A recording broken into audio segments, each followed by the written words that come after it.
R. M. Ballantyne. The Coxswain's Bride. Story 1, Chapter 1. The Rising Tide, A Tale of the Sea. The coxswain went by the name of Sturdy Bob among his mates. Among the women of the village, he was better known as Handsome Bob, and looking at him, you could not help seeing that both titles were appropriate. For our coxswain was broad and strong as well as good-looking, with that peculiar cast of features and calm, decided manner which frequently distinguish the men who are born to lead their fellows. Robert Massey, though quite young, was already a leader of men, not only by nature but by profession, being coxswain of the Grayton lifeboat, and truly, the men who followed his lead had need to be made of good stuff, with bold, enthusiastic, self-sacrificing spirits, for he often led them into scenes of wild. But hold, we must not forecast. Well, we introduce our hero to the reader on a calm September evening, which blazed with sunshine. The sun need not have been mentioned, however, but for the fact that it converted the head of a fair-haired fisher girl, seated beside Bob, into a ball of rippling gold, and suffused her young cheeks with a glow that rudely intensified her natural color. She was the coxswain's bride-elect, and up to that date the course of their true love had run quite smoothly in spite of adverse proverbs. "I can't believe my luck," said Bob gravely. He said most things gravely, though there was not a man in Grayton who could laugh more heartily than he at a good joke. "What luck do you mean, Bob?" asked Nellie Carr, lifting her eyes from the net she was mending and fixing them on the coxswain's bronzed face with an air of charming innocence. Then, becoming suddenly aware of what he meant without being told, she gave vent to a quick little laugh, dropped her eyes on the net, and again became intent on repairs. "To think," continued Bob, taking 2 or 3 draws at his short pipe, for our hero was not perfect, being, like so many of his class, afflicted with the delusion of tobacco. "To think that there'll be no Nellie Carr tomorrow afternoon, only a Mrs. Massey. The tide o' my life is risen fast, Nellie, almost at flood now. It seems too good to be true." "Right you are, boy," interrupted a gruff but hearty voice, as a burly fisherman rolled round the stern of the boat in front of which the lovers were seated on the sand. "W and my Moggy and me was a-courtin', we thought, and said it was too good to be true, and so it was. Leastwise it was too true to be good, for Moggy took me for better and wuss, though it stood to reason I couldn't be both, d'ye see? And I soon found her wuss than better, which—" "Come, come, Joe Slag," cried Bob. "Let's have none o' your ill-omened growls tonight. What brings you here?" "I've comed for the key o' the lifeboat," returned Slag, with a knowing glance at Nellie. "If the glass ain't tellin' lies, we may have use for her before long." Massey pulled the key from his pocket and gave it to Slag, who was his bowman, and who, with the exception of himself, was the best man of the lifeboat crew. "I'll have to follow him," said Bob, rising soon after his mate had left, "so goodbye, Nellie, till tomorrow." He did not stoop to kiss her, for the wide sands lay before them with fisher boys playing thereon, apparently in their fathers' boots and sou'westers, and knots of observant comrades scattered about. "See that you're not late at church tomorrow, Bob," said the girl with a smile and a warning look. "Trust me," returned Bob. As he walked towards the lifeboat house, a conspicuous little building near the pier, he tried to blow off some of the joy in his capacious breast by whistling. "Why, Slag," he exclaimed on entering the shed, "I do believe you've been and put on the blue ribbon." "That's just what I've done, Bob," returned the other. "I thought you'd ave noticed it at the boat, but I forgot you could see nothin' but the blue of Nellie's eyes." "Of course not. Who'd expect me to see anything else when I'm beside her?" retorted Bob. "But what has made you change your mind? I'm sure the last time I tried to get you to hoist the blue Peter you were obstinate enough, dead against it." "True, Bob, but since that time I've seed a dear woman that I was fond of die from drink, and I've seed Tom Riley, one of our best men, get on the road to ruin through the same. So I've hoisted the blue flag, as ye see." "That's a good job, Slag, but don't you forget, my lad, that the blue ribbon won't save you. There's but one savior of men. Nevertheless, it's well to fight our battles under a flag, and the blue is a good one, as things go. Show your colors and never say die, that's my motto. As you said, Slag, the glass is uncommon low today. I shouldn't wonder if there was dirty weather brewin' up somewhere." The coxswain was right, and the barometer on that occasion was a true prophet. The weather which brewed up that evening was more than dirty, it was tempestuous, and before midnight a tremendous hurricane was devastating the western shores of the kingdom. Many a good ship fought a hard battle that night with tide and tempest, and many a bad one went down. The gale was short-lived but fierce, and it strewed our western shores with wreckage and corpses, while it called forth the energies and heroism of our lifeboat and Coast Guard men from north to south. Driving before the gale that night under close-reefed topsails, a small but well-found schooner came careering over the foaming billows from the regions of the far south, freighted with merchandise and gold and happy human beings. Happy? Aye, they were happy, both passengers and crew, for they were used by that time to facing and outriding gales, and was not the desired haven almost in sight, home close at hand. The captain, however, did not share in the general satisfaction. Out in blue water, he feared no gale, but no one knew better than himself that the enemy was about to assail him at his weakest moment, when close to land. No one, however, could guess his thoughts as he stood there upon the quarterdeck, clad in oilskins, drenched with spray, glancing now at the compass, now at the sails, or at the scarce visible horizon. As darkness deepened and tempest increased, the passengers below became less cheerful, with the exception of one curly-haired little girl, whose exuberant spirit nothing could quell. Her young widowed mother had given in to the little one's importunities, and allowed her to sit up late on this the last night at sea, to lend a helping hand while she packed up so as to be ready for landing next day. Consent had been the more readily given that the white-haired grandfather of little Lizzie volunteered to take care of her and keep her out of mischief. The other passengers were as yet only subdued, not alarmed. There were men and women and little ones from the Australian cities, rough men from the sheep farms, and bronzed men from the gold mines. All were busy making preparations to land on the morrow. With the exception of those preparations, things on board went on much as they had been going on in dirty weather all the voyage through. Suddenly there was a crash. Most of the male passengers, knowing well what it meant, sprang to the companion ladder, those of them at least who had not been thrown down or paralyzed, and rushed on deck. Shrieks and yells burst forth as if in emulation of the howling winds. Crash followed crash, as each billow lifted the doomed vessel and let her fall on the sands with a shock that no structure made by man could long withstand.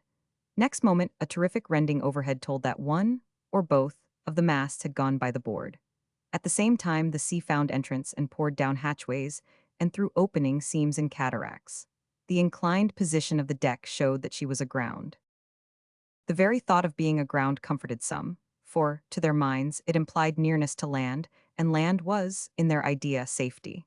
These simple ones were doomed to terrible enlightenment. Little Lizzie, pale and silent from terror, clung to her grandfather's neck, the young widow to his disengaged arm. With the other arm, the old man held on to a brass rod and prevented all three from being swept to leeward, where several of the women and children were already struggling to escape from a mass of water and wrecked furniture. "Come on deck, all hands," shouted a hoarse voice as one of the officers leaped into the cabin, followed by several men who assisted the people to rise. It is usual to keep passengers below as much as possible in such circumstances, but the position of the schooner, with her bow high on a bank and her stern deep in the water, rendered a different course needful on this occasion. With difficulty, the passengers were got up to the bow, where they clustered and clung about the windlass and other points of vantage. Then it was that the true nature of their calamity was revealed, for no land was visible, nothing was to be seen around them but a hell of raging foam, which, in the almost total darkness of the night, leaped and glimmered as if with phosphoric light. Beyond this circle of, as it were, wild lambent flame, all was black like a wall of ebony, from out of which continually there rushed into view coiling, curling, hoary-headed monsters, in the shape of roaring billows, which burst upon and over them, deluging the decks, and causing the timbers of the ship to writhe as if in pain. "We've got on the tail o' the sands," muttered a sailor to someone as he passed, axe in hand, to cut away the wreckage of the masts, which were pounding and tugging alongside. On the sands, yes, but no sands were visible, for they had struck on an outlying bank, far from shore, over which the ocean swept like the besom of destruction. It was nearly low water at the time of the disaster. As the tide fell, the wreck ceased to heave. Then it became possible for the seamen to move about without clinging to shrouds and stanchions for very life. "Fetch a rocket, Jim," said the captain to one of the men. Jim obeyed, and soon a whizzing line of light was seen athwart the black sky. "They'll never see it," muttered the first mate as he got ready another rocket. "Weather's too thick." Several rockets were fired, and then, to make more sure of attracting the lifeboatmen, a tar barrel, fastened to the end of a spar, was thrust out ahead and set on fire. By the grand lurid flare of this giant torch, The surrounding desolation was made more apparent, and at the fearful sight hearts which had hitherto held up began to sink in despair. The mate's fears seemed to be well grounded, for no answering signal was seen to rise from the land, towards which every eye was anxiously strained. 1 hour passed, then another and another, but still no help came. Then the tide began to rise, and with it, of course, the danger to increase. All this time rockets had been sent up at intervals, and tar barrels had been kept burning. "We had better make the women and children fast, sir," suggested the mate, as a heavy mass of spray burst over the bulwarks and drenched them. "Do so," replied the captain, gathering up a coil of rope to assist in the work. "Is this necessary?" asked the widow as the captain approached her. "I fear it is," he replied. "The tide is rising fast. In a short time the waves will be breaking over us again, and you will run a chance of being swept away if we don't make you fast. But don't despair, they must have seen our signals by this time, and we shall soon have the lifeboat out." "God grant it," murmured the widow fervently, as she strained poor little trembling Lizzie to her breast.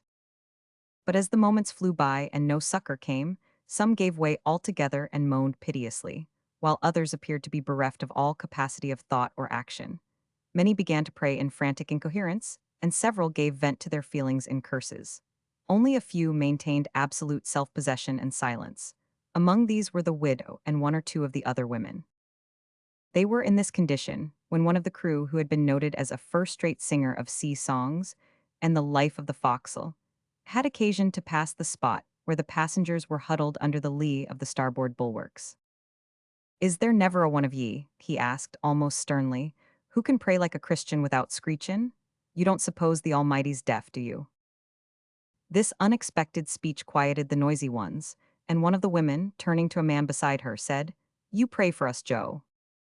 Joe was one of those who had remained, from the first, perfectly still, except when required to move, or when those near him needed assistance. He was a grave, elderly man, whose quiet demeanor, dress, and general appearance suggested the idea of a city missionary, an idea which was strengthened when, in obedience to the woman's request, he promptly prayed in measured sentences, yet with intense earnestness, for deliverance, first from sin and then from impending death, in the name of Jesus. His petition was very short, and it was barely finished when a wave of unusual size struck the vessel with tremendous violence, burst over the side, and almost swept everyone into the sea. Indeed, it was evident that some of the weaker of the party would have perished then if they had not been secured to the vessel with ropes. It seemed like a stern refusal of the prayer, and was regarded as such by some of the despairing ones, when a sudden cheer was heard, and a light resembling a great star was seen to burst from the darkness to windward. "The lifeboat!" shouted the captain, and they cheered with as much hearty joy as if they were already safe. A few minutes more, and the familiar blue and white boat of Mercy leaped out of darkness into the midst of the foaming waters like a living creature. It was the boat from the neighboring port of Brentley. Either the storm drift had not been so thick in that direction as in the neighborhood of Grayton, or the Brentley men had kept a better lookout. She had run down to the wreck under sail. On reaching it, a short distance to windward, the sail was lowered, the anchor dropped, the cable paid out, and the boat eased down until it was under the lee of the wreck. But the first joy at her appearance quickly died out of the hearts of some, who were ignorant of the powers of lifeboats and lifeboatmen, when the little craft was seen at one moment tossed on the leaping foam till on a level with the ship's bulwarks, at the next moment far down in the swirling waters under the mizzen chains, now sheering off as if about to forsake them altogether, anon rushing at their sides with a violence that threatened swift destruction to the boat, never for one instant still, always tugging and plunging like a mad thing. "How can we ever get into that?" was the thought that naturally sprang into the minds of some with chilling power. Those, however, who understood the situation better, had more legitimate ground for anxiety, for they knew that the lifeboat, if loaded to its utmost capacity, could not carry more than half the souls that had to be saved. On becoming aware of this, the men soon began to reveal their true characters. The unselfish and gentle made way for the women and children. The coarse and brutal, casting shame and every manly feeling aside, struggled to the front with oaths and curses, some of them even using that false familiar motto, "Every man for himself and God for us all." But these received a check at the gangway, for there stood the captain, revolver in hand. He spoke but one word, "Back," and the cravens slunk away. The mild man who had offered prayer sat on the ship's bulwarks calmly looking on. He understood the limited capacity of the boat and had made up his mind to die. "Now, madam, make haste," cried the mate, pushing his way towards the widow. "Come, father," she said, holding out her hand, but the old man did not move. "There are more women and little ones," he said, "than the boat can hold. Goodbye, darling, we shall meet again up yonder, go." "Never," exclaimed the widow, springing to his side. "I will die with you, father, but here, boatman, save, oh save my child." No one attended to her. At such terrible moments men cannot afford to wait on indecision. Other women were ready and only too glad to go. With a sense almost of relief at the thought that separation was now impossible, the widow strained the child to her bosom and clung to her old father. At that moment, the report of a pistol was heard, and a man fell dead upon the deck. At the last moment, he had resolved to risk all and rush to the side, intending to jump into the boat. "Shove off," was shouted. The boat shot from the vessel's side. The bowman hauled on the cable. In a few seconds the oars were shipped, the anchor was got in, and the overloaded but insubmergible craft disappeared into the darkness out of which it had come. The wretched people thus left on the wreck knew well that the boat could not make her port, land the rescued party, and return for them under some hours. They also knew that the waves were increasing in power and volume with the rising water, and that their vessel could not survive another tide. Can we wonder that most of them again gave way to despair, forgetting that with God all things are possible? They were not yet forsaken, however. On the pierhead at Grayton their signals had indeed been observed, but while the Brently boat, owing to its position, could run down to the wreck with all sails set, it was impossible for that of Grayton to reach it, except by pulling slowly against wind and tide. The instant that Bob Massey saw the flare of the first tar barrel he had called out his men. One after another, they came leaping over the rocks, eager for the godlike work of saving life. It is one of the grand characteristics of our lifeboatmen that on being summoned to the fight there are often far more volunteers than are required. Joe Slag, as in duty bound, was first to answer the call. Then several of the younger men came running down. Last of all, almost too late, Tom Riley appeared, buckling on his life belt as he ran. His gait was not quite steady and his face was flushed. The coxswain was quick to note these facts. "Take that life belt off," he said sternly when Riley came up. No need to ask why. The tippler knew the reason why only too well, and he also knew that it was useless as well as dangerous to disobey the coxswain. He took off the belt at once, flung it down, and staggered away back to his grog shop.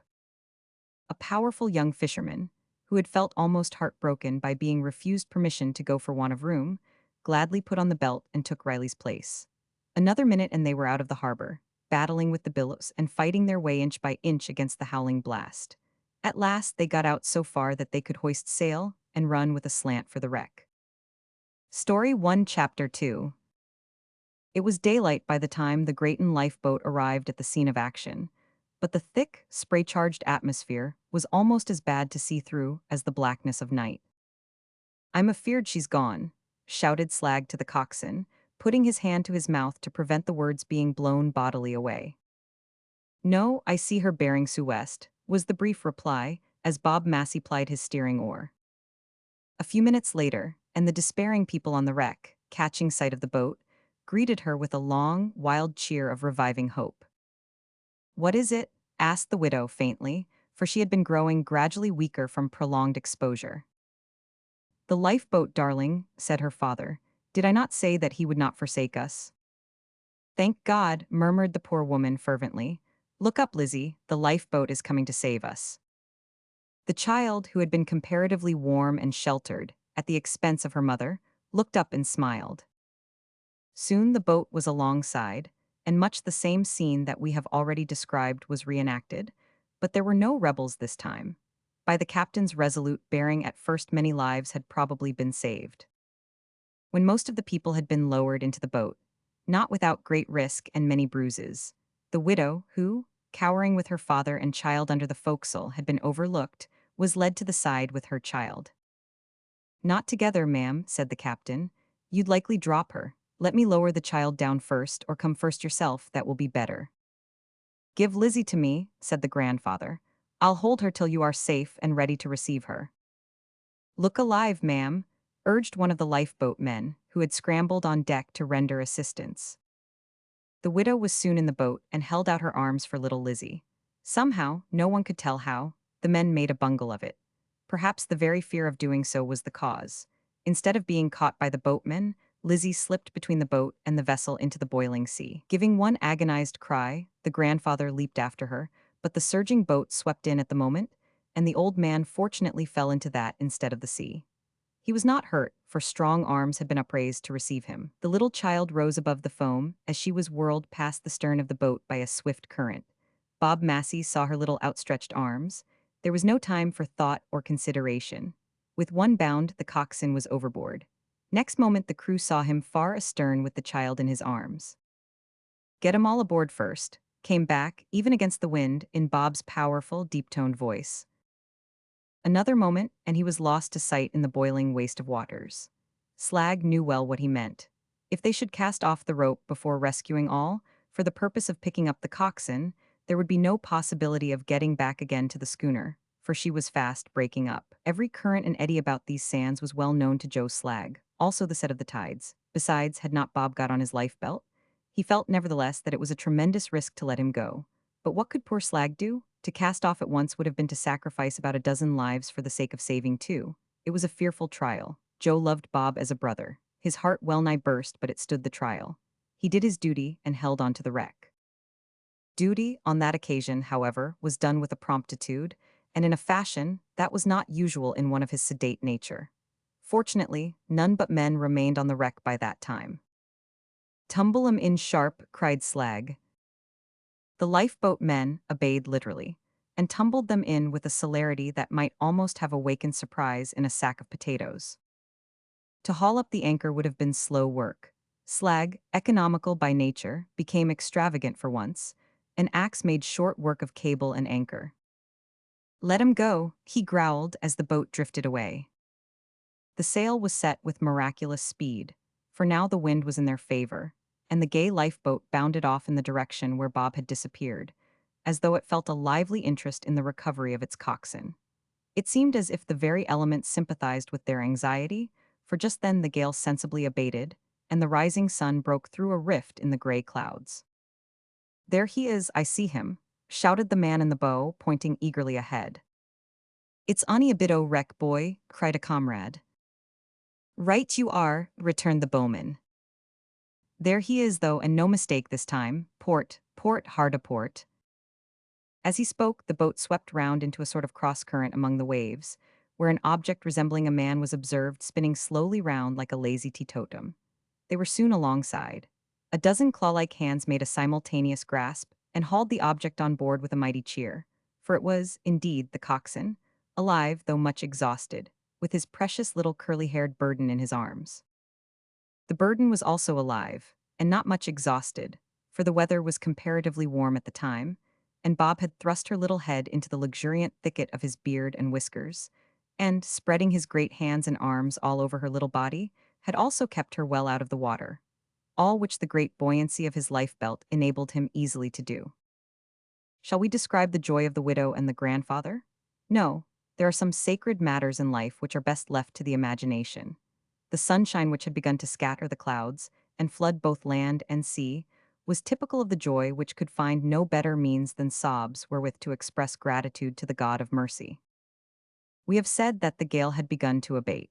When the lifeboat escaped from the turmoil of cross seas that raged over the sands and got into deep water, all difficulties and dangers were past, and she was able to lay her course for Grayton Harbor. "Let us have another swig o' that cold tea," said Bob Massey, resuming his rightful post at the helm. "It has done me a power o' good. I had no notion that cold tea was so good for warmin' the cockles o' one's heart." Ah, Bob Massey, it was not the cold tea, but the saving of that little girl that sent the life's blood careering so warmly through your veins. However, there's no harm done in putting it down to the credit of the cold tea. Had the tea been hot, there might have been some truth in your fancy. "What's the time?" asked Bob with a sudden look of anxiety. "Just gone 10, said Slag, consulting a chronometer that bore some resemblance to an antique warming pan. The look of anxiety on the coxswain's countenance deepened. "Ease off the sheet a bit," he said, looking sternly over the weather quarter, and whistling for a fresher breeze, though most men would have thought the breeze fresh enough already. As if to accommodate him and confirm the crew in the whistling superstition, the breeze did increase at the moment and sent the lifeboat, as one of the men said, snorin' over the wild sea towards the harbor of Grayton. It was a grand sight to behold the pier of the little port on that stormy morning. Of course, it had soon become known that the lifeboat was out, although at starting it had been seen by only a few of the old salts, whose delight it was to recall the memory of grand stormy times long past, by facing the gales at all hours in old coats and sou'westers. The greater part of the fishing village only became aware of the fact on turning out to work in the morning. We have said that the gale had moderated, and the sun had come out so that the pier was crowded, not only with fisherfolk, but with visitors to the port and other landsmen. Great was the hope and sanguine the expectation of the crowd, when, after long and anxious waiting, the lifeboat was at last descried far out at sea, making straight for the harbor. "All right, Bill," exclaimed an old fisherman, who had been for some time past sweeping the horizon with his glass, "the flag's a-flyin'." "What does that mean?" asked a smart young lady, who had braved the blast and run the risk of a salt wash from the sprays at the pier end in her eager desire to see the boat arrive. "It means, miss, that they've managed to save somebody. How many, in course, we can't tell till they come." There was a strong disposition, on the part of the crowd, to cheer when this was said. After a few minutes' further observation, the old man with the glass murmured, as if speaking to himself, "I do believe she's chock-full o' people." When this was repeated, the suppressed cheer broke forth, and the excitement increased. Soon the people with good eyes could see for themselves that the swiftly approaching boat was as full as she could hold of human beings. At the same time, those who were in the boat could see the swarms of sympathizers on the pier who awaited their arrival. But there was one man who took no note of these things and seemed indifferent to everything around him. The coxswain of the lifeboat was spiritually absent from the scene. "You seem to have got the fidgets, Bob," remarked Joe Slag, looking earnestly at his friend. "That swim has been too much for E." "'Tain't that, Joe," replied Bob quickly. "What's the time now, lad?" Pulling out the antique warming pan again, Slag said it was nigh 10:15, and added that he, Bob, seemed to be uncommon consarned about the time o' day that mornin'. "And so would you be, lad," returned the coxswain, in a low voice as he advanced his mouth to his comrade's ear, "if you was in my fix. I've got to be spliced this day before 12, and the church is more'n 2 miles inland." "That's awk'ard," returned Slag with a troubled look. "But I say, Bob, you've kept this uncommon close from us all. I never heerd you was to be spliced so soon." "Of course I kep it close, 'cause I wanted to give you and my mates a surprise, but it strikes me I'll give some other people a surprise today, for there's no time to put on clean toggery." "You'll never manage it," said Slag, in a sympathetic tone, as he once more consulted the warming pan. "It's gettin' on for half arter 10 now, and it takes a mortal time to rig out in them go-to-meetin' slops." "Do I look anything like a bridegroom as I am?" asked the coxswain with a curious glance. "Ghastly," replied Slag, surveying his friend with a grim smile. "Mind your helm, Bob, there's a awk'ard run on the tide round the pierhead, you know. No, you're not worry much like one. Even if your toggery was all shipshape, which it ain't, it would stand dryin', and your hair would be the better o' brushin', to say nothin' o' your beard. And it do seem, too, as if a bit o' soap might improve your hands and face arter last night's work. No, Bob, I couldn't honestly say as you're exactly shipshape as you stand." "Listen, Joe Slag," said Bob Massey, with sudden earnestness. "I've never yet come in after a rescue without seein' the boat hauled up and made snug. Duty first and pleasure arter, that's been my motto, as you know. But duty lies in another direction this day, so you promise to see her hauled up and cleaned and properly housed, won't you?" "In course I does." "Well then," continued Bob in the same low, earnest tone, "arter that's done, you'll go and invite all our mates and friends to a jolly blowout in the big shed, alongside my old mother's house. Don't tell who invites 'em, or anything about it, and ask as many as like to come. The shed's big enough to hold 'em all. Only be sure to make 'em understand that they'll get no drink stronger than coffee and tea. If they can't enjoy themselves on that, they may go to the grog shop, but they needn't come to me. My mother will be there, and she'll keep 'em in order." "What?" exclaimed Slag with a look of slight surprise. "Your mother, her what's been bedridden for years, and hasn't got no legs at all, leastwise not to speak of." "Just so, lad, we'll lift her in, bed and all. Now you be off to the bow. Oars out, lads, stand by the halyards." They were by that time close to the pier head, where the people were shouting and cheering. some of them even weeping and waving hats, kerchiefs, sticks, and umbrellas, almost wild with joy at seeing so many fellow creatures rescued from the maw of the hungry sea. The first man who leaped out when the lifeboat touched the pier was the coxswain, dripping, dirty, and disheveled. "Bless you, my gallant fellow," exclaimed an irrepressible old enthusiast, stepping forward and attempting to grasp the coxswain's hand. But Bob Massey, brushing past him, ran along the pier, leaped a fence, and sprang up the steep path that led to the cliffs, over the top of which he was finally seen to bound and disappear. "Poor fellow," exclaimed the irrepressible enthusiast, looking aghast at Slag. "Exposure and excitement have driven him mad." "Looks like it," replied Slag with a quiet grin, as he stooped to assist the widow and little Lizzie to land, while ready hands were outstretched to aid and congratulate the old grandfather and the rest of the rescued people. The coxswain ran, he ran as he had been wont to run when he was a wild little fisher boy, regardless alike of appearances and consequences. The clock of the village steeple told him that the appointed hour had almost arrived. 2 miles was a long way to run in heavy woolen garments and sea boots, all soaked in sea water. But Bob was young and strong and active, and you understand the rest, good reader. The church had purposely been selected at that distance from the village to prevent Bob's comrades from knowing anything about the wedding until it should be over. It was a somewhat strange fancy, but the coxswain was a man who, having taken a fancy, was not easily turned from it. In order to her being got comfortably ready in good time, Nellie Carr had slept the night before at the house of an uncle, who was a farmer, and lived near the church. The house was in a sheltered hollow, so that the bride was scarcely aware of the gale that had been blowing so fiercely out at sea. Besides, being much taken up with cousin bridesmaids and other matters, the thought of the lifeboat never once entered her pretty head. At the appointed hour, arrayed in all the splendor of a fisherman's bride, she was led to the church, but no bridegroom was there. "He won't be long, he's never late," whispered a bridesmaid to anxious Nellie. Minutes flew by and Nellie became alarmed. The clergyman also looked perplexed. "Something must have happened," said the farmer uncle apologetically. Watches were consulted and compared. At that moment a heavy rapid tread was heard outside. Another moment and Bob Massey sprang into the church, panting, flushed, dirty, wet, wild, and withal grandly savage. "Nellie," he exclaimed, stopping short with a joyful gaze of admiration, for he had never seen her so like an angel before. "Bob," she cried in alarm, for she had never before seen him so like a reprobate. "Young man," began the clergyman, sternly, but he got no further, for, without paying any attention to him whatever, Bob strode forward and seized Nellie's hands. "I dursn't kiss ye, Nell, for I'm all wet, but I hadn't one moment to change. Been out all night the lifeboat and saved over 30 souls. The Brentley boat's done as much. I'm ashamed, sir," he added, turning to the clergyman, "for common here like this, but I couldn't help it. I hope there's nothin' in scripter agin a man bane spliced in wet toggery." Whether the clergyman consulted his Cruden's Concordance with a view to clear up that theological question, we have never been able to ascertain. But it is abundantly clear that he did not allow the coxswain's condition to interfere with the ceremony.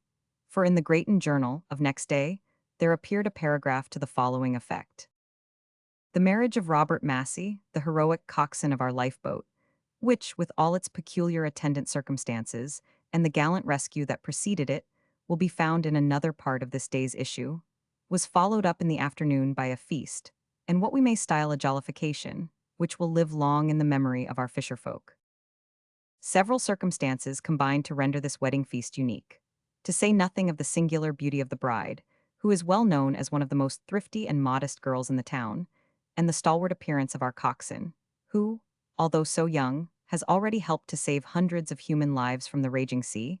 The gathering was graced by the presence of the bridegroom's bedridden mother. Old Mrs. Massey had been carried in, bed and all, to the scene of festivity, and it is due to the invalid to state that, despite rheumatics and the singularity of her position, she seemed to enjoy herself exceedingly. Besides this, the friends and comrades of the coxswain, backed by the enthusiastic groomsman, Joe Slag, would not permit Massey to don wedding garments, but insisted on his dancing himself dry in the rough garb in which he had effected the rescue. This he had no difficulty in doing, having already run himself more than half dry in hastening from the lifeboat to the church, which latter he reached only just in time. The little girl whom Massey personally saved was also present, with her mother and grandfather. And one interesting episode of the evening was the presentation to our coxswain of a gold watch and a purse of 50 sovereigns by the grateful old grandfather. Another peculiarity of the proceedings was that Massey insisted, although the clergyman was present, on his old mother asking God's blessing on the feast before it began. All who are acquainted with our liberal-minded vicar will easily understand that he highly approved of the arrangement. To crown all, the feast was conducted on strictly teetotal principles. We have frequently advocated the principles of total abstinence in these columns, at least for the young, the healthy, and the strong, and we are glad to acknowledge that this wedding has greatly helped our cause. For the fun and hilarity in all, the vigor of limb in dancing, and of lung in singing, in short, the general jollity could not have been surpassed if the guests had been swilling rivers of beer and brandy, instead of oceans of tea. Yes, as one of the Irish guests remarked, it was a great occasion in Twarley, and it will be long before the event is forgotten, for the noble deeds of our Grayton lifeboat are, from this day forward, intimately and inseparably connected with her coxswain's wedding. Thus spake the Grayton oracle. But prophet though that journal professed to be, the oracle failed to discern that from that time forward the names of Robert Massey and Joe Slag would very soon cease to be connected with the Grayton lifeboat. Story 1, Chapter 3. Soon after the wedding recorded in the last chapter, an event occurred which entirely altered the character and current of our coxswain's career, at least for a time. This was the sudden death of the bedridden old mother, who had played such an interesting part at the wedding feast. To our hero, who was a tender-hearted man and a most affectionate son, the blow was almost overwhelming, although long expected. "I don't think I can stay here much longer," he said one evening to his pretty wife, as they sat together outside their door and watched the village children romping on the sands. "Everything minds me o' the dear old woman, and takes the heart out me. If it wasn't for you, Nell, I'd have been off to the other side o' the world long before now, but I find it hard to think o' takin' you away from all your old friends and playmates, and your Aunt Betty." A peculiar smile lit up Nellie's face as her husband concluded. "I should be sorry to leave the old friends here," she replied, "but don't let that hinder you if you want to go away. I'd leave everything to please you, Bob, and as to Aunt Betty, well, I'm not ungrateful, I hope, but she wouldn't break her heart at partin', why me?" "Right you are, Nell, as you always was and always will be," said Massey. He laughed a short, dry laugh and was grave again. It was quite evident that Aunt Betty would not be a hindrance to the departure of either of them, and no wonder. For Betty had received Nellie Carr into her family with a bad grace when her widowed brother, old Carr, died, leaving his only child without a home. From that day Betty had brought the poor little orphan up, or rather had scolded and banged her up, until Bob Massey relieved her of the charge. To do Aunt Betty justice, she scolded and banged up her own children in the same way. But for these, her own young ones, she entertained and expressed a species of affection which mankind shares in common with cats, while for Nellie Carr she had no such affection, and contrived to make the fact abundantly plain. As we not infrequently find in such circumstances, the favored children, which numbered 7, became heartbreakers, while the snubbed one turned out the flower of the flock. "Then you're sure you won't think it hard, Nell, if I ask you to leave home and friends and go me over the sea?" "Yes, Bob, I'm quite sure. I'm willin' to follow you to the end o' the world, or further if that's possible." "Then the thing's settled," said Massey, with decision, rising and thrusting his short pipe into his vest pocket, the lining of which had already been twice renewed in consequence of the inroads of that half-extinguished implement. In pursuance of his settled purpose, our coxswain proceeded to the lifeboat shed in search of his bowman, Joe Slag, and found him there. "Joe," said he, in the quiet tone that was habitual to him, "Nell and I have made up our minds to go to Australia." "To Australia?" exclaimed Slag, leaning his arms on the mop with which he had been washing down the lifeboat.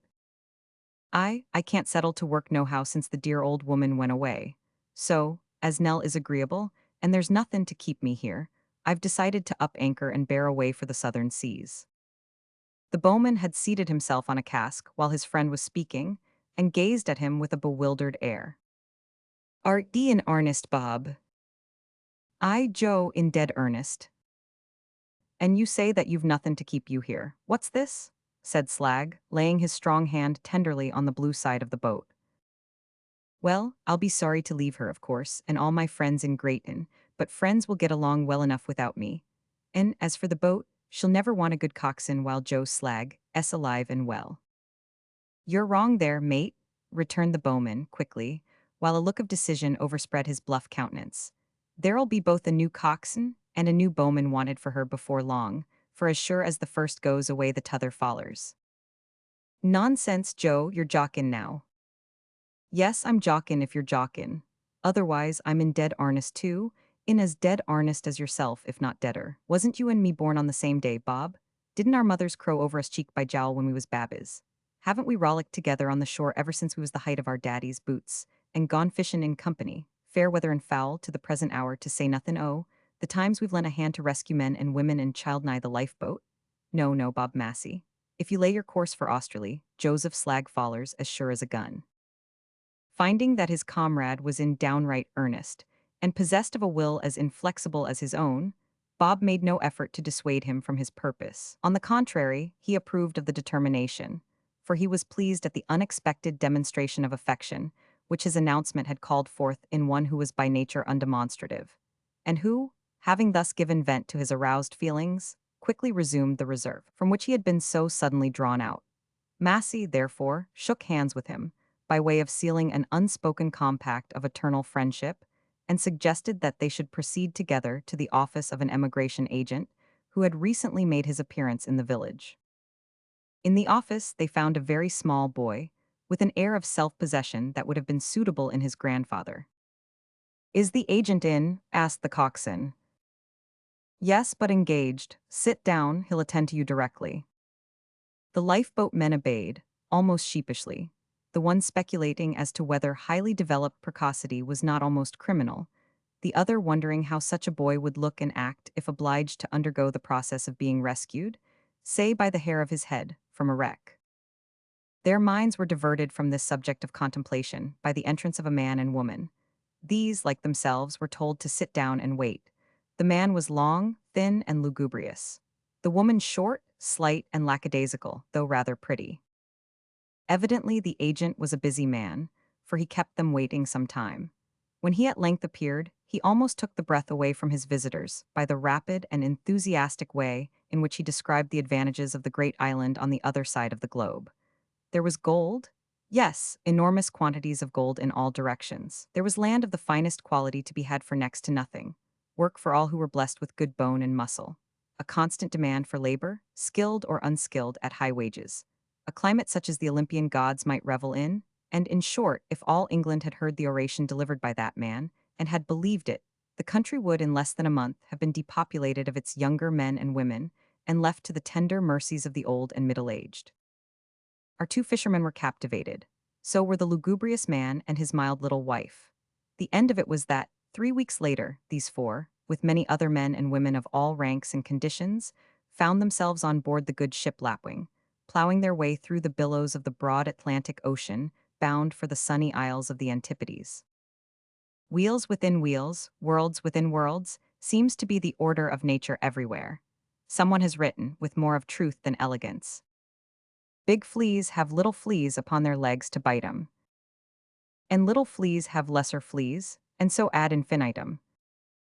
One's native land is to millions of people the world in which their thoughts center, and by which they are circumscribed.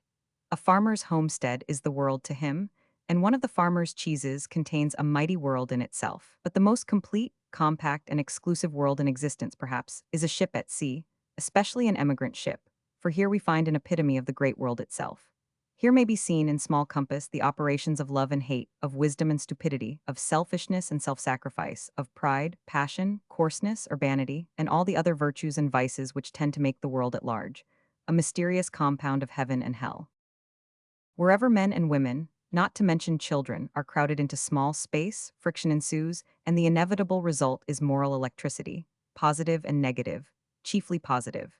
Influences naturally follow, pleasant and unpleasant, sometimes explosions, which call for the interference of the captain or officer in charge of the deck at the time being. For instance, Tomlin is a fiery but provident man, and has provided himself with a deck chair, a most important element of comfort on a long voyage. Sopkin is a big, sulky, and heedless man, and has provided himself with no such luxury. A few days after leaving Port, Sopkin finds Tomlin's chair on deck, empty, and being ignorant of social customs at sea, seats himself thereon. Tomlin, coming on deck, observes the fact and experiences sudden impulses in his fiery spirit. The electricity is at work. If it were allowable to venture on mental analysis, we might say that Tomlin's sense of justice is violated. It is not fair that he should be expected to spend money in providing comforts for any man, much less for a man who carelessly neglects to provide them for himself. His sense of propriety is shocked, for Sopkin has taken possession without asking leave. His self-esteem is hurt, for, although Sopkin knows it is his chair, he sits there doggedly, like a big brute as he is, and does not seem to care what Tomlin thinks or how he looks. Besides, there is thrust upon Tomlin the disagreeable necessity of claiming his own, and that, too, in a gentlemanly tone and manner, for it will not do to assume beforehand that Sopkin is going to refuse restitution. Tomlin is not aware that he thinks all this, but he knows that he feels it, and in spite of himself demands his property in a tone, and with a look that sets a-going the electrical current in Sopkin, who replies in a growling tone, "It is my chair just now." Ordinary men would remonstrate in a case of this kind, or explain, but Tomlin is not ordinary. He is fiery. Seizing the back of his property, he hitches it up, and with a deft movement worthy of a juggler, deposits the unreasonable Sopkin abruptly on the deck. Sopkin leaps up with doubled fists. Tomlin stands on guard. Rumkin, a presumptuous man, who thinks it his special mission in life to set everything wrong right, rushes between them, and is told by both to mind his own business. The interruption, however, gives time to the captain to interfere. He remarks in a mild tone, not unmixed with sarcasm, that rough skylarking is not appropriate in the presence of ladies, and that there is a convenient forecastle to which the gentleman may retire when inclined for such amusement. There is a something in the captain's look and manner which puts out the fire of Tomlin's spirit, and reduces the sulky Sopkin to obedience, besides overawing the presumptuous Rumkin. And from that day forth there is among the passengers a better understanding of the authority of a sea captain, and the nature of the unwritten laws that exist, more or less, on shipboard. We have referred to an incident of the quarterdeck, but the same laws and influences prevailed in the forepart of the vessel, in which our coxswain and his friend had embarked. It was the evening of the 5th day out, and Massey, Joe Slag, the long lugubrious man, whose name was Mitford, and his pretty little lackadaisical wife, whose name was Peggy, were seated at one end of a long mess table having supper, a meal which included tea and bread and butter, as well as salt junk, etc. "You don't seem quite to have recovered your spirits yet, Mitford," said Massey to the long comrade. "Have a bit o' pork. There's nothin' like that for givin' heart to a man." "I, specially arter about seasickness," put in Slag, who was himself busily engaged with a mass of the proposed remedy. "It 'ud do your wife good too. Try it, ma'am. You're not half yourself yit. There's too much green round your eyes and yaller about your cheeks for a healthy young 'ooman." "Thank you, I'd rather not," said poor Mrs. Mitford with a faint smile, and really though faint and called forth in adverse circumstances, it was a very sweet little smile, despite the objectionable colors above referred to. "I was never a great, and with victuals, and I find that the sea don't improve appetite, though after all I can't see why it should, and—" Poor Mrs. Mitford stopped abruptly, for reasons best known to herself. She was by nature rather a loquacious and, so to speak, irrelevant talker. She delivered herself in a soft, unmeaning monotone, which, like the brook, flowed on forever, at least until some desperate listener interrupted her discourteously. In the present instance, it was her own indescribable feelings which interrupted her. "Try a bit o' plum duff, Mrs. Mitford," suggested Massey, with well-intentioned sincerity, holding up a lump of the viand on his fork. "Oh, please don't some tea, quick I'll go." And she went. "Poor Peggy, she never could stand much rough and tumble," said her husband, returning from the berth to which he had escorted his wife and seating himself again at the table. "She's been very bad since we left, and don't seem to be much on the mend." He spoke as one who not only felt but required sympathy, and he got it. "Och, niver give in," said the assistant cook, who had overheard the remark in passing. "The ood girl'll be all right before the end o' this wake. It niver lasts more nor 10 days at the outside, and the waker the patients is, the sooner they comes round, so don't let your sperrits down, Mr. Mitford." "Thank 'ee kindly, Terence, for your encouragin' words, but I'm doubtful. My poor Peggy is so weak and helpless." He sighed, shook his head as he concluded, and applied himself with such energy to the plum duff that it was evident he expected to find refuge from his woes in solid food. "You don't seem to be much troubled why sickness yourself. remarked Massey, after eyeing the lugubrious man for some time in silence. No, I am not, which is a blessin'. I hope that Mrs. Massey ain't ill. No, my Nell is never ill, returned the coxswain, in a hearty tone. She'd have been suppin along with us tonight, but she's nursin' that poor sick lad Ian Stewart that's dyin'. Is the lad really dyin'? Asked Mitford, laying down his knife and fork and looking earnestly into his companion's face. Well, it looks like it. The poor little fellow seemed to me past recoverin', the day he came on board, and the stuffy cabin, why, the heaven, oh, the ship, has been overmuch for him. While he was speaking, Nellie herself came softly to her husband's side and sat down. Her face was very grave. The doctor says there's no hope, she said. The poor boy may last a few days, so he tells us, but he may be taken away at any moment. Pour me out a cup o' tea, Bob. I must go back to him immediately. His poor mother is so broken down that she's not fit to attend to him, and the father's no use at all. He can only go about groanin'. No wonder. Ian is their only child, Bob their firstborn. I can't bear to think of it. But you'll break down yourself, Nell, if you go nursin' him every night and all night like this. Surely there's some the women on board that'll be glad to lend a helpin' hand. I know one who'll be only too happy to do that, whether she's well or ill, said Mitford, rising with unwonted alacrity and hastening to his wife's berth. Just then the boss's stentorian voice was heard giving the order to close reef topsails, and the hurried tramping of many feet on the deck overhead, coupled with one or two heavy lurches of the ship, seemed to justify the assistant cook's remark. Sure it's dirty weather we're goin' to have, anyhow. Story 1, Chapter 4. The indications of bad weather which had been observed were not misleading, for it not only became what Terence O'Connor had termed dirty, but it went on next day to develop a regular gale, insomuch that every rag of canvas, except storm sails, had to be taken in and the hatches battened down, thus confining the passengers to the cabins. These passengers looked at matters from wonderfully different points of view and felt accordingly. Surroundings had undoubtedly far greater influence on some of them than was reasonable. Of course, we refer to the landsmen only. In the after cabin, where all was light, cozy, and comfortable, and well fastened, and where a considerable degree of propriety existed, feelings were comparatively serene. Most of the ladies sought the retirement of berths, and became invisible, though not necessarily inaudible.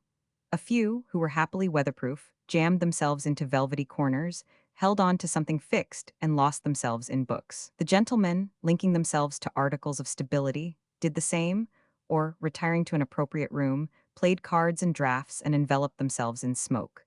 Few, if any of them, bestowed much thought on the weather. Beyond giving them, occasionally, a little involuntary exercise, it did not seriously affect them. Very different was the state of matters in the steerage. There the difference in comfort was not proportioned to the difference in passage money. There was no velvet, not much light, little space to move about, and nothing soft. In short, discomfort reigned, so that the unfortunate passengers could not easily read, and the falling of tin pannikins and plates, the crashing of things that had broken loose, the rough exclamations of men, and the squalling of miserable children, affected the nerves of the timid to such an extent that they naturally took the most gloomy view of the situation.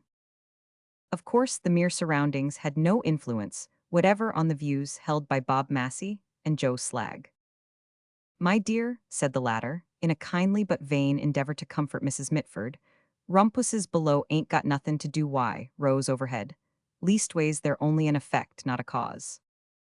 There's another, interrupted Mrs. Mitford with a little scream, as a tremendous crash of crockery burst upon her ear. Well, my dear, said Slag, in a soothing, fatherly tone, if all the crockery in the ship was to go in universal smash into the lee scuppers, it couldn't make the wind blow harder. Poor Mrs. Mitford failed to derive consolation from this remark. She was still sick enough to be totally and hopelessly wretched, but not sufficiently so to be indifferent to life or death. Every superlative howl of the blast she echoed with a sigh, and each excessive plunge of the ship she emphasized with a weak scream. I don't know what you think, she said faintly, when two little boys rolled out of their berths and went yelling to leeward with a mass of miscellaneous rubbish. But it do seem to be as if the end of the world had come. Not that the sea could be the end of the world, for if it was, of course it would spill over and then we would be left dry on the bottom, or moist, if not dry. I don't mean that, but these crashes are so dreadful, and my poor Ede is like to split, which the planks of this ship will do if they go on creakin' so. I know they will, for human-made things can't. You make your mind easy, my woman, said her husband, coming forward at the moment and sitting down to comfort her. Things are lookin' a little better overhead, so the men told me, and I heard Terence say that we're goin' to have lobscouse for dinner today, though what that may be I can't tell, something good I suppose. Something thick and lukewarm and greasy, I know, groaned Peggy with a shudder. There was a bad man on board the ship. There usually is a bad man on board of most ships, sometimes more than one. But this one was unusually bad, and was, unfortunately, an old acquaintance of the Mitfords. Indeed, he had been a lover of Mrs. Mitford, when she was Peggy Owen, though her husband knew nothing of that. If Peggy had known that this man, Ned Jarring by name, was to be a passenger, she would have prevailed on her husband to go by another vessel, but she was not aware of it until they met in the forecabin the day after leaving port. Being a dark-haired, sallow-complexioned man, he soon became known on board by the name of Black Ned.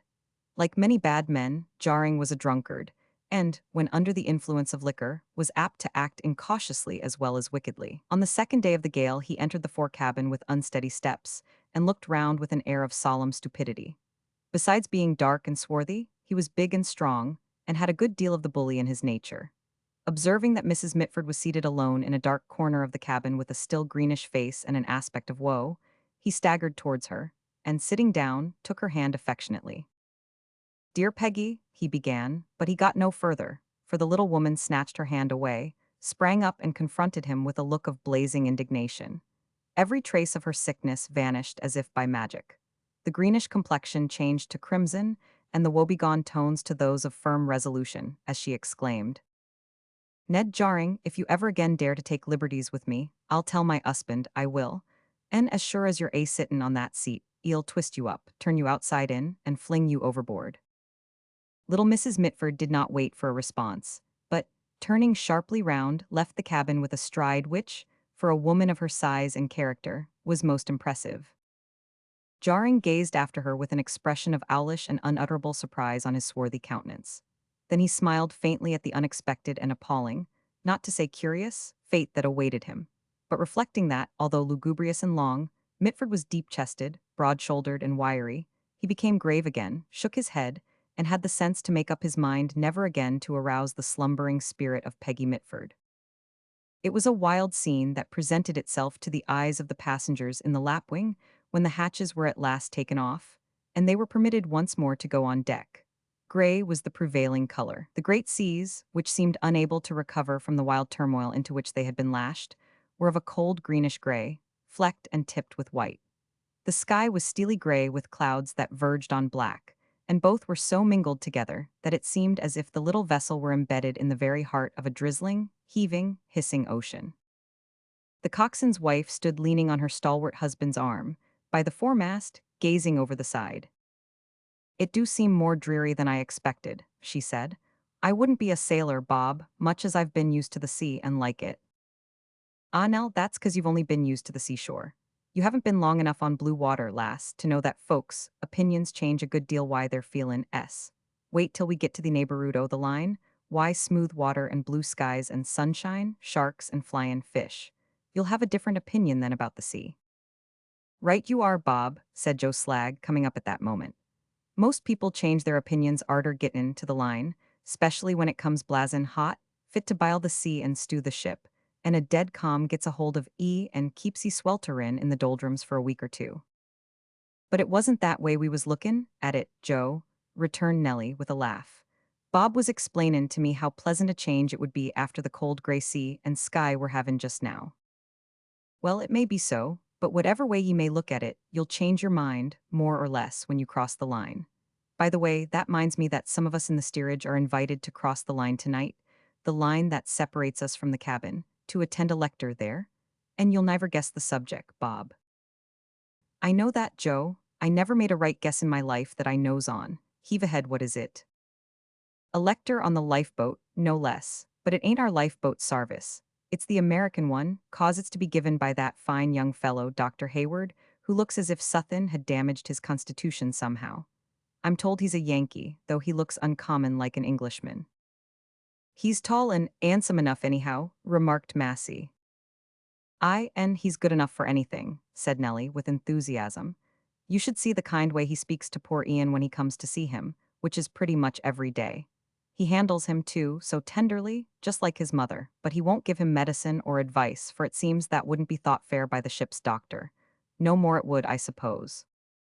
500 know what's the matter, why him? Asked Mitford, who had joined the group. Not I, returned Massey. It seems more like general weakness than anything else. I can tell you, said a voice close to them. The voice was that of Tomlin, who, although a first-class passenger, was fond of visiting and fraternizing with the people of the fore cabin. He got himself severely wounded some time ago when protecting a poor slave girl from her owner, and he's now slowly recovering. He is taking a long voyage for his health.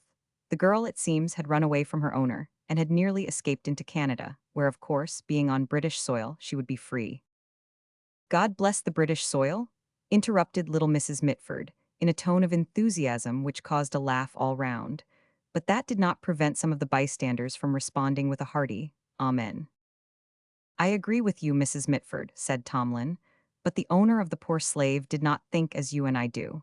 The girl was a quadroon, that is, nearly, if not altogether, white. She was also very beautiful. Well, the owner, a coarse brute, with 2 followers, overtook the runaway slave near a lonely roadside tavern. I forget the name of the place, but Dr. Hayward happened to have arrived there just a few minutes before them. His horse was standing at the door, and he was inside, talking with the landlord, when he heard a loud shriek outside. Running out, he found the girl struggling wildly in the hands of her captors. Of course, he demanded an explanation, though he saw clearly enough how matters stood. She's my slave, said the owner haughtily. He would not, perhaps, have condescended even with that much explanation if he had not seen that the landlord sympathized with the doctor.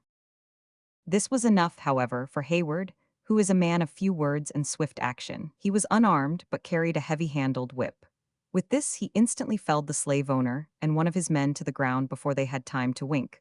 But the third man drew a pistol and, pointing it straight at the doctor's head, would have blown out his brains if the landlord had not turned the weapon aside and tripped the man up. Before he could recover, Hayward had swung the girl on his horse, leaped into the saddle, and dashed off at full speed. He did not draw rein till he carried her over the frontier into Canada and had placed her beyond the reach of her enemies. Bravo, the doctor, exclaimed Slag heartily. Then he found, continued Tomlin, that he had been wounded in the chest by the ball that was meant for his head, but made light of the wound until it was found to be serious. The ball was still in him and had to be extracted, after which he recovered slowly. The romantic part of it is, however, that he fell in love with Eva, that was the girl's name, and she with him, and they were married.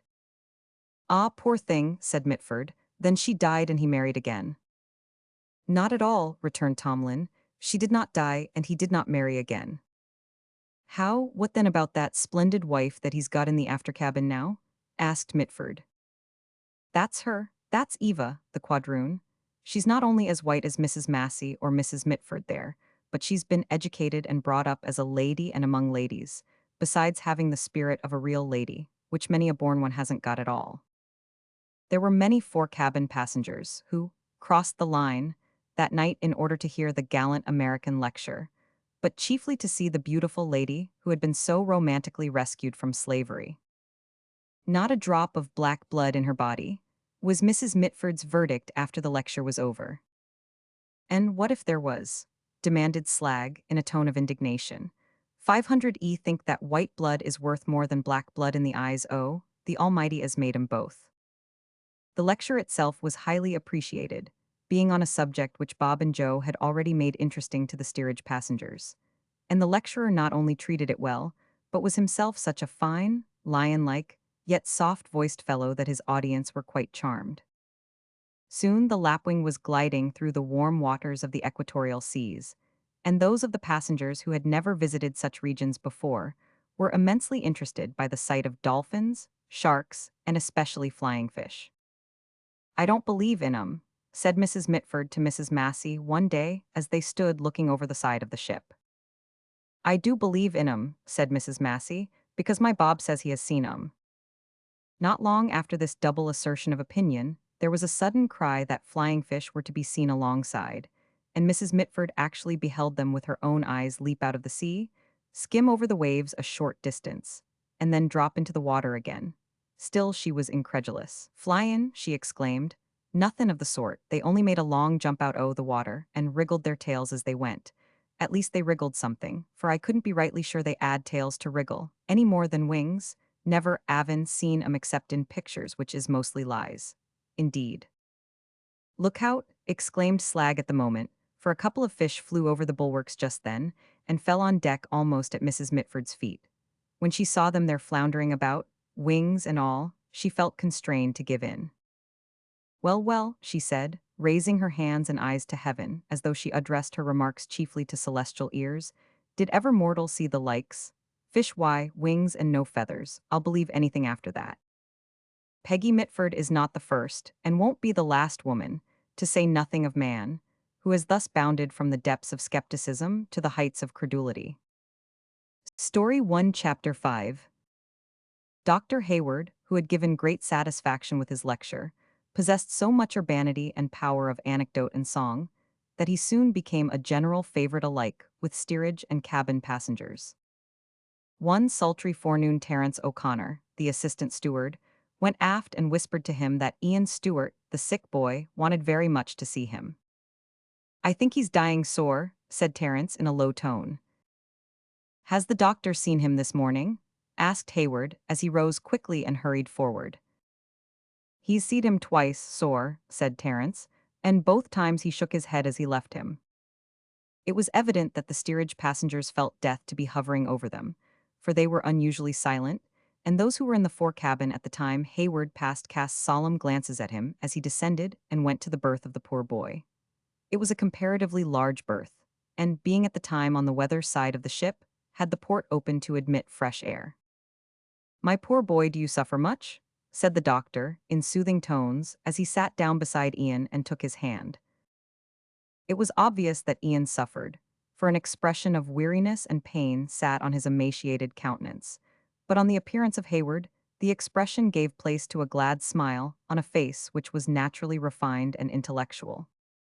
"Oh, thank you, thanks," said Ian in a low, hesitating voice, for he was almost too far gone to speak. "There, don't speak, dear boy," said the doctor, gently. "I see you have been thinking about our last conversation. Shall I read to you?"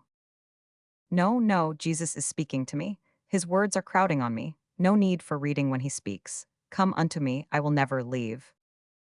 His breath suddenly failed him, and he ceased to speak, but the glad look in his large eyes showed that the flow of divine words, though inaudible, had not ceased. "Mother, father," he said after a short pause, "don't cry. You'll soon join me. Don't let them cry, Dr. Hayward. The parting won't be for long." The doctor made no reply, for at that moment the unmistakable signs of dissolution began to overspread the pinched features, and in a few minutes it became known throughout the ship that the King of Terrors had been there in the guise of an angel of light to pluck a little flower and transplant it into the garden of God. Hayward tried to impress this fact on the bereaved parents, but they would not be comforted. They were a lowly couple, who could not see far in advance of them, even in regard to things terrestrial. The last words of their child seemed to have more weight than the comfort offered by the doctor. "Cheer up, David," said the poor wife, grasping her husband's hand and striving to check her sobs. "Ian said truth, it won't be long afore we jine him, the dear, dear boy." But even as she uttered the words of cheer her own heart failed her, and she again gave way to uncontrollable grief, while her husband, dazed and motionless, sat gazing at the face of the dead. The funeral and its surroundings was as sad as the death. Everything was done to shroud the terrible reality. The poor remains were tenderly laid in a black deal coffin and carried to the port side of the ship by kind and loving hands. A young Wesleyan minister, who had been an unfailing comforter and help to the family all through the boy's illness, gave a brief but very impressive address to those who stood around, and offered up an earnest prayer. But nothing could blind the mourners, especially the parents, to the harsh fact that the remains were about to be consigned to a never-resting grave, and that they were going through the form rather than the reality of burial, while, as if to emphasize this fact, the back fin of a great shark was seen to cut the calm water not far astern. It followed the ship until the hollow plunge was heard, and the weighted coffin sank into the unknown depths of the sea. An impression that never faded quite away was made that day on some of the more thoughtful and sensitive natures in the ship. And who can say that even amongst the thoughtless and the depraved no effect was produced? God's power is not usually exerted in visibly effective processes. Seeds of life may have been sown by that death, which shall grow and flourish in eternity. Certain it is that some of the reckless were solemnized for a time, and that the young Wesleyan was held in higher esteem throughout the ship from that day forward. Some of the passengers, however, seemed very soon to forget all about the death, and relapsed into their usual frames of mind. Among these was Ned Jarring. For several days after the funeral he kept sober, and it was observed that the Wesleyan minister tried to get into conversation with him several times, but he resisted the good man's efforts. And when one of his chums laughingly remarked that he seemed to be hand and glove why the parson now, Black Ned swung angrily round, took to drinking again, and, as is usually the case in such circumstances, became worse than before. Thus the little world of shipboard went on from day to day, gradually settling down into little coteries as like-minded men and women began to find each other out. Gradually also, the various qualities of the people began to be recognized, and in a few weeks, as in the greater world, each man and woman was more or less correctly gauged according to worth. The courageous and the timid, the sensible and the vain, the weak and the strong, the self-sacrificing and the selfish, all fell naturally into their appropriate positions, subject to the moderate confusion resulting from favoritism, abused power, and other forms of sin. It was observable also that here, as elsewhere, all the coteries commented with considerable freedom on each other, and that each coterie esteemed itself unquestionably the best of the lot, although it might not absolutely say so in words. There was one exception, namely in the case of the worst or lowest coterie, which, so far from claiming to be the best, openly proclaimed itself the worst, gloried in its shame, and said that it didn't care a button or words even more expressive to the same effect. Ned Jarring belonged to this last class. He was probably the worst member of it. One night an incident occurred which tested severely some of the qualities of everyone on board. It was some time after midnight, when the dead silence of the slumbering ship was broken by perhaps the most appalling of all sounds at sea, the cry of fire. Smoke had been discovered somewhere near the forecabin. Fortunately, the captain had just come up at the time to speak with the officer of the watch on deck. At the first cry, he ran to the spot pointed out, telling the officer to call all hands and rig the pumps, and especially to keep order among the passengers. The first man who leaped from profound slumber into wide-awake activity was Dr. Hayward. Having just lain down to sleep on a locker, as he expected to be called in the night to watch beside a friend who was ill, he was already dressed, and would have been among the first at the scene of the fire, but for an interruption. At the moment he was bounding up the companion ladder, a young man of feeble character, who would have been repudiated by the sex had he been born a woman, sprang down the same ladder in abject terror. He went straight into the bosom of the ascending doctor, and they both went with a crash to the bottom. Although somewhat stunned, Hayward was able to jump up and again make for the region of the fire, where he found most of the men and male passengers working with hose and buckets in the midst of dire confusion. Fortunately, the seat of the conflagration was soon discovered, and, owing much to the cool energy of the captain and officers, the fire was put out. It was about a week after this thrilling event that Mrs. Massey was on the forecastle talking with Peggy Mitford. A smart breeze was blowing, just enough to fill all the sails and carry the ship swiftly on her course without causing much of a sea. The moon shone fitfully through a mass of drifting clouds, mingling its pallid light with the wondrous phosphoric sheen of the tropical seas. Mrs. Mitford had been regaling her companion with a long-winded and irrelevant, though well-meant, yarn about things in general and nothing in particular. And Nellie, who was the personification of considerate patience, had seated herself on the starboard rail to listen to and comment on her lucubrations. "Yes, as I was sayin', Nellie," remarked Peggy in her soft voice after a brief pause, during which a variety of weak little expressions crossed her pretty face, "I never could abide the sea. It always makes me sick, and when it doesn't make me sick, it makes me nervish. Not that I'm given to bein' nervish. And if I was, it wouldn't matter much, for the sea would take it out o' me, whether or not. That's always the way. If it's not one thing, it's sure to be another. Don't you think so, Nellie? My John says 'e thinks so, though it isn't to be thought much of what 'e says, dear man, for 'e's got a way of sayin' things when 'e don't mean 'em, you understand." "Well, I don't quite understand," answered Mrs. Massey, cutting in at this point with a laugh, "but I'm quite sure it's better to say things when you don't mean them, than to mean things when you don't say them." "Perhaps you're right, Nellie," rejoined Mrs. Mitford with a mild nod of assent. I've sometimes thought on these things when I've ad one o my sick edicts, which prevents me from thinkin' altogether, almost. And, bless you, you wonder what strange ideas comes over me at such times.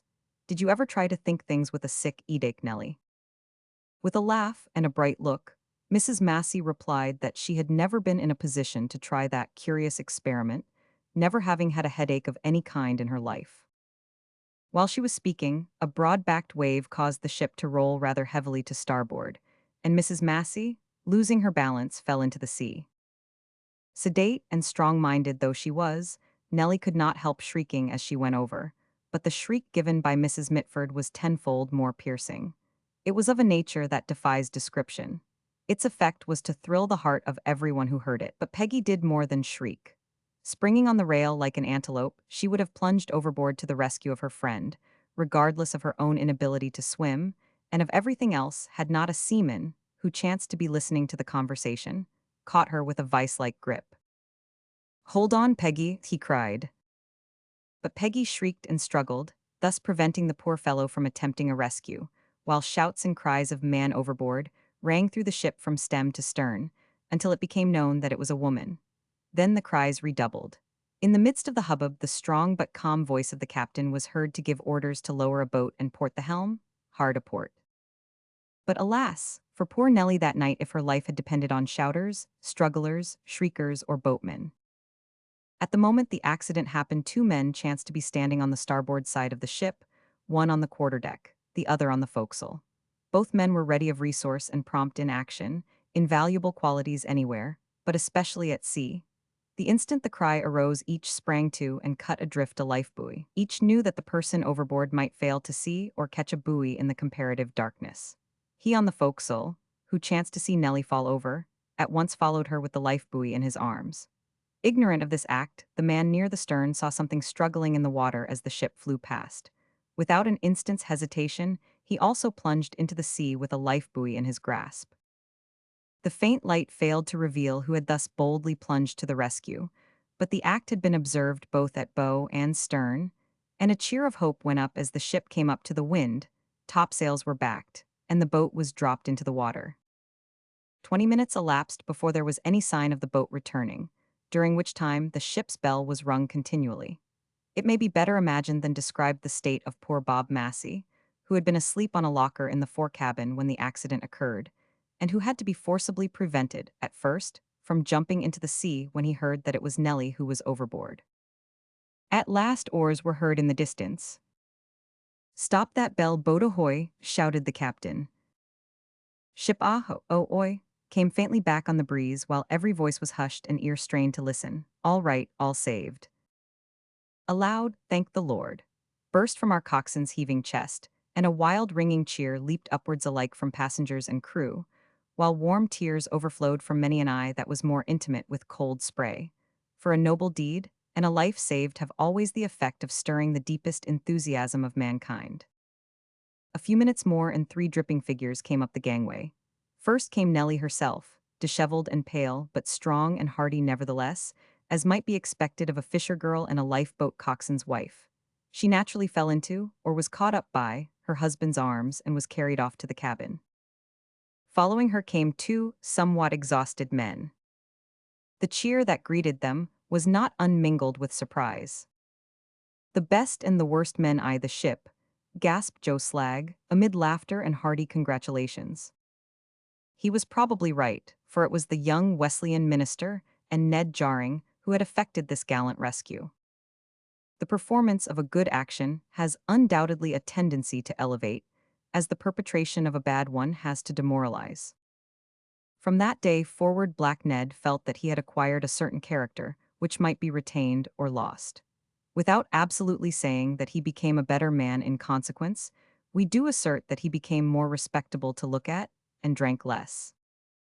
Thus the voyage progressed, until the good ship Lapwing sailed in among some of the innumerable islands of the southern seas. Story 1, Chapter 6. Darkness, whether physical, mental, or spiritual, is probably the greatest evil that man has had to contend with since the fall. At all events, the physical and mental forms of it were the cause of the good ship Lapwing sailing one night straight to destruction. It happened thus. A pretty stiff breeze, amounting almost to half a gale, was blowing on the night in question, and the emigrant ship was running before it under close-reefed topsails. For some days previously, the weather had been dirty, and the captain had found it impossible to obtain an observation, so that he was in the dark as to the exact part of the ocean in which he was sailing. In an open sea, this is not of serious moment, but when one is nearing land, or in the neighborhood of islands, it becomes cause for much anxiety. To make matters worse, the ship had been blown considerably out of her course, and worst of all, the night was so intensely dark that it was not possible to see more than a few yards beyond the flying jibboom. The captain and mate, with several of the men, stood on the forecastle peering anxiously out into the darkness. "I don't like the look o' things at all," muttered the captain to the chief mate. "Perhaps it would be well, sir, to lay till daylight," suggested the mate. Whether the captain agreed with his chief officer or not was never known, for just then a dull sound was heard, which sent a thrill to the bravest heart on board. "Breakers ahead," cried the lookout, as in duty bound, but he was instantly contradicted by the mate, who shouted that they were on the starboard beam, while another voice roared that they were on the port bow. The helm was instantly put hard a port, and immediately after the order was given, hard a starboard, for it was discovered that the sound of breakers came from both sides of the vessel.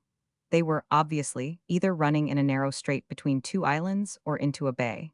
In the first case, the danger was imminent. In the second case, destruction was almost inevitable. "Clear the anchor and stand by to let go," cried the captain, in loud, sharp tones, for he felt that there was no room to turn and retreat. The order was also given to take in all sail.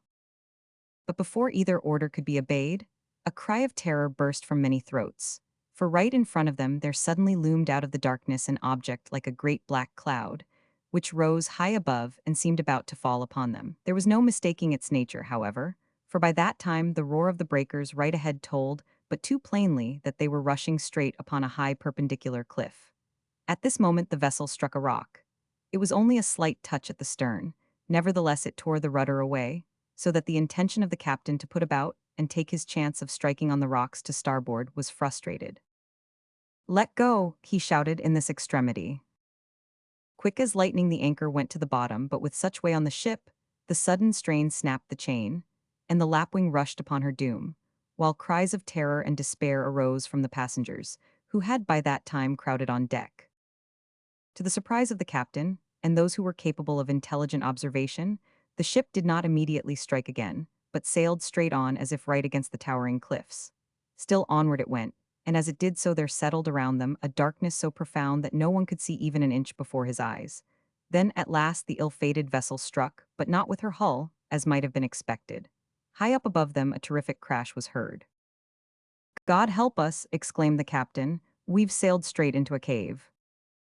That he was right soon became evident, for immediately after the crashing of the topmasts against the roof of the cave, a shower of small stones and several large fragments fell on the deck with a rattle like that of musketry.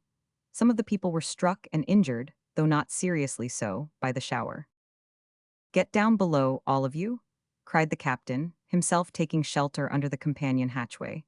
But the order was needless, for the danger was so obvious that everyone sought the shelter of the cabins without delay. The situation was not only terrible, but exceedingly singular, as well as trying. For as long as stones came thundering down on the deck, it would have been sheer madness to have attempted to do anything above board. And to sit idle in the cabins, with almost certain death staring them in the face, was a severe test of endurance. From the motion of the vessel several facts could be deduced. Although the scraping and crashing of the masts overhead told eloquently of destruction going on in that direction, the heaving of the ship, and her striking occasionally on either side, proved that there was deep water below her. That they were not progressing into an interminable cavern was made evident by the frequent plunging of the shattered bowsprit against the inner end of the cave. This action sent the vessel reeling backwards, as it were, every time she struck, besides shattering the bowsprit.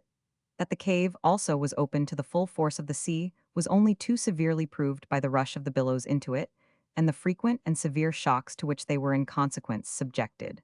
These shocks had extinguished the lamps, and it was only by the aid of a few candles that they were delivered from sitting in absolute darkness. In these awful circumstances, the young Wesleyan proved that, besides the courage that he had already shown in facing danger on a sudden emergency, He also possessed that far higher courage which can face the slow and apparently sure approach of death with equanimity and self-possession. Moreover, he proved that the word of God and prayer are the true resources of man in such extremities. Calling those who were willing around him, he led them in prayer, and then quieted the timid among them, as well as comforted all, not by reading, but by quoting appropriate passages from Scripture, in which he was profoundly versed. 500 know when it'll be low water, sir? Asked Joe Slag of the captain, when the ship gave one of her upward heaves and rasped her timbers again on the sides of the cave. Not for 3 hours yet, but it's falling. I expect there will be less sea on in a short time. If the ship holds together, we may yet be saved. There was a murmured, thank God, at these words. Then Bob Massey expressed some fear that there might be a danger of striking the rocks underneath before low water. I wish it was the risen tide, he said, and the words took his mind back, like a flash of lightning, to the time when he used them in a very different sense. Then all was peace, hope, sunshine, and his bride was sitting like a good angel beside him, with a sweet smile on her fair face. Now something like darkness visible showed him his poor wife, still beside him, thank God, but clinging to his arm with looks of terror amounting almost to despair. What a contrast, he thought, and for the first time a feeling of rebellion arose in his mind. There's no use sittin' here to be drowned like rats, he cried, starting up. I'll go on deck and take a cast o' the lead, and see what chances we have. No, you won't, Bob, cried Nellie, throwing her arms firmly round him. There's big stones falling all about the deck yet, don't you hear them?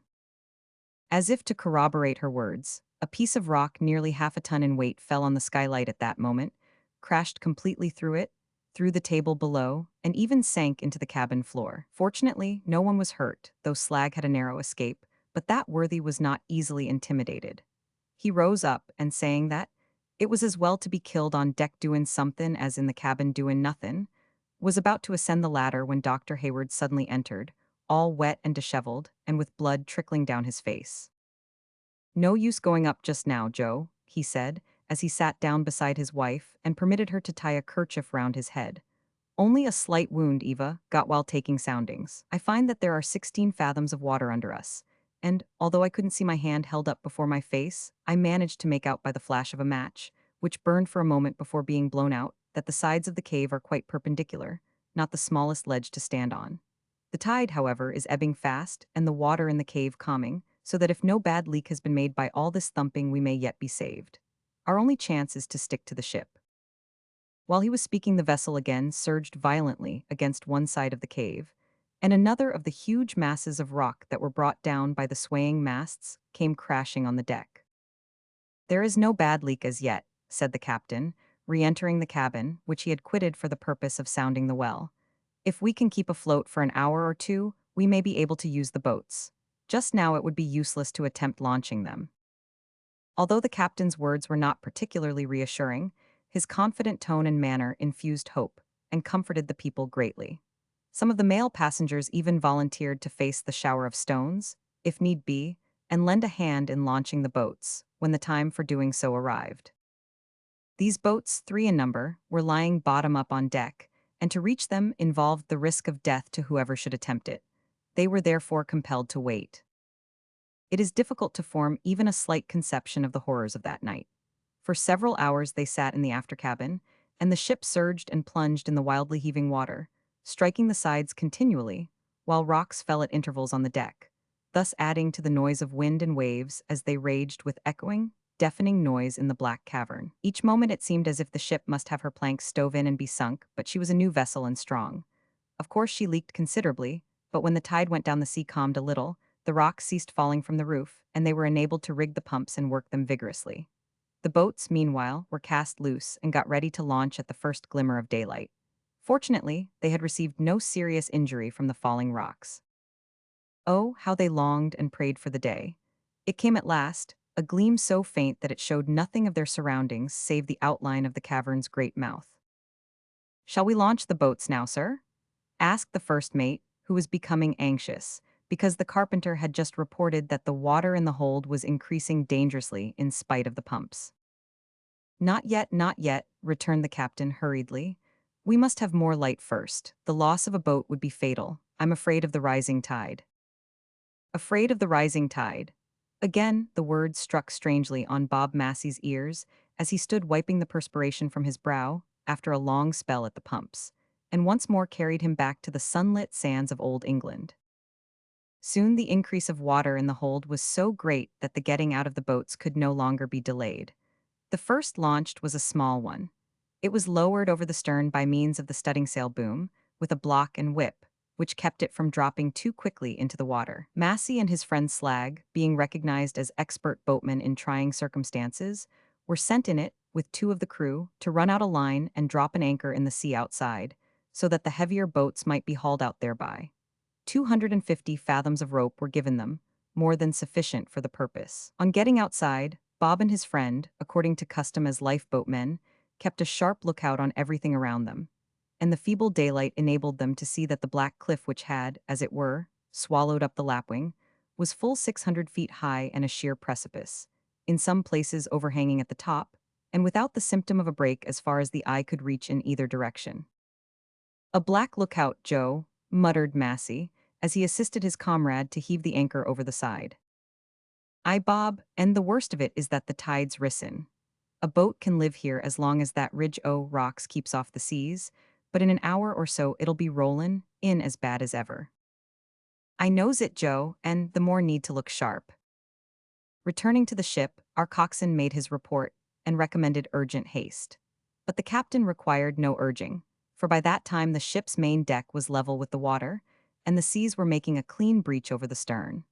The passengers and crew crowded towards the port gangway, where the large boat was being brought round to receive the women and children first. This was such a familiar scene to the two lifeboatmen that they kept cool and self-possessed from the mere force of habit. Seeing this, the captain ordered Mitford to get into the boat first and help to stow the others, for it would be a tight pack, he said, to stow them all.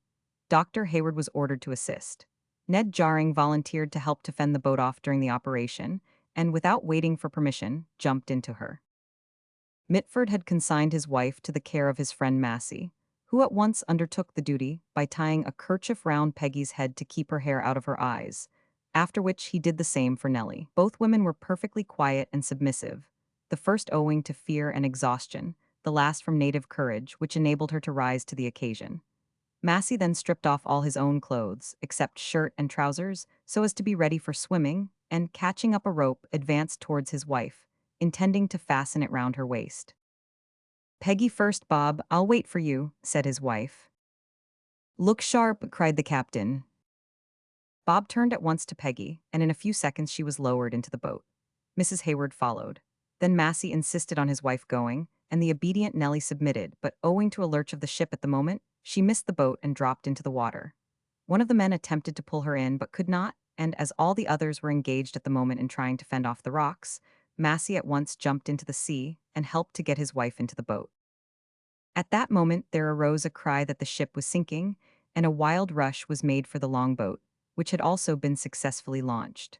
Of course it was instantly overcrowded, for all discipline was now at an end. Before anything else could be done the lapwing sank in 16 fathoms of water, carrying the longboat and all the people in her along with it. But those in the other boat had shoved off at the first wild cry, and hauling on the anchored cable, just escaped being sucked down by the sinking ship. Bob Massey clung to the boat's gunwale and thus escaped. Rowing back instantly, however, to the spot where the ship had gone down, they sought eagerly for swimmers. Only 3 were discovered and rescued, but the others, 70 souls in all, found a watery grave in the dark cavern of that unknown land. Story 1, Chapter 7. So rapidly did the final catastrophe take place that it was difficult for the rescued party at first to credit the evidence of their senses. On the spot where the lapwing had been beating her sides against the cruel walls of the cavern, and where so many hearts had been throbbing wildly between hope and fear, no living creature remained. Nothing but a few feet of the shattered masts appearing now, and then above the surging waves was left to tell of the terrible tragedy that had been enacted there. For upwards of an hour, the party in the boat hovered about the place, not so much with the hope of rescuing any of their shipmates as on account of the difficulty of tearing themselves away from the fatal spot. Perhaps the natural tendency of man to hope against hope had something to do with it. Then they passed silently out of the cavern and rode slowly along the base of the tremendous cliffs. At length the feeling of self-preservation began to assert itself, and Bob Massey was the first to break silence with the question, Does anyone know if there's anything to eat aboard? We'd better see to that, observed Dr. Hayward, who was steering. Bob Massey pulled in his oar and, without remark, began to search the boat. It was found that all the food they had brought away consisted of 9 tins of preserved meat and 3 pieces of pork, a supply which would not go far among 10 persons. The 10 survivors were Dr. Hayward and his wife, Massey and Nellie, Joe Slagg, John Mitford and his wife Peggy, Terence O'Connor, the assistant cook, Tomlin, one of the cabin passengers, and Ned Jarring. All the rest, as we have said, had perished with the ill-fated lapwing. Little was said at first, for the hopelessness of their condition seemed so obvious that the men shrank from expressing their gloomy fears to the women who sat huddled together, wet and cold, in the bottom of the boat. As we have said, as far as the eye could see in any direction, the frowning cliffs rose perpendicularly out of deep water. There was not even a strip of sand or a bay into which they could run in case of the wind increasing. There is nothing for it but to push on till we come to an inlet or break of some sort in the cliffs by which we may land, said Hayward, speaking encouragingly to the women. God helping us, we are sure to find some such place ere long. Don't look very like it, muttered Black Ned gloomily. We can see how it looks about as well as you can, retorted John Mitford, indignantly. If he can't say something to cheer the women, there's no need for to look blue and tell us what a mere babby could see for itself. This remark, coming as it did from lugubrious Mitford, caused Terence O'Connor to smile.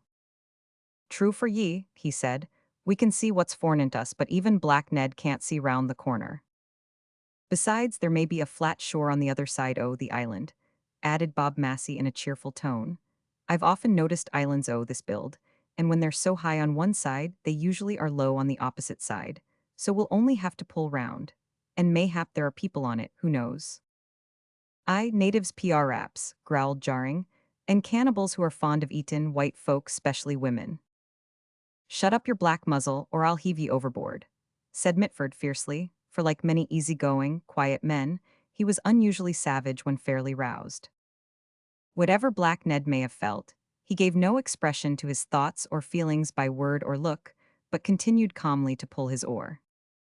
All that day, and all that night, however, the party pulled steadily along the shore without finding an opening in the cliffs or any part which could be scaled by man. During this period, their plight was miserable in the extreme, for the weather at the time was bitterly cold. They were drenched through and through with spray, which broke so frequently over the side as to necessitate constant bailing, and, to make matters worse, towards evening of the second day snow began to fall and continued to do so the greater part of the night. Fortunately, before dark they came to some small rocky islets, on which they could not land as the waves washed over them, but in the lee of which they cast anchor, and thus were enabled to ride out a furious gale, which sprang up at sunset and did not subside till morning. It need scarcely be said that the men did all that lay in their power to shelter the poor women, who had exhibited great fortitude and uncomplaining endurance all that weary time. But little could be done for them, for there was not even a bit of sail to put over them as a protection. Nellie, dear, said Massey, when the boat was brought up under the lee of the rocks, d'ye feel very cold? Not very, replied his wife, raising her head. I'm strong, thank God, and can stand it, but Peggy here is shudderin' awful bad. I believe she'll die if something isn't done for her.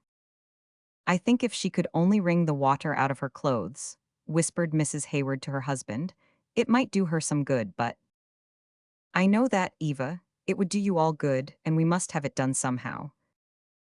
An exclamation in the bow of the boat at that moment attracted attention.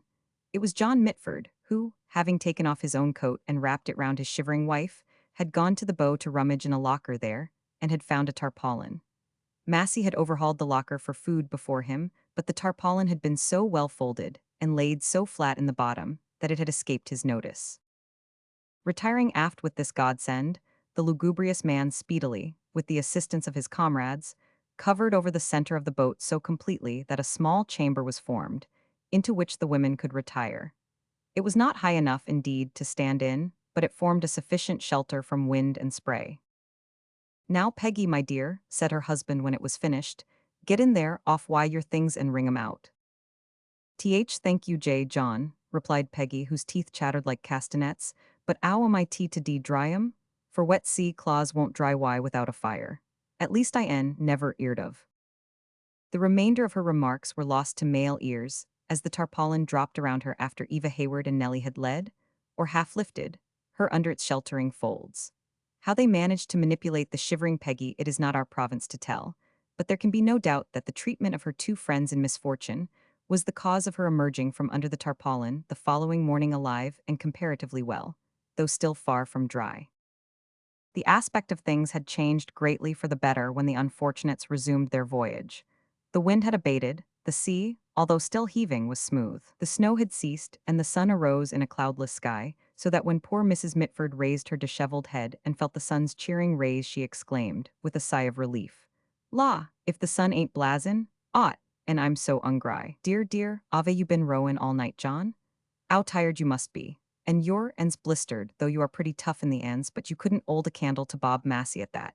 Yes, Nellie, I 'ear you, but la, what does it matter, 'ow your air and things is deranged W and you're wrecked at sea and—" The abrupt disappearance of the disheveled head at that moment suggested the idea that Mrs. Mitford had either fallen backward suddenly or been pulled under cover by her companions.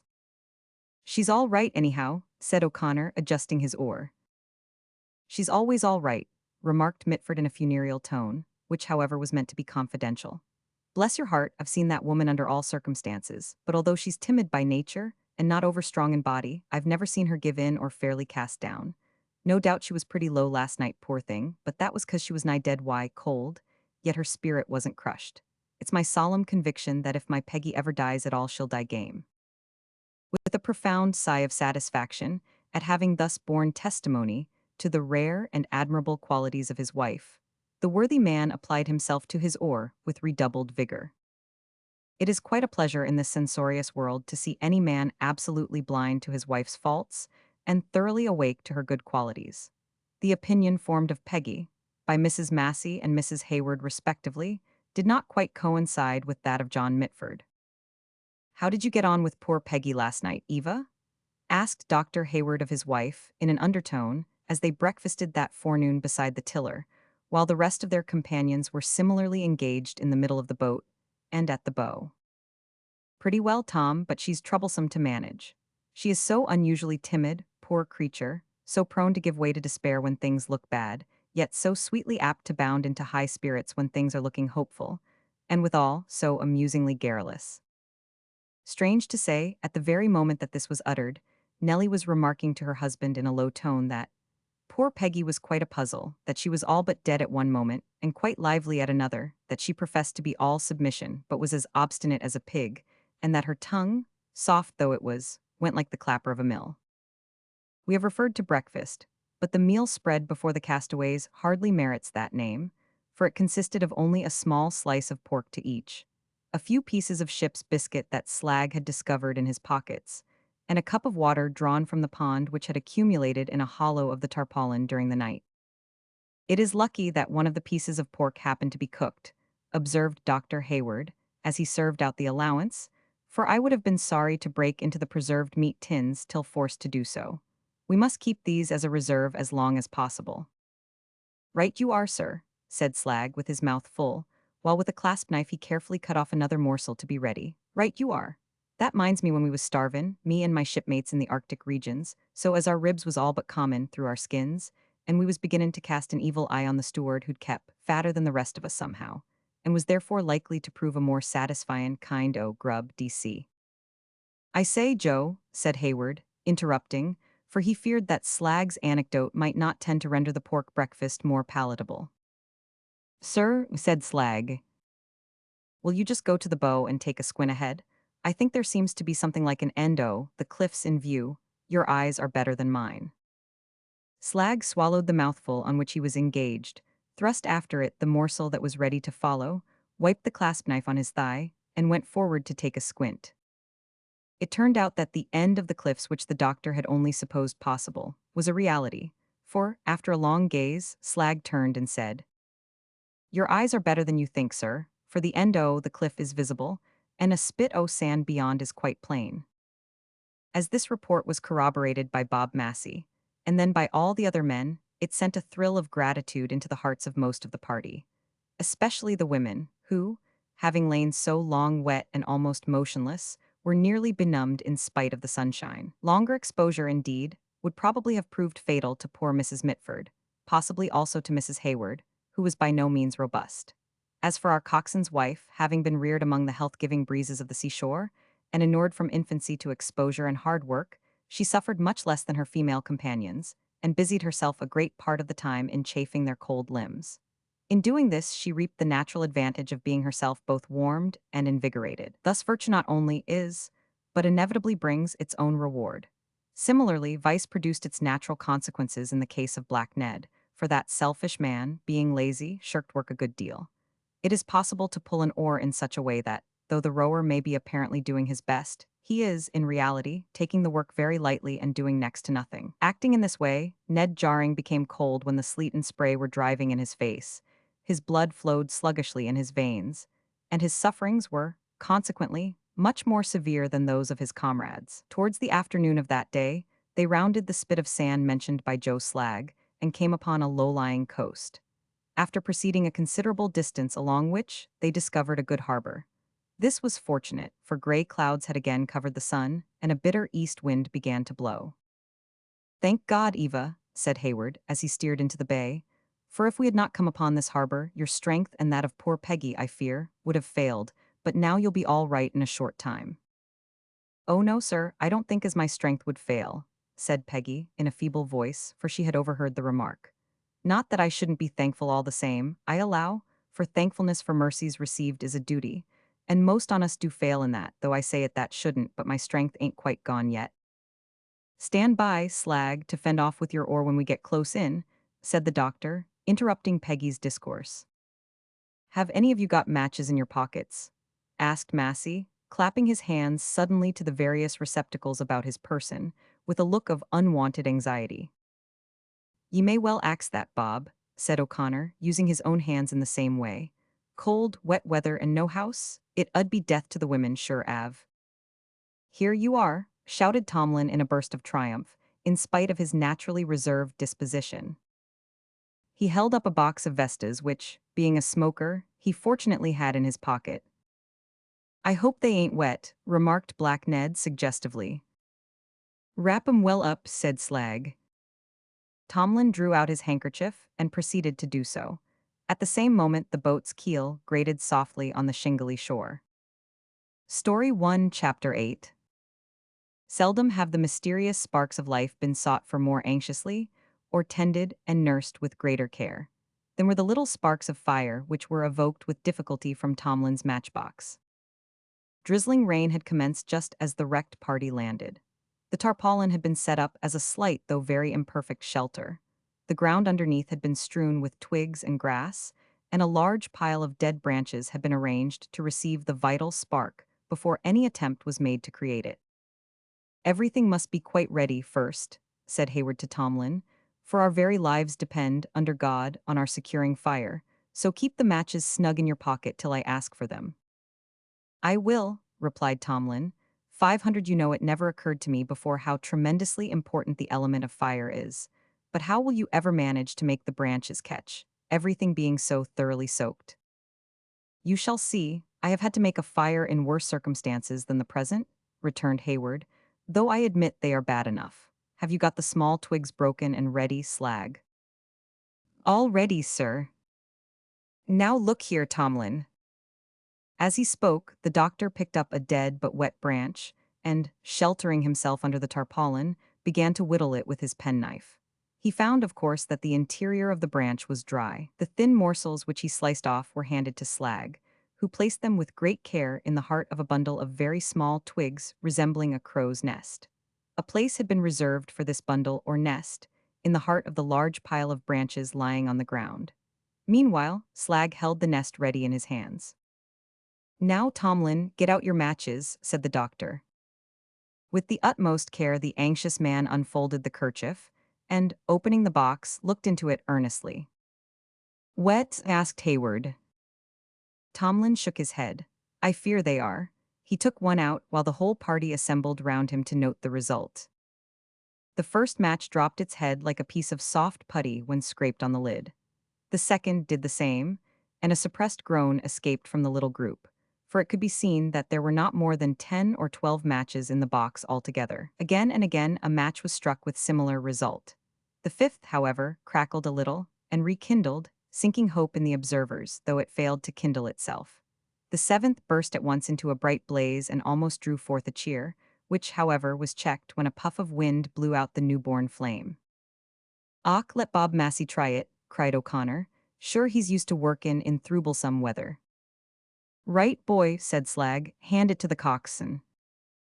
Tomlin readily obeyed, only too glad to get some of the failure shifted to other shoulders.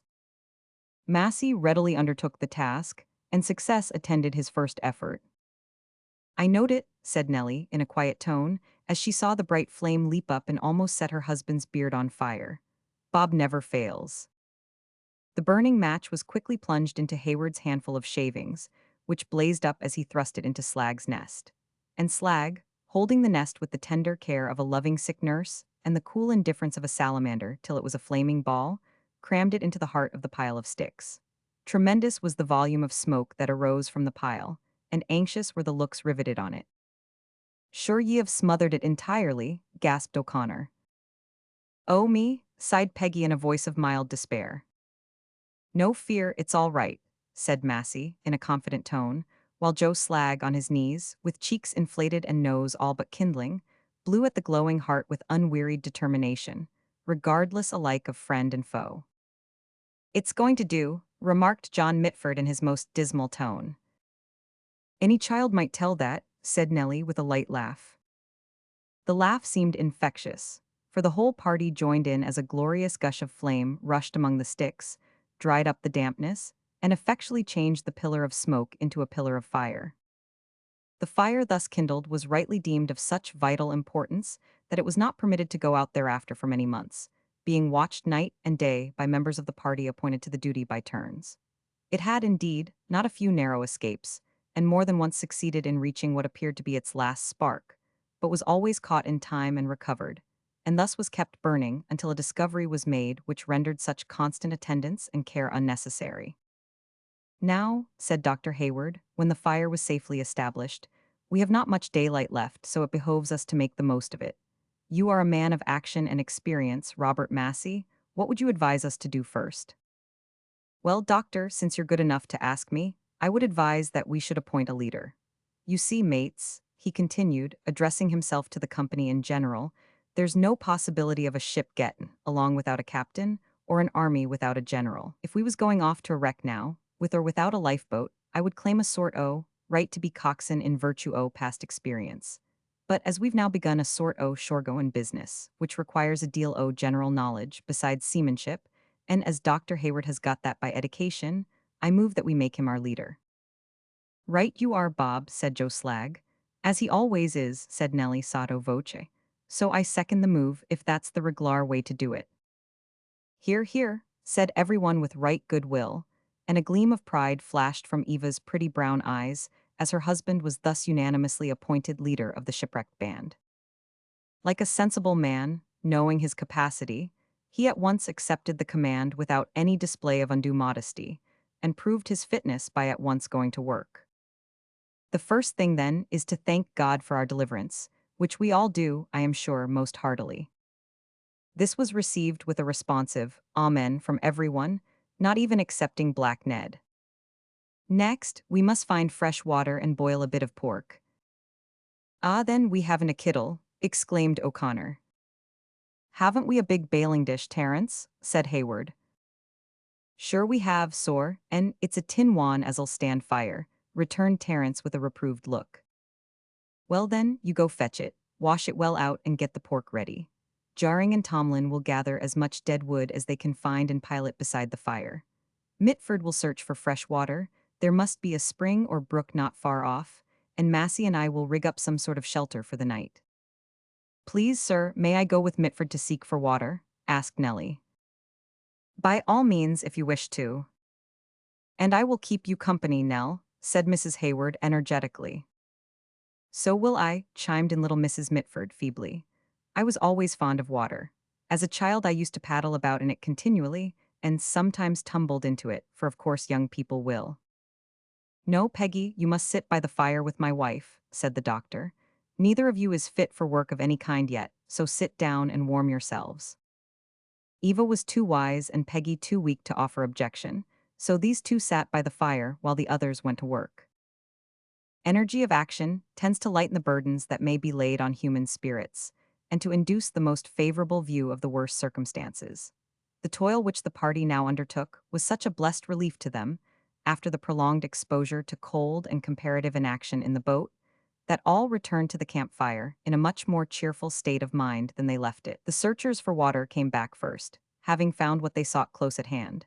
And Terence, filling his bailing dish, soon had the pork boiling, along with some mysterious herbs gathered by the doctor to convert the liquid into soup.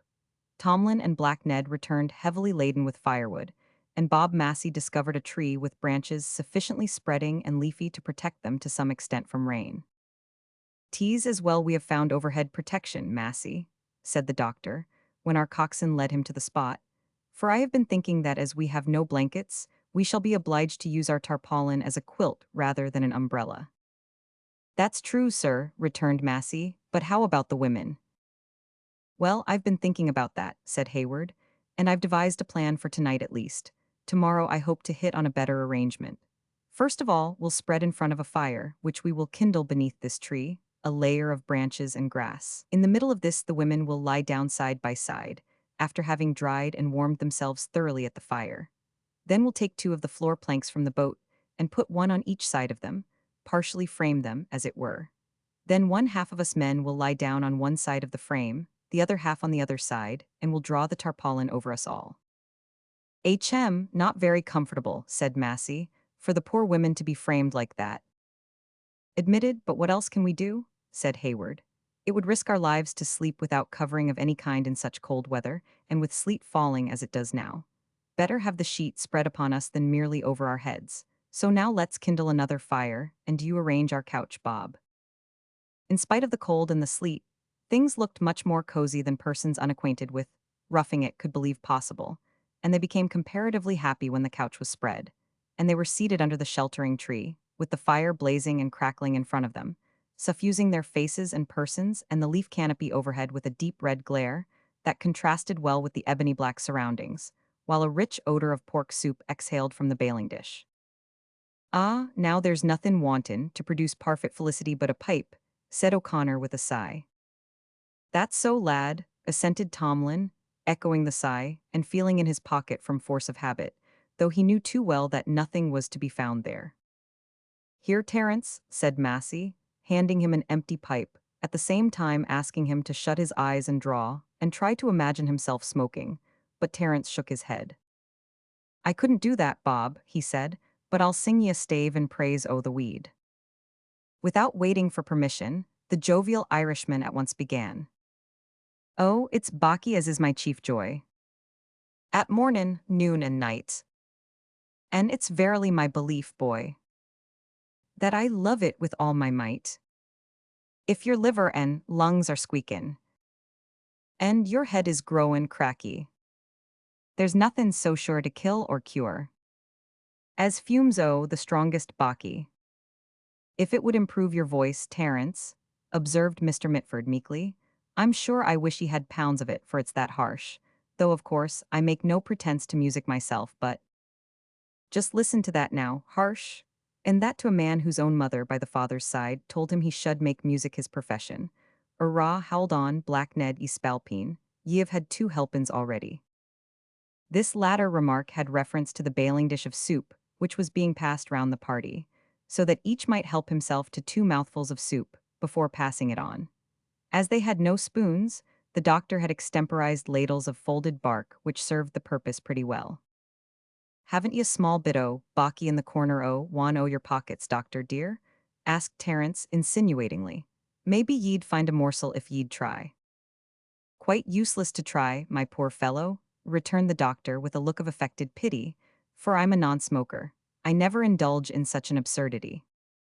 "Sure, it's a true proverb that says Doctor S. differ," retorted O'Connor, "for most o' the sawbones of my acquaintance have smoked like lime kilns."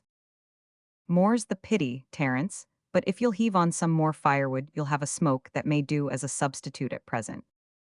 By heaping quantities of fresh branches on the fire till it was large enough to roast an ox, the party managed to pass the night in comparative comfort, in spite of cold and sleet. Hayward watched the fire during the first part of the night. Then he was relieved by our coxswain, who was succeeded by Joe Slag, and no Vestal virgins ever tended their fire with more anxious solicitude than those three men guarded theirs during that first night on the island.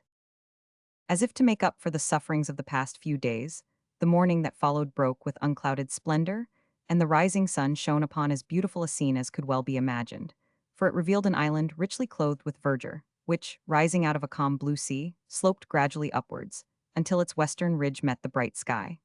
Evidently that terminating ridge was the place whence descended the precipitous cliffs, along which they had sailed immediately after leaving the cave of the wreck.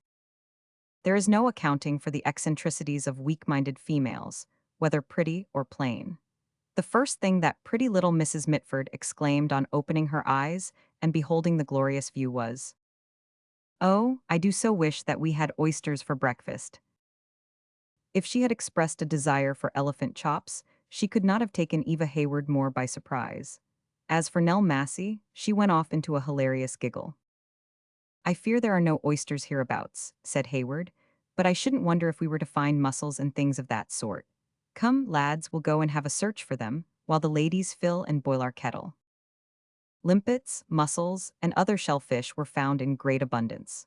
With these warm soup was soon made, and after a hearty breakfast, Hayward organized the party in two bands which were sent off in different directions to explore the island, Peggy and her husband being left behind to cook the dinner and keep up the fire. Story 1, Chapter 9. For several days, the shipwrecked party continued to live chiefly on limpets and mussels gathered on the seashore. Only a very little of the pork was used, for the purpose of converting the food into soup.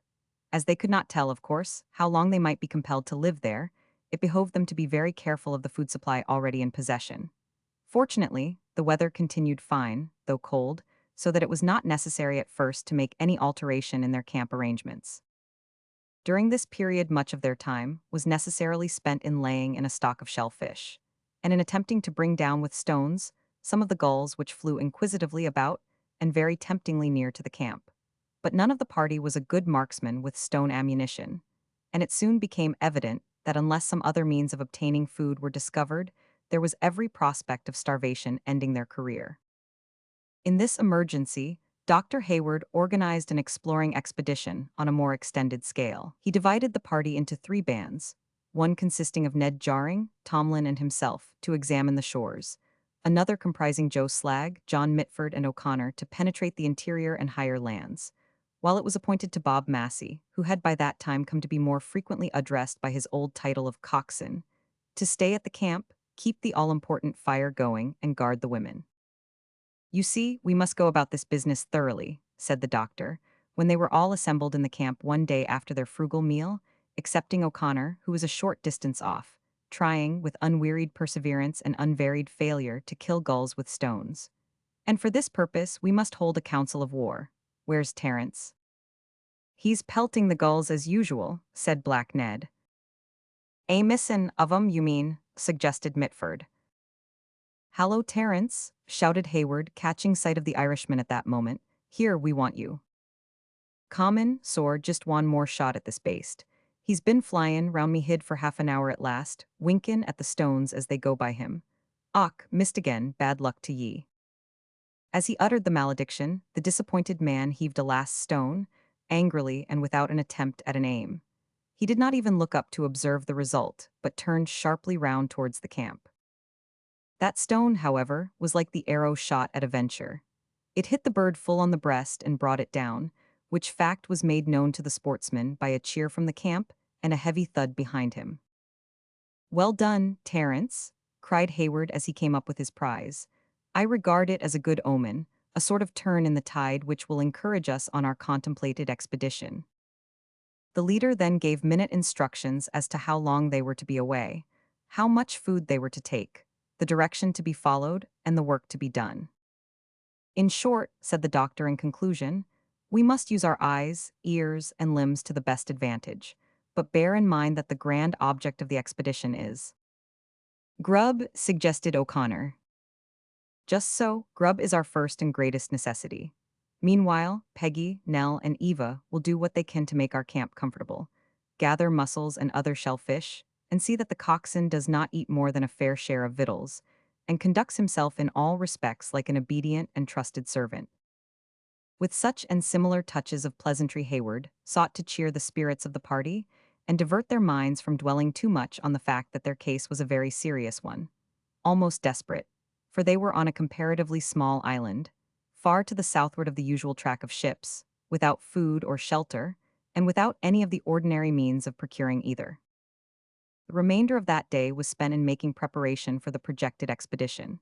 As they had no offensive or defensive arms, except two gully knives, their first business was to provide each man with a spear.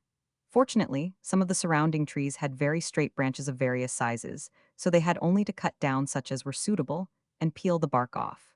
But the formation of hard points gave them some anxiety, until Tomlin hit upon the idea of utilizing the bones of their pork.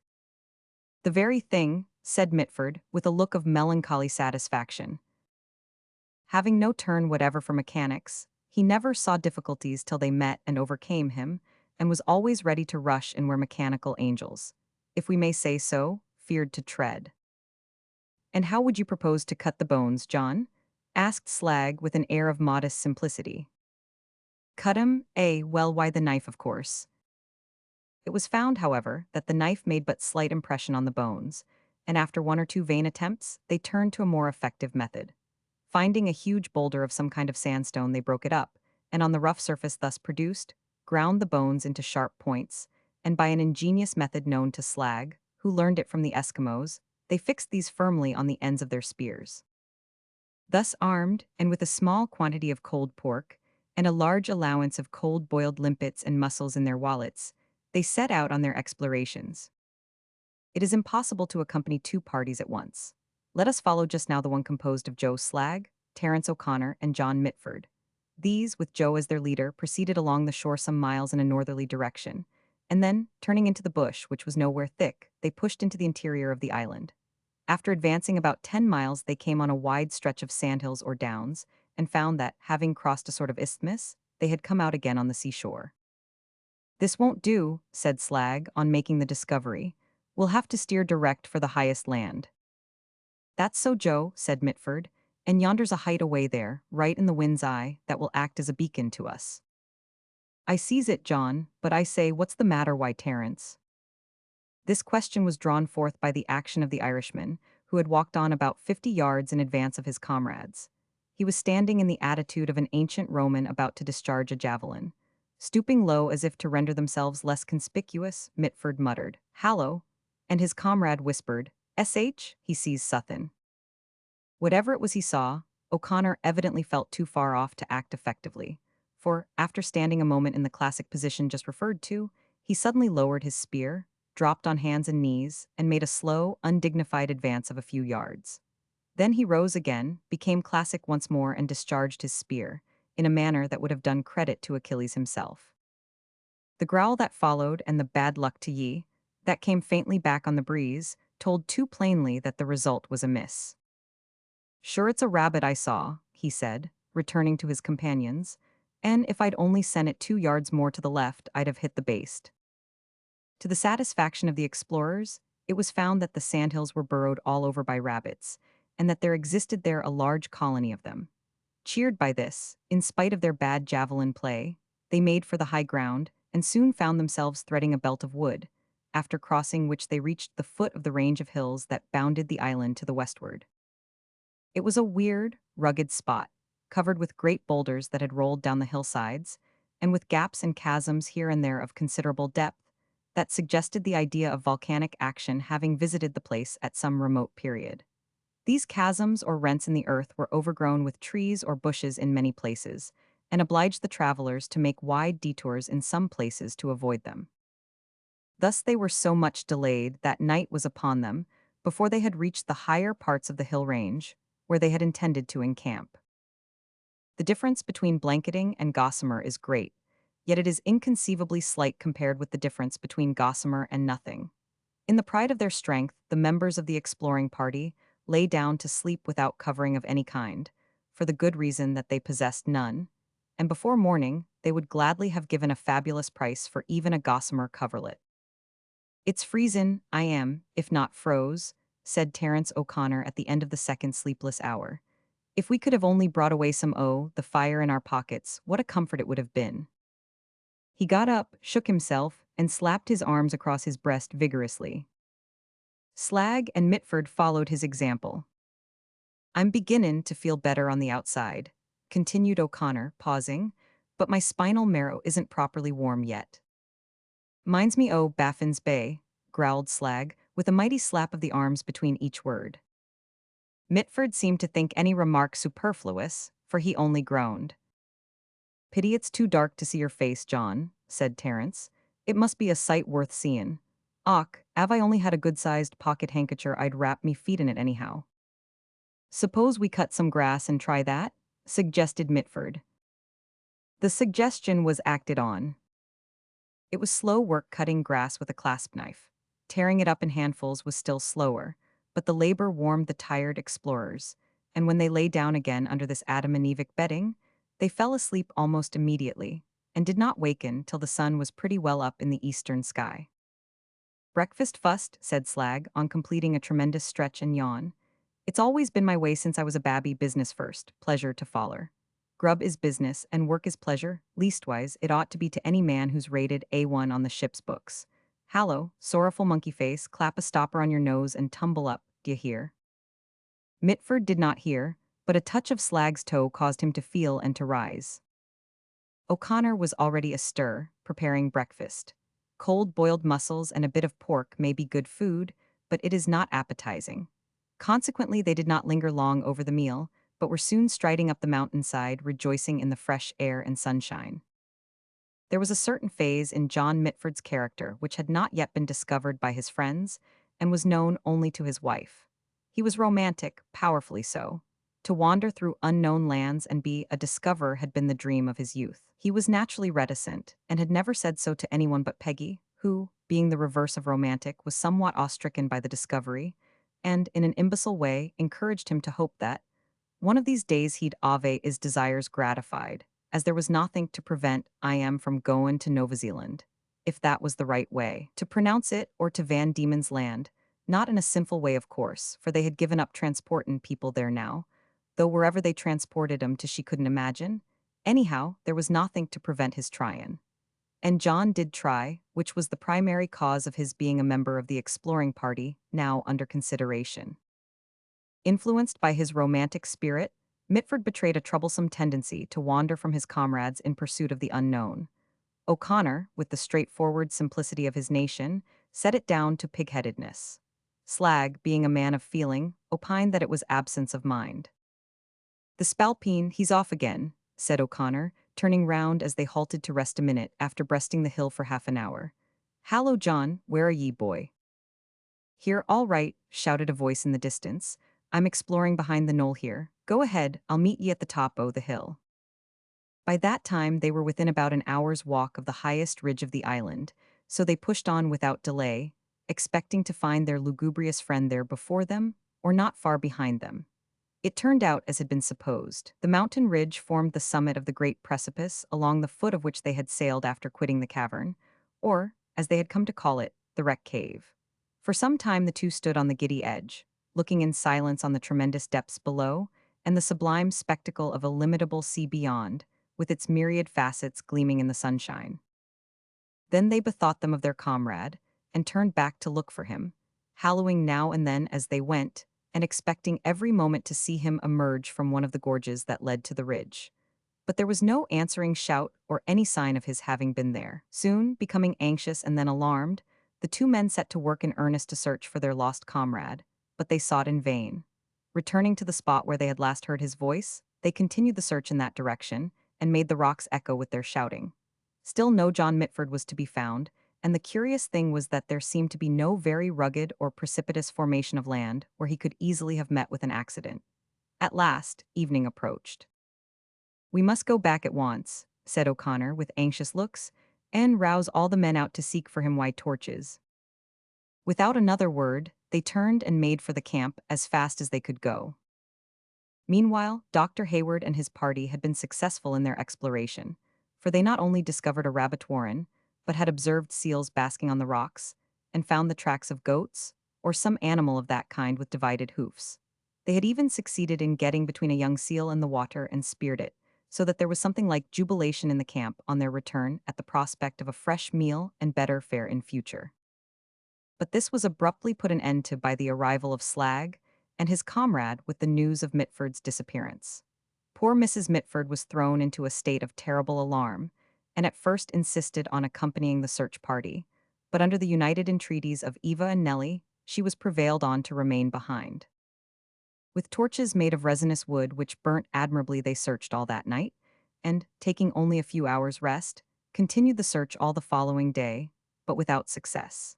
Day after day the search was continued, even after all hope of ever again seeing their comrade alive had died out, but at last they were compelled to give it up and devote themselves to the urgent duty of procuring better shelter and food. As for poor Mrs. Mitford, she sank into a state of helpless and hopeless despair. Story 1 Chapter 10. Men in straits cannot afford to sit down to grieve and mope over their sorrows. Although a deep gloom had been cast over the shipwrecked party, by the loss of one whom they had learned to respect, the urgent need of obtaining better food and shelter compelled them, as we have said, to give their whole mind and attention to this work.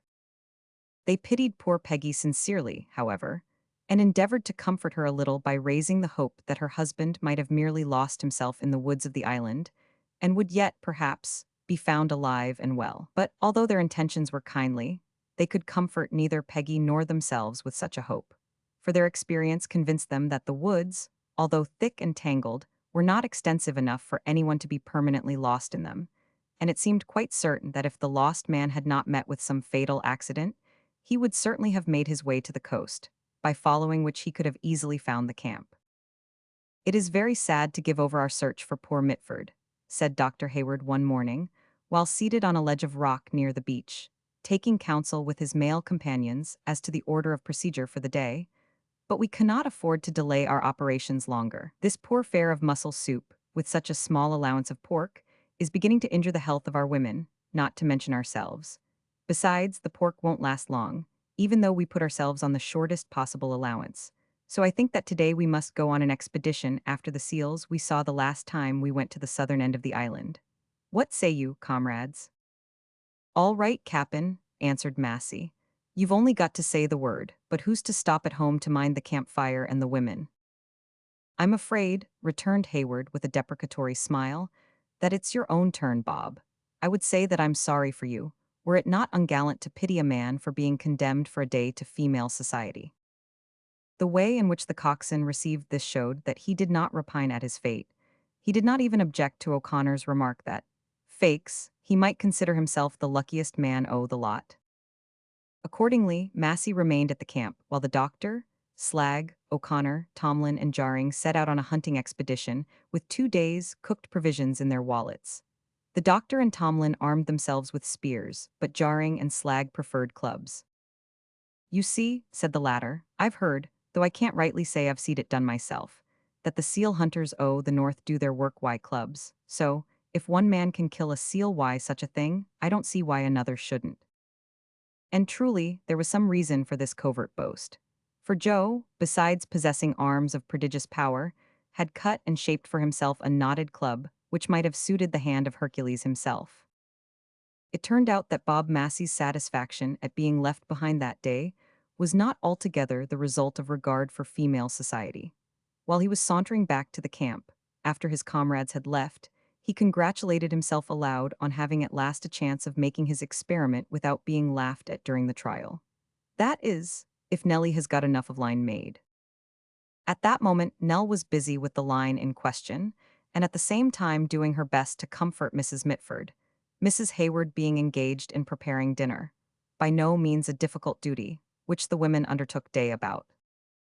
"Keep up your spirits, dear Peggy," said Nell, in that sweet, cozy tone, if we may say so, which played such havoc in Bob's bosom at the time when she was known as the coxswain's bride. "I feel sure that your dear husband will return to us. No doubt some sort o' misfortune has come to him, but he's such a sensible, handy man, is John, that I can't help feelin' he'll come back to us. And when I feel anything very strongly, Dino, I've almost always found it come true. Do you believe in strong feelin', Peggy? Poor Mrs. Mitford, who had been sitting with her hands clasped in her lap and an utterly woebegone expression on her pale face, raised her head with a troubled look on being thus directly appealed to. Believe in strong feelin', Nellie? I should just think I do. Not to mention my own feelin's, which are so strong that I never felt nothink like 'em before. Anyone who has been married to my John must know well what's in strong. Oh, no, I shall never see I am again, dear Nellie, don't tell me, she said, beginning to cry. I know, I know. There now, there's a good soul, don't go off again. Look, 500 know what this is for.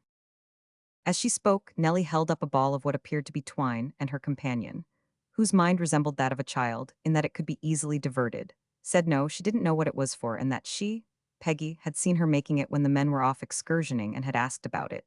And why didn't she, Nellie, relieve her curiosity before, upon the point, instead of waitin' till now? Well, you see, Peggy, replied her friend, with the confidential air of one who has a secret to tell, my Bob has took it into his head to give his mates a surprise by fishin' for albatrosses. Lawks, Nellie, and that will give him a surprise, interrupted Mrs. Mitford, drying her eyes. However can any man fish for a bird, unless, indeed, it goes under water and changes its nature, which no creetur can do, though now I come to think of it, I have seen flyin' fish, and so, perhaps, there may be albatrosses or other birds that. Hallo, Nellie, hard at the twine, lass. You've made about enough of it now, cried our coxswain, entering the camp at that moment, sitting down beside his wife and examining the ball of cord which she had been so busily spinning. I'm glad you think there's enough, Bob, for I've come to the end o' the stuff you gathered for me.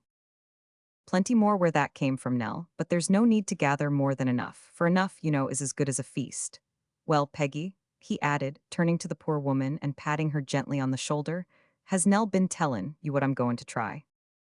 She was beginnin' to tell me, Mr. Massey, when you came in, something about fishin' for albatrosses, and I always thought albatrosses was birds, and quite right, Peggy. See, this is how it is. You bait a hook, but come, said the coxswain, rising suddenly and taking up the ball of twine.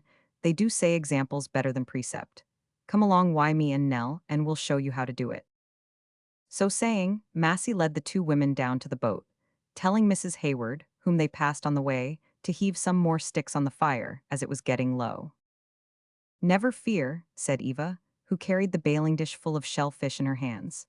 I shall never forget the fright we got that time. Joe let it get so low that it was almost at the last spark. You won't be long away, will you? Not long, anyhow we'll be sure to turn up for dinner. During their short residence on the island, the coxswain had observed that albatrosses paid them frequent visits. The giant birds had exhibited some signs of curiosity as to the doings of the new arrivals on the island, so he resolved to capture one of them, with a view to soup. Embarking in the boat, he rowed towards a point of rocks jutting out into the sea, over which albatrosses had been seen hovering many times. On the way, Nellie, who had previously been taught what to do, fastened a small bit of wood to the end of the line she had spun. Hanging from this was a hook that the coxswain had made from a gull's breastbone. It was baited with a piece of pork. Before arriving at the point of rocks, they saw that an albatross was soaring over it on its mighty outspread wings. On observing the boat, it flew away and disappeared in the distance, but Bob was not much concerned about that. Now, Nell, he said on landing, carry this bait out to sea as far as the line will let you, lay it on the water, and then pull back into yon cove, and see that you hide the boat and yourselves well and keep quiet. You mustn't even talk, Peggy. Yon fellow will soon be back. Nellie did exactly as she was directed, and then her husband, holding the shore end of the line, concealed himself among the rocks. He was right about the bird. Ere long it was seen returning, and soon, on motionless, expanded wings, it hovered over the rocky point. Then it caught sight of the floating bait. With a majestic swoop, it dived, caught it up, and next moment was flouncing wildly about, hooked by the tongue, while Bob Massey hauled in the line. He had provided himself with a stick, and when the huge bird came within reach he felled it, to the immense delight of the watchers in the cove, who had already begun to smell savory soup by anticipation. While these were thus engaged, the sealing party was even more successful in the opposite direction. They had not gone half a dozen miles when they sighted a group of seals, sleeping, or sunning themselves on a flat rock near high water mark. Now then, Hercules, lead the way with your club, said the doctor to Joe Slag in a whisper. Joe at once shouldered his weapon and led the party round by some sheltering rocks so as to get between the seals and the sea. Then, rushing forward in a body, they took the creatures by surprise and intercepted two of them. On coming to close quarters, however, they found that the seals were much more formidable to look at than anything that any of them had ever seen in the Arctic seas. And when Joe brought his club down on the skull of the foremost with a terrible thwack, it refused to tumble over, but continued to splutter and flounder towards the sea. Dr. Hayward, however, used his spear at this moment with such effect that the seal fell, and another blow from the Herculean club finished its career. As this animal was about half a ton in weight, they left it on the beach with the intention of cutting off some stakes on their return and sending the boat round afterwards to fetch the remainder of the carcass. Considerably elated by their success, they pushed on. In a valley which led towards the interior hills, they found fresh tracks of goats and saw one of those animals in the distance. Rabbits were also seen, but none killed at that time. They had not gone far into this valley when a most interesting discovery was made. On opening up a new turn in the valley, they came on the ruins of a hut. With feelings of profound interest, they entered, for there was no door to bar their progress, and gazed around on the silent, moldering walls. "Good luck!" exclaimed O'Connor, springing forward and grasping an object which lay on the ground. It was a hatchet, covered with red rust. "Here is something else that will be useful," said Tomlin, picking up a file which was also covered with rust. The party at once began an eager search in the hope of finding other things that might be of use to them, and they were not altogether disappointed, for Jarring found a clasp knife, much rust-eaten of course, but still fit for use. Slag found a much battered frying pan, and Tomlin discovered a large cast-iron pot behind the hut, with a chip out of its rim. A bottle was also found, and the party crowded round to watch while the doctor examined it. "Gin, I hope," said Jarring in a low tone. "Physic, I think," murmured Slag. "A paper," exclaimed the doctor, holding it up to the light. Then, breaking the bottle, he unfolded the paper, but much of the writing on it had been obliterated by water which had leaked in. The few sentences, however, that were more or less legible, conveyed the fact that a vessel had been wrecked on the island in 1848, that the crew had lived there 18 months when a ship, chancing to pass that way, rescued them, that they had no provisions to leave for the use of unfortunates who might chance to be cast away there in future, and that there was a garden with some vegetables in it about. Here the writing became quite illegible. "Now we must find that garden," said the doctor, "and as we've not much daylight left, we must begin at once. Come along, lads." In half an hour they found the garden, with potatoes growing in it, and a few other roots that were new to them.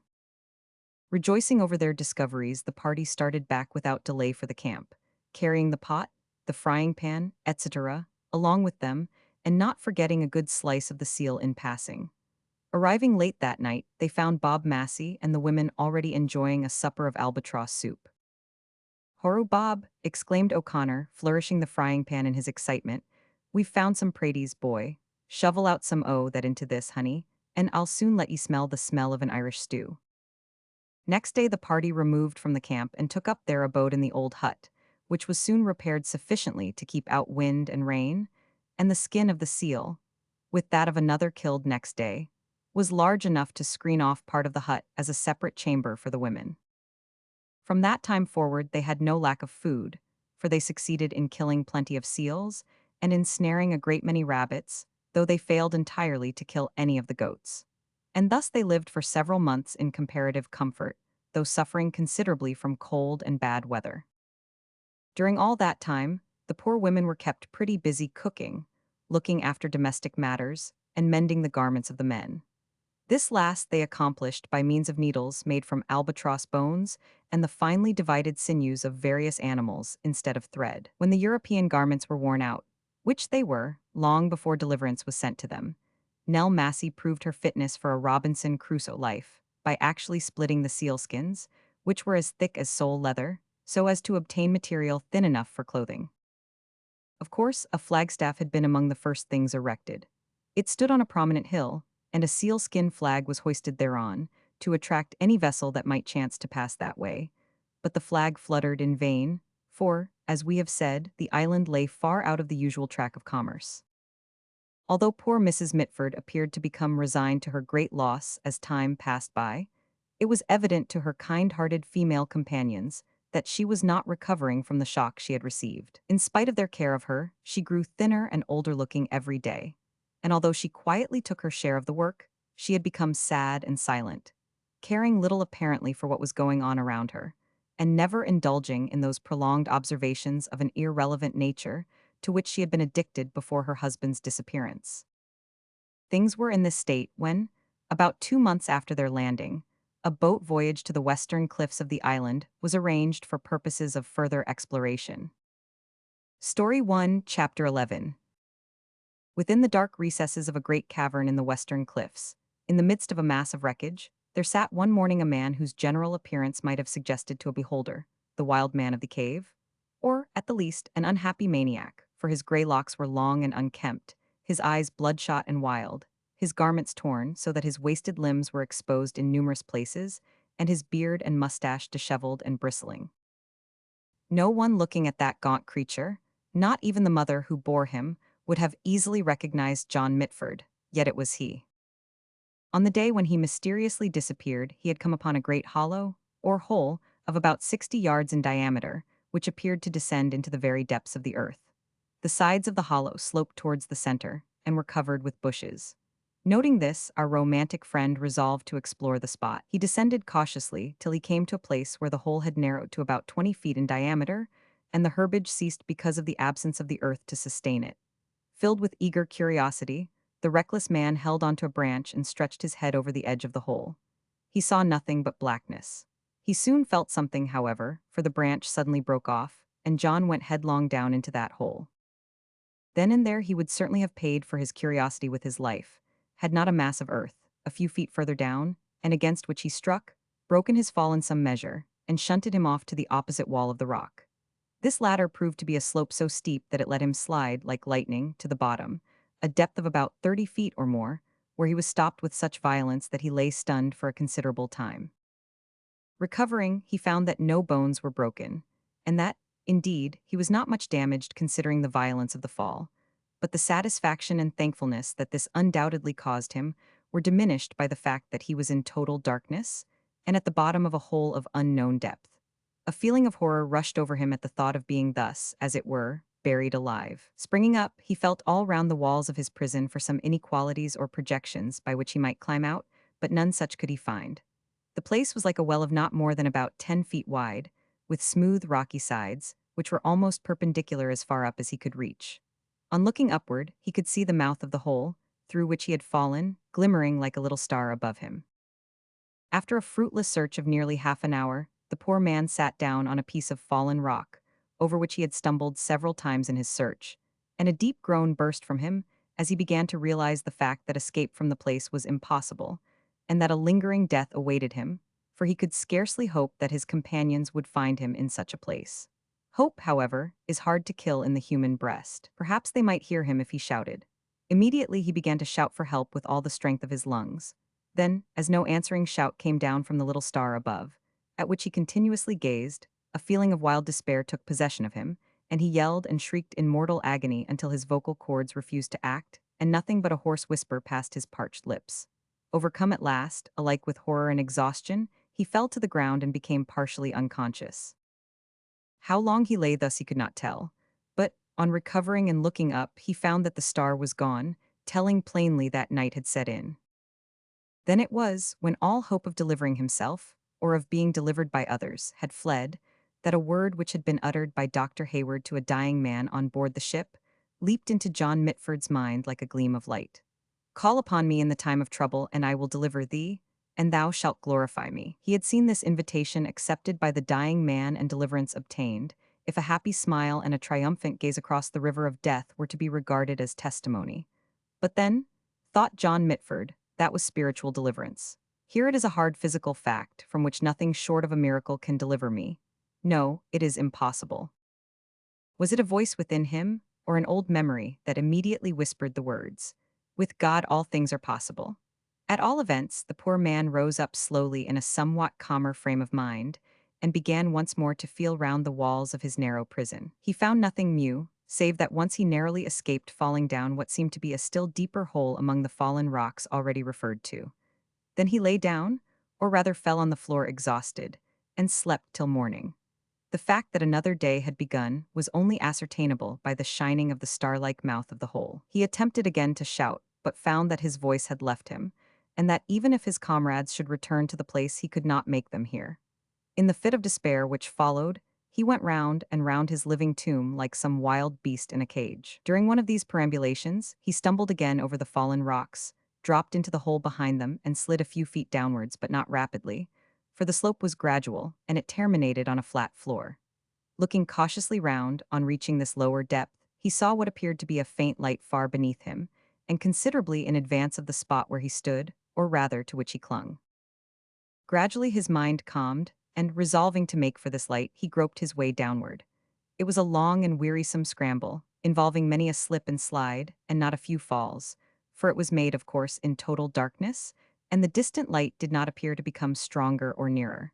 At last it seemed as though it were growing. Then John found himself on ground over which he could walk, guiding himself by touching perpendicular walls of rock on either side with his hands. It was a great split in the mountain, caused perhaps by those mighty subterranean forces, which some men recognize as volcanic action, whilst others, admitting, but passing beyond, second causes, recognize them as tools with which God is molding this world according to his will. Strange, thought the man as he moved slowly forward. Was this split made hundreds, perhaps thousands, of years ago for the purpose of enabling me to escape? Certainly not absurd, presumptuous idea, answered unbelief smartly. It was, remarked Faith slowly, made no doubt for hundreds. It may be millions of other purposes, but among these purposes the saving of your life was certainly in the mind of him who knows all things from the beginning, and with whom even the falling of a sparrow is a matter for consideration. We do not assert that John Mitford's reasoning took the precise form of these words, for many minds can think somewhat profoundly without being able to express themselves clearly. But some such thoughts undoubtedly coursed through John's mind, as he moved through that subterranean labyrinth, and finally emerged, through a narrow crack, not so large as an ordinary door, upon the inner margin of a stupendous cavern. With a fervent "thank God," and a hopeful leap of the heart, the poor man beheld the waters of the sea rushing up to his very feet, and beyond the cave's mouth lay the grand ocean itself, like a bright picture in a black frame. But what was that projecting from the water, not 20 yards from where he stood? The broken mast of a sunken wreck. Mitford's heart almost stood still, for he became aware that he had made his way to the very cavern in which the ill-fated lapwing had met her doom, and around him were masses of wreckage that had been washed up and thrown on the rocks at the inner end of the cave where he stood. An involuntary shudder passed through the man's frame as he glanced round, expecting to see the dead bodies of his late shipmates. But nothing of the kind was visible, and the spars, masts, and other wreckage which had reached the rocks had been shattered into matchwood by frequent gales. John Mitford now hastened in eager hope along the sides of the cave towards its mouth, intending to go out to the base of the cliffs, forgetting, in his eagerness, that the mouth could not be reached without a boat. He soon discovered this, and was then thrown into another fit of despair by remembering that he could not swim. Oh, how bitterly he blamed himself for having neglected to acquire such a simple accomplishment. He might have learned it when young, had he not been indifferent or lazy about it. Often had he been advised to learn it by companions, but had treated the matter lightly and let the chance go by. And now, only 50 yards or so of deep water intervened between the end of the ledges of rock and the outside of the cavern, where he might perhaps find foothold enough to scramble along the base of the cliffs, but those 50 yards were equal to the Atlantic to him. He could not swim that distance to save his life. Once or twice, in a fit of desperation, he had almost plunged in to attempt it and take his chance. Fortunately, his courage failed. Had he taken the plunge, his fate would no doubt have been sealed. Returning to the inner end of the cave, he searched among the wreckage for wood with which to make a raft, but it was so shattered that he found no pieces large enough to be thus used. He found, however, a barrel of pork and another of peas jammed into a crevice.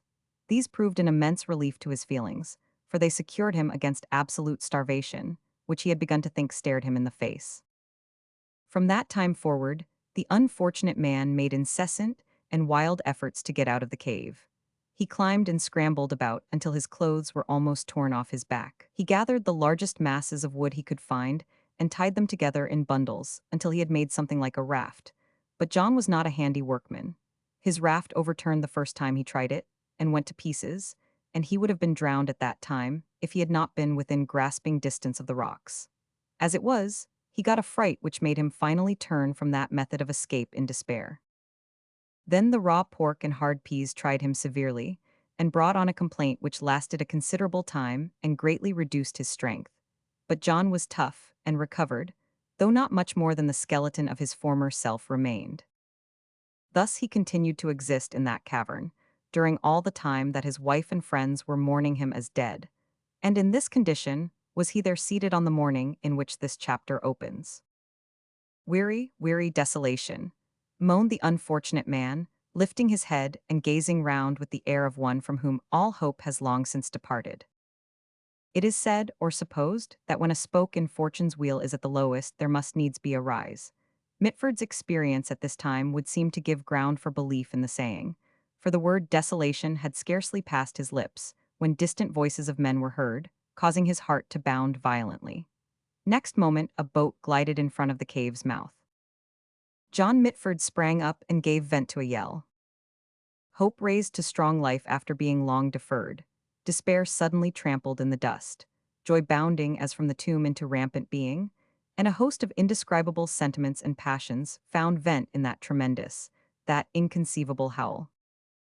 And its effect on those in the boat? Well, that morning, our exploring party had resumed their voyage with somewhat saddened hearts, for they remembered the look of the coast well, and knew that an hour or so would bring them to the cave where the lapwing had gone down.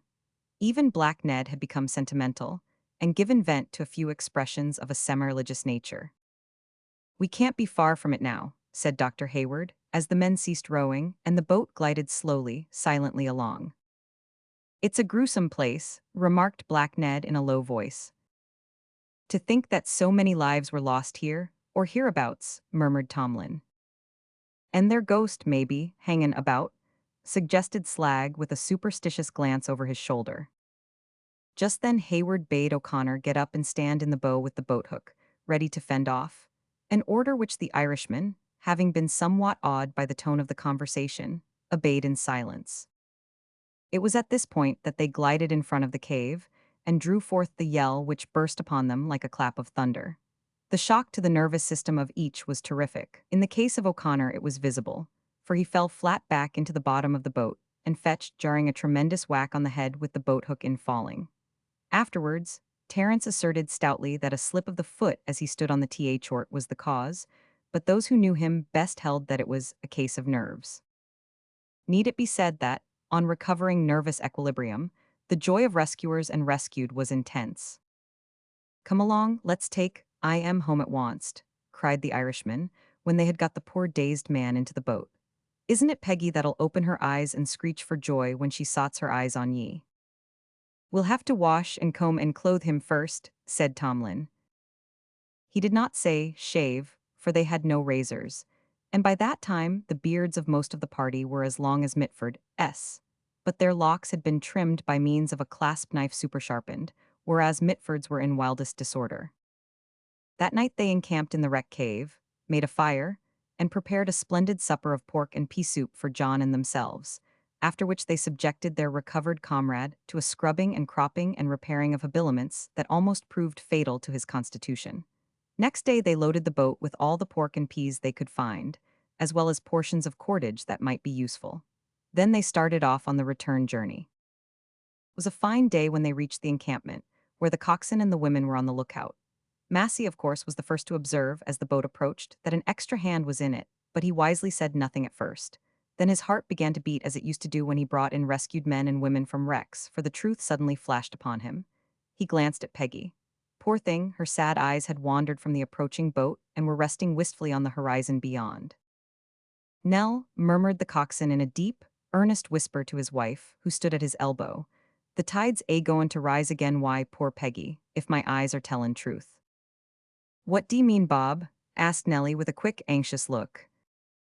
"5 men went away, Nell, 6 are comin' back." As he spoke, a tall figure rose up in the stern of the boat and waved a hand. Nellie glanced quickly at her friend. She was standing with glaring eyes, parted lips, and a deathly pallor on her worn face. "Peggy." The familiar word came rolling to the shore, and a piercing shriek replied to it as the poor woman threw up both hands and fell backward into the ready arms of the coxswain's wife, who had sprung to her side in anticipation of some such catastrophe. There was the voice of prayer and thanksgiving that night in the hut on the lonely shore. Such thanksgiving as we might conceive filled the hearts of Jairus and of the widow of Nain in the days of old. Story 1, Chapter 12. The state of things on the island was now considerably improved. Peggy, under the influence of gratitude for restored felicity, became more helpful than she had formerly been, and more loquacious than ever. Her female companions, being amiable and easily pleased, were rather amused than otherwise at the continuous flow of discursive, sometimes incomprehensible, and always good-natured small talk, particularly small talk, with which she beguiled the hours that might have otherwise hung heavily on their minds while their hands were busily engaged with the bone needles and sinew threads which the coxswain had manufactured for them. For the clothes with which they had landed on the island, especially those of the men, had begun to wear out after 8 or 10 months, and new garments had to be made, while repairs never ceased. Meanwhile, the men were fully occupied each day in hunting seals or fishing, cutting firewood with the axe they had found in the hut, and in making their home more comfortable. A door was fitted to the hut.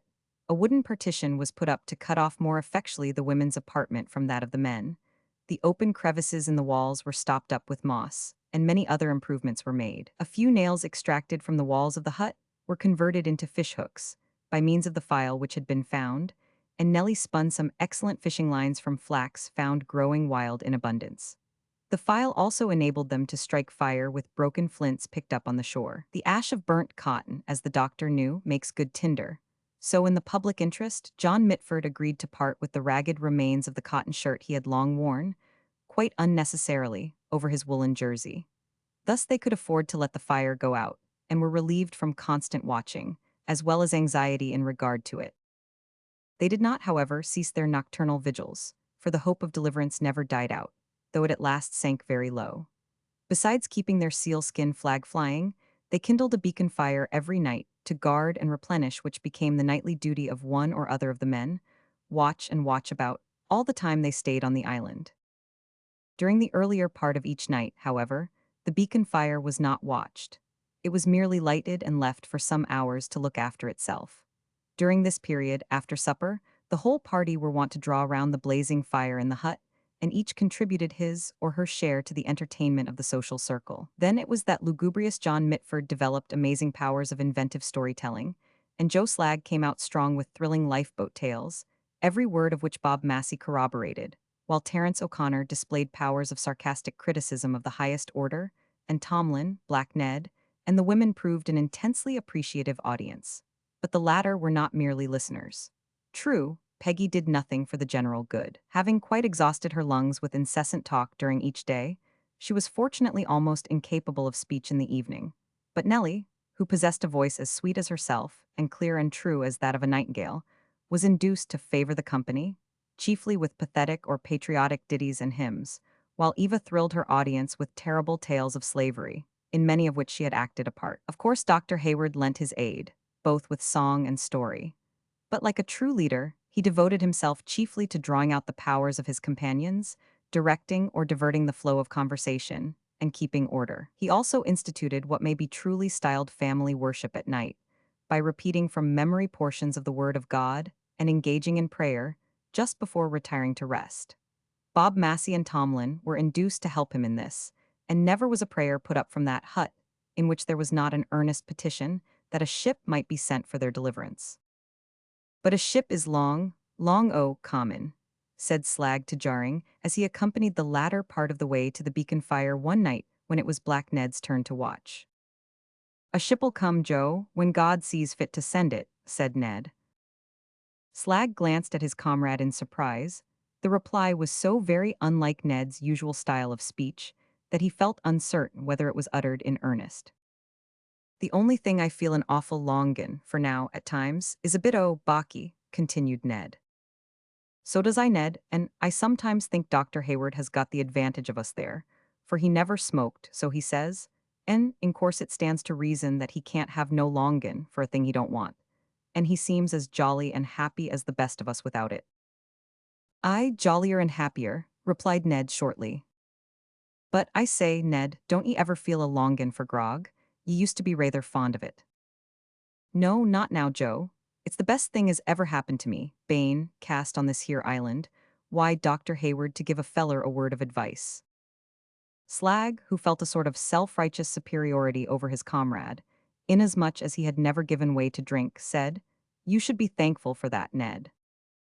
"I am thankful," returned the other in a tone that induced Slag to say no more. It was a very dark night, and cold, so that Black Ned involuntarily shuddered as he approached the beacon fire alone, Joe having left him, and commenced to heap on fuel. Then rain began to fall heavily. There was no shelter, and the watchman was soon drenched to the skin. Heaping on more logs till the fire roared again, he tried to warm himself, and stood so close to the blaze that his garments smoked. They would have burnt had they not been wet, but no heat seemed to penetrate the shivering frame of Black Ned. Next morning the poor man was smitten with a raging fever. From the first the doctor had little hope of his recovery. With a constitution fatally injured by dissipation and drink, his chance was very small. But of course every effort was made to save him. He was laid on a soft bed of moss in the warmest corner of the hut, and the women took their turn in nursing him, night and day. The coxswain's wife, however, being the chief nurse. For, besides being sympathetic and tender by nature, she had been trained in a rough school where self-reliance and capacity were constantly called into action in circumstances of difficulty, so that she was better fitted for the post than either of her companions. But their efforts were of no avail. After a week, Black Ned died, with a smile of gratitude on his dark face as he gazed in Hayward's eyes, and held his hand until the spirit returned to God who gave it. The gloom cast over the little community by this sudden appearance of the King of Terrors lasted for many days, and had the good effect of turning the thoughts of all of them to those subjects, which are obviously and naturally distasteful to fallen man, the soul, and the world to come. But gradually the gloom passed away, though it left in the party a greater longing than ever to escape from their island prison.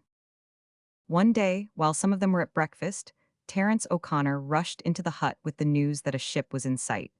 Instantly the boat was manned, and they rowed with all their might towards the vessel, which was seen like a white speck on the horizon. They rowed to within 4 miles of her, with an oar set up as a mast, and a jacket attached thereto as a flag, but a breeze sprang up, and the strange sail actually passed on without taking the slightest notice of them, though the people on board could not have failed to see the boat. Profound was the disappointment, and violent the indignation, that filled the thoughts of the castaways as they rowed slowly back to land. "Sure it's devils that must live in the bodies o' some men," growled O'Connor, in the bitterness of his soul. "You're too hard on the devils, Terence," said Bob Massey. "Some men in this world do the worst that they can, and surely devils can do no more than that." This incident, however, aroused the hopes and expectations of the party to a high pitch, so that the beacon fire was kept burning more steadily and brightly than before, and the lookout hill was more frequently visited. Still, weeks and months passed by, and no deliverance came to them. During this period, the seal hunting, fishing, clothes mending, etc., were carried on with unflagging energy, and the nightly entertainments became more and more entertaining, by reason of use and effort developing new capacities and talents that might in less favorable circumstances have lain altogether dormant. All this was due very much to their leader, for besides being a God-fearing man, Hayward was preeminently cheery, and full of fun as well as vigor. The coxswain, too, was like-minded, and of great capacity in every way, while his wife's voice was so charming that the party became almost dependent on it. They could scarcely have gone to rest at last without Nellie's hymn or song as a lullaby. We must state, however, that Tomlin did not share in this pleasure. That poor man had been born musically deaf, as some people are born physically blind. There was no musical inlet to his soul. There was indeed a door for sound to enter, and music, of course, sought an entrance by that door, but it was effectually destroyed, somehow, in passing through the doorway, so that poor Tomlin showed no symptom of pleasure. What he heard, and how he heard it, is known only to himself. Once or twice during this time they visited the cavern of the wreck, with the view, if possible, of recovering something from the sunk vessel, but though most of the men could swim, none of them could dive, therefore the result was failure. They succeeded, however, in making soap by boiling wood ash and seal's fat in their cast-iron pot. Those who are accustomed to the celebrated pears can scarcely understand what an addition to cleanliness and comfort resulted from this coarsely manufactured article. Gulls' eggs were found in great quantity on the cliffs, and the discovery and capture of wild pigs added to the luxury of their table, which latter, by the way, was an ingenious contrivance of Joe Slag. Binding 4 sticks together in the form of a stout oblong frame, Joe had covered this, filled it in as it were, with straight branches about a finger thick, laid side by side and tied to the frame. This he fixed on 4 posts driven into the ground, and thus formed an excellent, if not an elegant, table. One morning at breakfast, Terence O'Connor was observed to be unusually busy with a large hook. "Are you going to fish for sharks today?" asked Slag. "Fakes, no, it's to the woods I'll go fishin' today, Joe. Now, Nell, gie me the stoutest line ye have got on hand, maverning." "Will that do? I made it the other day specially for sharks, or whales," said Nellie with a light laugh, for she expected him to reject the line she held up. "The very thing, Nell, hand it over. Now, boys, I'm off to try my luck i' the woods, for I'm gittin' tired o' the say." O'Connor went off alone, bestowing a mysterious wink on Peggy Mitford as he left. The Irishman had observed that the wild pigs were particularly fond of a certain root, which was plentiful in a valley, about 3 miles distant from the hut. Repairing to that valley, he dug up one of the roots, baited his hook with it, hung it from a low branch to attract attention, fastened the other end of the line to a tree, and went off to hide and bide his time. Before half an hour had elapsed, a gay young pig visited the scene of its former festivities, saw the pendant bait, smelt it, took it in its mouth, and straightway filled the woods with frantic lamentations. The struggle between the Irishman and that pig was worthy of record, but we prefer leaving it to the reader's imagination. The upshot was that the pig was overcome, carried, bound, and shrieking to the hut and tamed by Peggy. In a short time, other pigs were caught and tamed. So also were rabbits. These bred and multiplied. The original pig became the mother of a large family, and in a short time, something like the sounds and aspects of a farm began to surround the old hut. Still further, by means of the cast-iron pot, which already boiled their soup in their soap, they managed to boil seawater down into salt, and with this, some of the pigs were converted into salt pork. In short, the place began to assume the appearance of a busy and thriving backwoods settlement. "It's risen tide with us again, after a fashion, Nell," said the coxswain to his wife, as they stood one evening on the seashore watching the sunset. Nellie sighed. "It is, Bob," she said, "and I'm very thankful, but I'd rather be at home in old England among kith and kin, even though the tide was low." "What, alongside Aunt Betty?" "Yes, even alongside Aunt Betty. For if this voyage has taught me anything at all, it has taught me that, after all, there's no place like home." "Right you are, Nell," said Joe Slag, who came up at that moment. "There's no place like home, when it's a happy one. But if it ain't a happy one, there may be difference of opinion even on that pint, DC." That very night, a great ocean steamer, bound from the Antipodes to Old England, chanced to diverge from her true course, and sighted the beacon fire which Tomlin, on duty at the time, was stirring up to fervent heat. The captain was not one of those whom Terence O'Connor credited with diabolic possession. He was a good man, and knowing that men did not light beacon fires on lonely islands merely for amusement, he resolved to lait till daylight, which was due in about an hour from the time the island was sighted. Meanwhile, he sounded his steam whistle. At the sound, the hut instantly disgorged its male inmates, who, recognizing the familiar noise and the steamer's lights, sent up a shout of mingled joy and thanksgiving. "Get out the boat, boys," cried Hayward, as he ran back to the hut to rouse the women. "Get ready quick, Eva, a steamer at last, thank God, in the offing. Don't lose a moment, they may have little time to wait. Boat will be ready in a few minutes." "Aye, and pack up all you want to carry away," cried the coxswain, crossing the threshold at that moment. "So it is all going to end suddenly like a dream," said Eva, as she hastened to obey orders. "Home, sweet home," murmured Nellie, trembling with joy at the prospect. "Wherever you are, my dear, the home will be sweet," said Peggy. "Though of course it wouldn't be that without your husband, for it takes two to make a fight, you know, and it takes two no less, I think, to make things pleasant, but dear, dear, what a disagreeable thing it is to dress in a hurry, though one shouldn't." "Look alive there, look Al IV," roared O'Connor, putting his head in at the door. "Daylight's a breakin', and they won't." "Oh, Terence, that reminds me, don't forget our pets," cried Nellie, who had steadily declined to speak of them as livestock. "All right, missus, it's lookin' after them I am this minute." The Irishman ran, as he spoke, to the sties and hutches where the pigs and rabbits were kept, and opened the doors. "Out wid ye," he cried, "the act of emancipation's past, and ye are all free, ivory mother's son of ye." Accustomed to his voice and his caressing hand, the astonished creature seemed to look up at him in surprise. "Be aff at once, Horu," cried the excited man, with a clap of his hands and a Donnybrook yell that sent all the pets leaping and squealing into their native jungle. Soon after that the boat was bounding out to sea, under the impulse of strong arms and willing hearts. A few minutes more, and they were receiving the warm congratulations of the passengers and crew of the steamer. Then the order was given to go ahead full speed, and the engine's great heart seemed to throb sympathetically within the hearts of the rescued ones as the vessel cut her way swiftly through the Southern Ocean, homeward bound for Old England. Nevertheless, there was a touch of sadness in the breasts of all as they turned their farewell gaze on the receding island and thought of the pets, the old hut, the long period of mingled pleasure and suffering, and the lonely grave.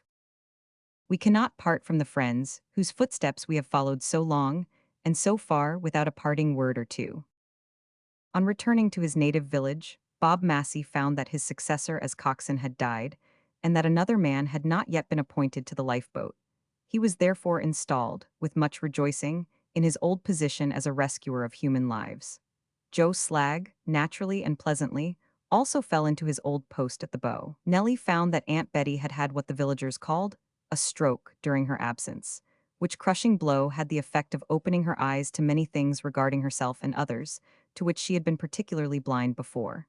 It also had the effect, indirectly, of subduing much of the evil in her character and bringing out much of the good. As evil begets evil, so good begets good, and one result of this law was that the 7 children whom she had brought, or banged, up became 7 repentant and sympathetic and reasonably good creatures when they saw the old mother, whom they used to think so harsh and so physically strong, reduced to amiable helplessness.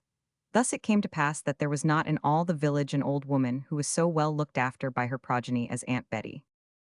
Terence O'Connor continued to rove about the world in the capacity of a ship's cook till near the end of his days. John Mitford and Peggy unexpectedly came into a small inheritance soon after returning home and settled down for life close to the coxswain's cottage. Tomlin went to New Zealand to seek his fortune. Whether he found it or not, we cannot tell. Last, but not least, Dr. Hayward and his wife returned to their native land, and for many years afterwards kept up a steady correspondence with Nell Massey, in which, you may be sure, there were frequent and pleasant allusions to the time which they had spent together on the lonely isle in the southern seas.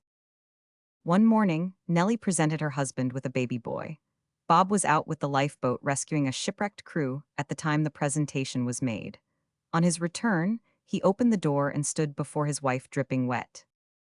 15 saved this time, Nell, he began, but the nurse stopped him by exhibiting the baby boy. Thank the Lord, he said, with a glad look in his wet eyes. You mustn't come near us, said the nurse with a look of warning, only a look just now. The tide has risen to the flood now, Bob, murmured the young mother softly. Aye, said the coxswain in a deep voice, and it's a high spring tide too. God bless you, Nell. The end. Story 2, Chapter 1. Jack Frost and Sons, a short story. One year in the last quarter of the present century, John Frost, Esquire of Arctic Hall, paid an unusually long visit to the British Islands. John, or Jack, Frost, as he was familiarly called by those who did not fear him, was a powerful fellow, an amazingly active, vigorous, self-willed fellow whom it was difficult to resist, and in some circumstances quite impossible to overcome. Jack was a giant. Indeed, it is not improbable that he was also a giant killer, an insolent, self-assertive, cold-hearted giant who swaggered with equal freedom into the palaces of the rich and the cottages of the poor, but he did not by any means meet with the same reception everywhere. In palaces and mansions, he was usually met in the entrance hall by a sturdy footman who kicked him out and slammed the door in his face, while in cottages and lowly dwellings he was so feebly opposed that he gained entrance easily, for he was a bullying, shameless fellow who forced his way wherever he could, and was induced to quit only after much remonstrance and persuasion, and even then, he usually left an unpleasant flavor of his visit behind him. But there were some abodes in which our hero met with no opposition at all, where the inmates scarcely made any attempt to keep him out, but remained still and trembled, or moaned feebly, while he walked in and sat down beside them. Jack was somewhat of a deceiver too. He had, for the most part, a bright, beaming, jovial outward aspect, which made the bitter coldness of his heart all the more terrible by contrast. He was most deadly in his feelings in calm weather, but there were occasions when he took pleasure in sallying forth accompanied by his like-minded sons, Colonel Wind and Major Snow. And it was a tremendous sight that few people cared to see except through windows, when those three, arm in arm, went swaggering through the land together. One Christmas morning, at the time we write of, Jack and his two sons went careering, in a happy-go-lucky sort of way, along the London streets towards the West End, blinding people's eyes as they went, reversing umbrellas, overturning old women, causing young men to stagger, and treating hats in general as if they had been black footballs. Turning into St. James's Park, they rushed at the Royal Palace, but finding that edifice securely guarded from basement to roof tree, they turned round and, with fearless audacity, assaulted the Admiralty and the Horse Guards, taking a shot at the clubs in passing. It need scarcely be recorded that they made no impression whatever on those centers of wealth and power. Undismayed, for Jack and his sons knew nothing either of fear or favor, they went careering westward until they came to a palatial mansion, at the half-open front door of which a pretty servant girl stood peeping out. It was early. Perhaps she was looking for the milkman, possibly for the policeman. With that quick perception which characterizes men of war, Major Snow saw and seized his opportunity.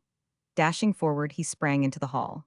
Colonel Wind, not a whit less prompt, burst the door wide open, and the three assailants tumbled over each other as they took possession of the outworks of the mansion. But Jeeves was not far distant. The screams of Mary drew him forth. He leaped into the hall, drove out the intruders, and shut the door with a crash, but with no further damage to the foe than the snipping off part of Major Snow's tails, which Mary swept up into a dust shovel and deposited in the coal hole, or some such dark region below. Our trio possessed neither fear nor pride. They were also destitute of taste and had no respect for persons. Treating their repulse as a good joke, they turned round and went hilariously along the Strand, embracing everyone they met, young and old, rich and poor, pretty and plain, with pointed impartiality, until they reached the city. There we will leave them to revel amongst the poor, while we return to the mansion at the West End. In two snug bedrooms thereof 2 young men lay in their comfortable beds, partially awake and yawning, the one flat on his back as if laid out for his last sleep, the other coiled into a bundle with the bedclothes, as if ready to be carried off to the laundry with the next washing. The rooms were connected by a door which stood open, for the occupants were twin brothers, their united ages amounting to 40 years. "Ned," said the straight one to the bundle. "Well, Tom," sleepily. "Did you hear that noise, like a cannon shot?" "Yeah, I owe you yes," somming tumbled, door banged, snore. "Hallo, Ned," cried Tom, suddenly leaping out of bed and beginning to dress in haste. "Why, it's Christmas morning, I had almost forgot. A Merry Christmas to you, my boy." 1,000 RRY kisms, all man but Don waken me. What's use o' gettin' up? "The use?" echoed Tom, proceeding rapidly with his toilet. "Why, Ned, the use of rising early is that it enables a man to get through with his work in good time, and I've a deal of work to do today at the East End." "So I murmured Ned, "at we's end." "Indeed, what are you going to do?" "SKT." "SKT, what's that?" "Skate all man, let loan," growled Ned, as he uncoiled himself to some extent and rearranged the bundle for another snooze. With a light laugh, Tom Westlake left his brother to enjoy his repose and descended to the breakfast room, where his sister Matilda, better known as Mattie, met him with a warm reception. Everything that met him in that breakfast parlor was warm. The fire, of course, was warm, and it seemed to leap and splutter with a distinctly Christmas morning air. The curtains and carpets and armchairs were warm and cozy in aspect. The tea urn was warm, indeed it was hot, and so were the muffins, while the atmosphere itself was unusually warm. The tiny thermometer on the chimney-piece told that it was 65 degrees of Fahrenheit. Outside, the self-registering thermometer indicated degrees below zero. "Why, Mattie," exclaimed Tom, as he looked frowningly at the instrument, "I have not seen it so low as that for years. It will freeze the Thames if it lasts long enough." Mattie made no reply, but stood with her hands clasped on her brother's arm, gazing contemplatively at the driving snow. "What are you thinking about?" asked Tom. "About the poor," answered Mattie, as she went and seated herself at the breakfast table. On such a terrible morning as this, I feel so inexpressibly selfish in sitting down to an overflowing meal in the midst of such warmth and comfort, when I know that there are hundreds and thousands of men and women and children all round us who have neither fire nor food sufficient, little clothing, and no comfort. It is dreadful, added Mattie, as an unusually fierce gust dashed the snow against the windows. Tom was like-minded with his sister, but he could not suppress a smile as he looked into her pretty little anxious face. Yes, Mattie, it is dreadful, he replied, and the worst of it is that we can do so little, so very little to mend matters. Yet I don't feel as you do about the selfishness of enjoying a good breakfast in comfortable circumstances, for it is God who has given us all that we have, as well as the power to enjoy it.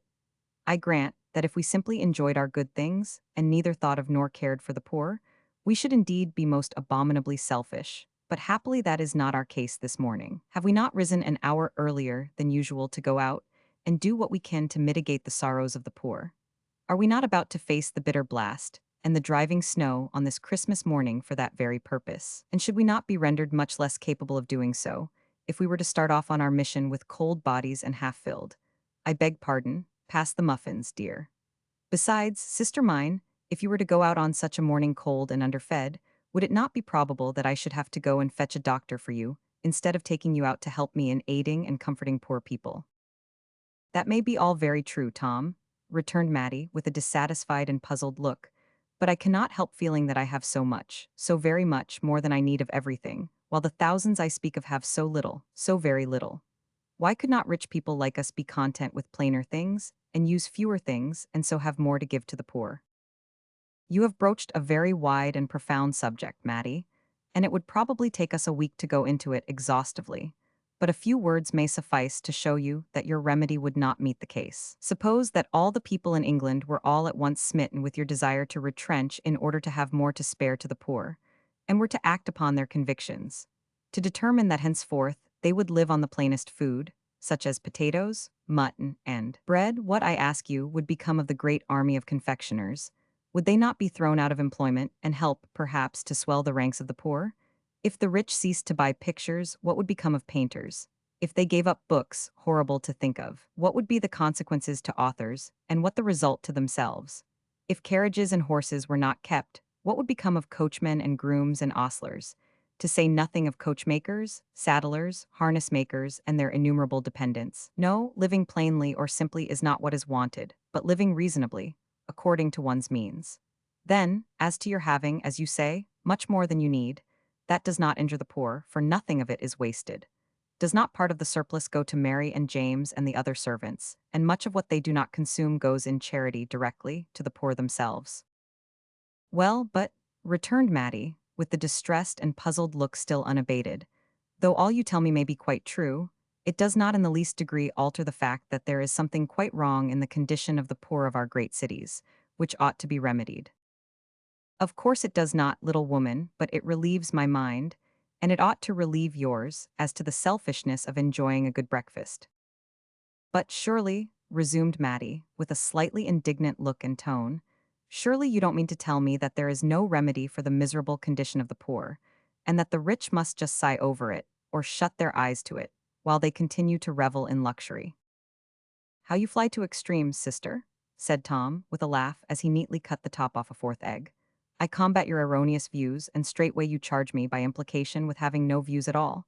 A remedy there surely is, but the wisest among us are not agreed as to what it is, chiefly, I think, because the remedy is not simple but extremely complex. It cannot be stated in a few words. It consists in the wise and prompt application of multiform means. Brother, interrupted Mattie with a smile, do you think I am to be turned from my quest after this great truth by the stringing together of words without meaning, at least words vague and incomprehensible? By no means, Mattie. I hope that nothing will ever turn you from your quest after the best method of helping the poor. But my words are not meant to be vague. By multiform means, I would indicate legislation in numerous channels, and social effort in all its ramifications, besides the correction of many erroneous modes of thought, such, for instance, as the putting of the less before the greater. Tom, again interrupted Mattie, I think it is about time to go and put on my things. Not so, sister dear, said Tom impressively. I intend that you shall hear me out.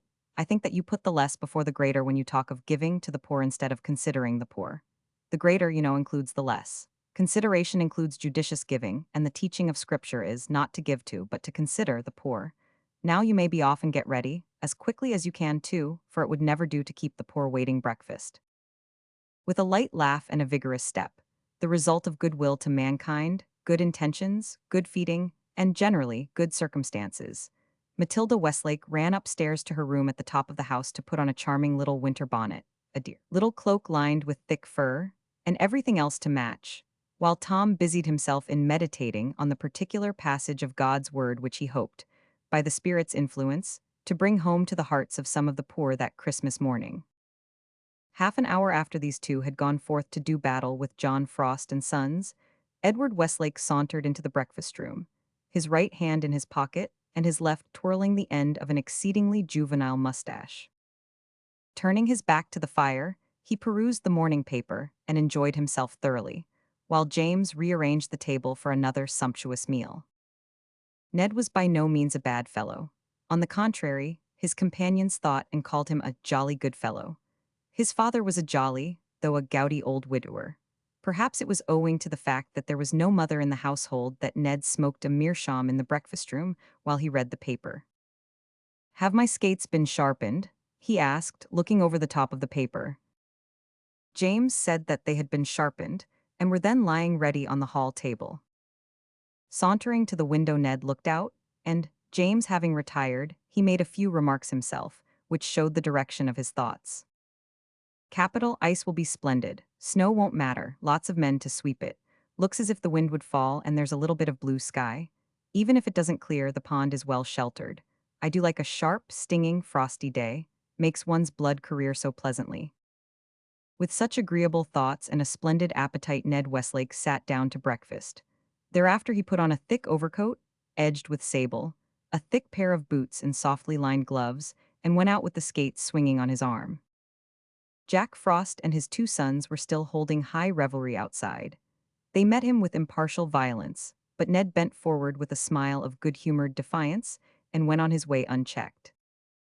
Not so a stout and short old female of the costermonger class, who, after a series of wild gyrations that might have put a dancing dervish to shame, bore down on Ned after the manner of a fat teetotum, and finally launched herself into his arms. "Hallo, old girl, steady," exclaimed Ned, holding her up with an effort. "You carry too much sail to venture abroad in such weather." "Which it were my only one," gasped the old woman, holding out her umbrella that had been reversed and obviously shattered beyond repair. Then, looking up at Ned, "You'd better leave a go of me, young man. What will the neighbors think of us?" Which remark she uttered sternly, all the more that she had securely hooked herself to the railings and could afford to cast off her friend. With a solemn assurance that he esteemed her, the sweetest of the fair, Ned went smilingly on his way, receiving in reply, "La now, who'd a thought it?" Having twisted this lady's bonnet off, blown her unkempt hair straight out, and otherwise maltreated her, Colonel Wind, with his father and brother, went raging along the streets until he came to the neighborhood of Whitekapelle. The three seemed rather fond of this region, and no wonder.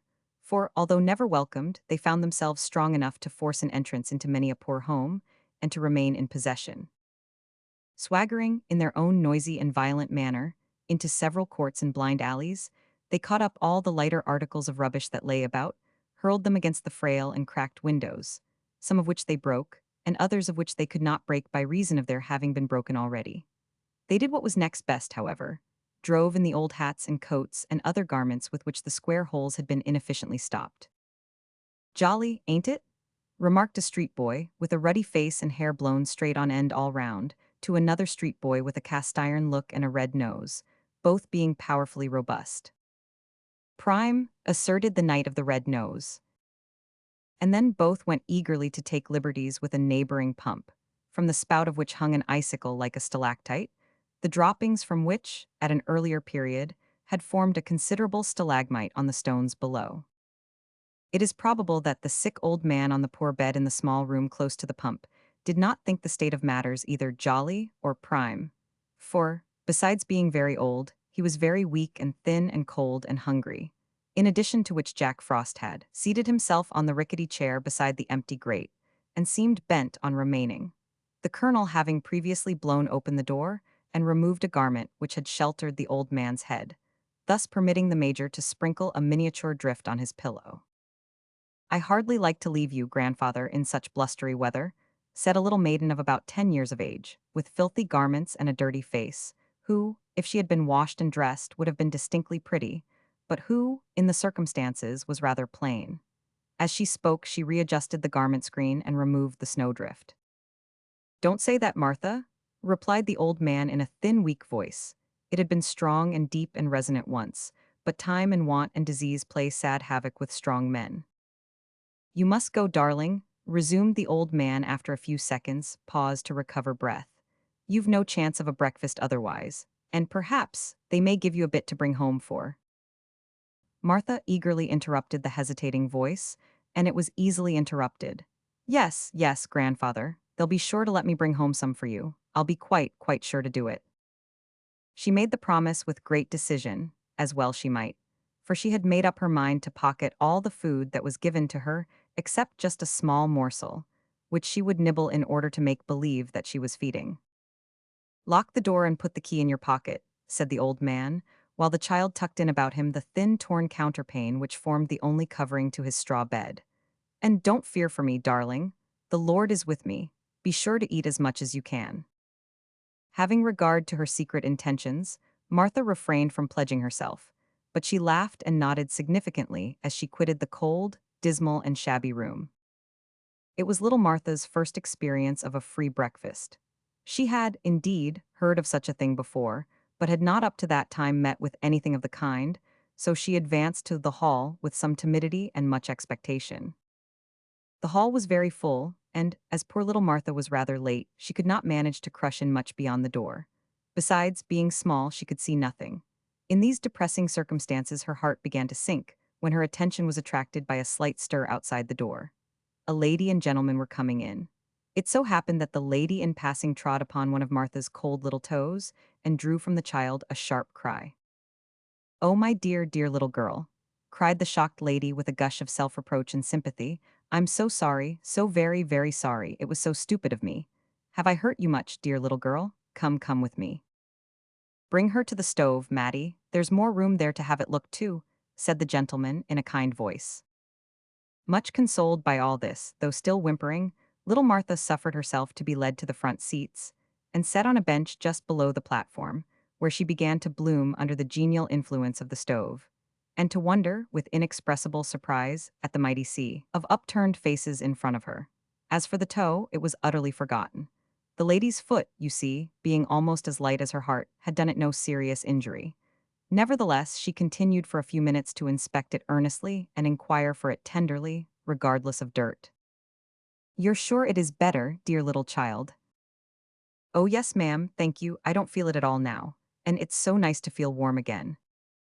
What a depth of meaning was unwittingly given to the last two words by the emphasis of the child voice. "Warm? Again?" The lady almost burst into tears as she thought of all that they implied. But her services were required at the harmonium. With a parting pat on Martha's curly head and a bright smile, she hurried away to ascend the platform. The preliminaries of a feast at which most of the feasters are cold and hungry, some of them starving, should not be long. Full well did Tom Westlake know and appreciate this truth, and, being the donor, originator, and prime mover in the matter, he happily had it all his own way. In the fewest possible words, and in a good loud voice which produced sudden silence, he asked God to give his blessing with the food provided, and to send his Holy Spirit into the hearts of all present, so that they might be made to hunger and thirst for Jesus, the bread and water of life. Then the poor people had scarcely recovered from their surprise at the brevity of the prayer, when they were again charmed to silence by the sweet strains of the harmonium. You see, they had not yet become blasé and incapable of enjoying anything short of an organ. Indeed, there were some among them who deliberately said they preferred a harmonium to an organ. But no instrument either of ancient or modern invention could drown the clatter that ensued when enormous mugs of earthenware were distributed to the company, by more or less rich and well-off workers. So the clatter and the hymns went on together, until each lung was filled with some delectable fluid, smoking hot, and each mouth crammed with excellent bread and meat. Then comparative quiet ensued, during which temporary calm Tom read a few verses of the Word of God, commenting on them briefly in language so forcible that it went right home to many hearts, yet so simple that even little Martha understood it. True to her intention, little Martha, although much surprised and charmed and perplexed by all that was going on around her, did not forget to pocket something for grandfather. She was met, however, by an exasperating difficulty at the very outset. Her pocket was not large enough to contain the huge roll which, with some meat, had been put hastily into her small hand by a lady with a red rose in her bonnet. To achieve her object with the roll and meat in one hand and the mug in the other was, she found, impossible, so she set the mug on the floor between her feet and proceeded to wrestle with the loaf and pocket, having previously torn off a very small portion of the bread for her own use. Still, the loaf was too large, so she tore off another morsel, and finally, after a severe struggle, succeeded in getting it and the bit of meat in. "You'll go for to kick it over, if you don't mind," said a small boy near her, referring to the mug.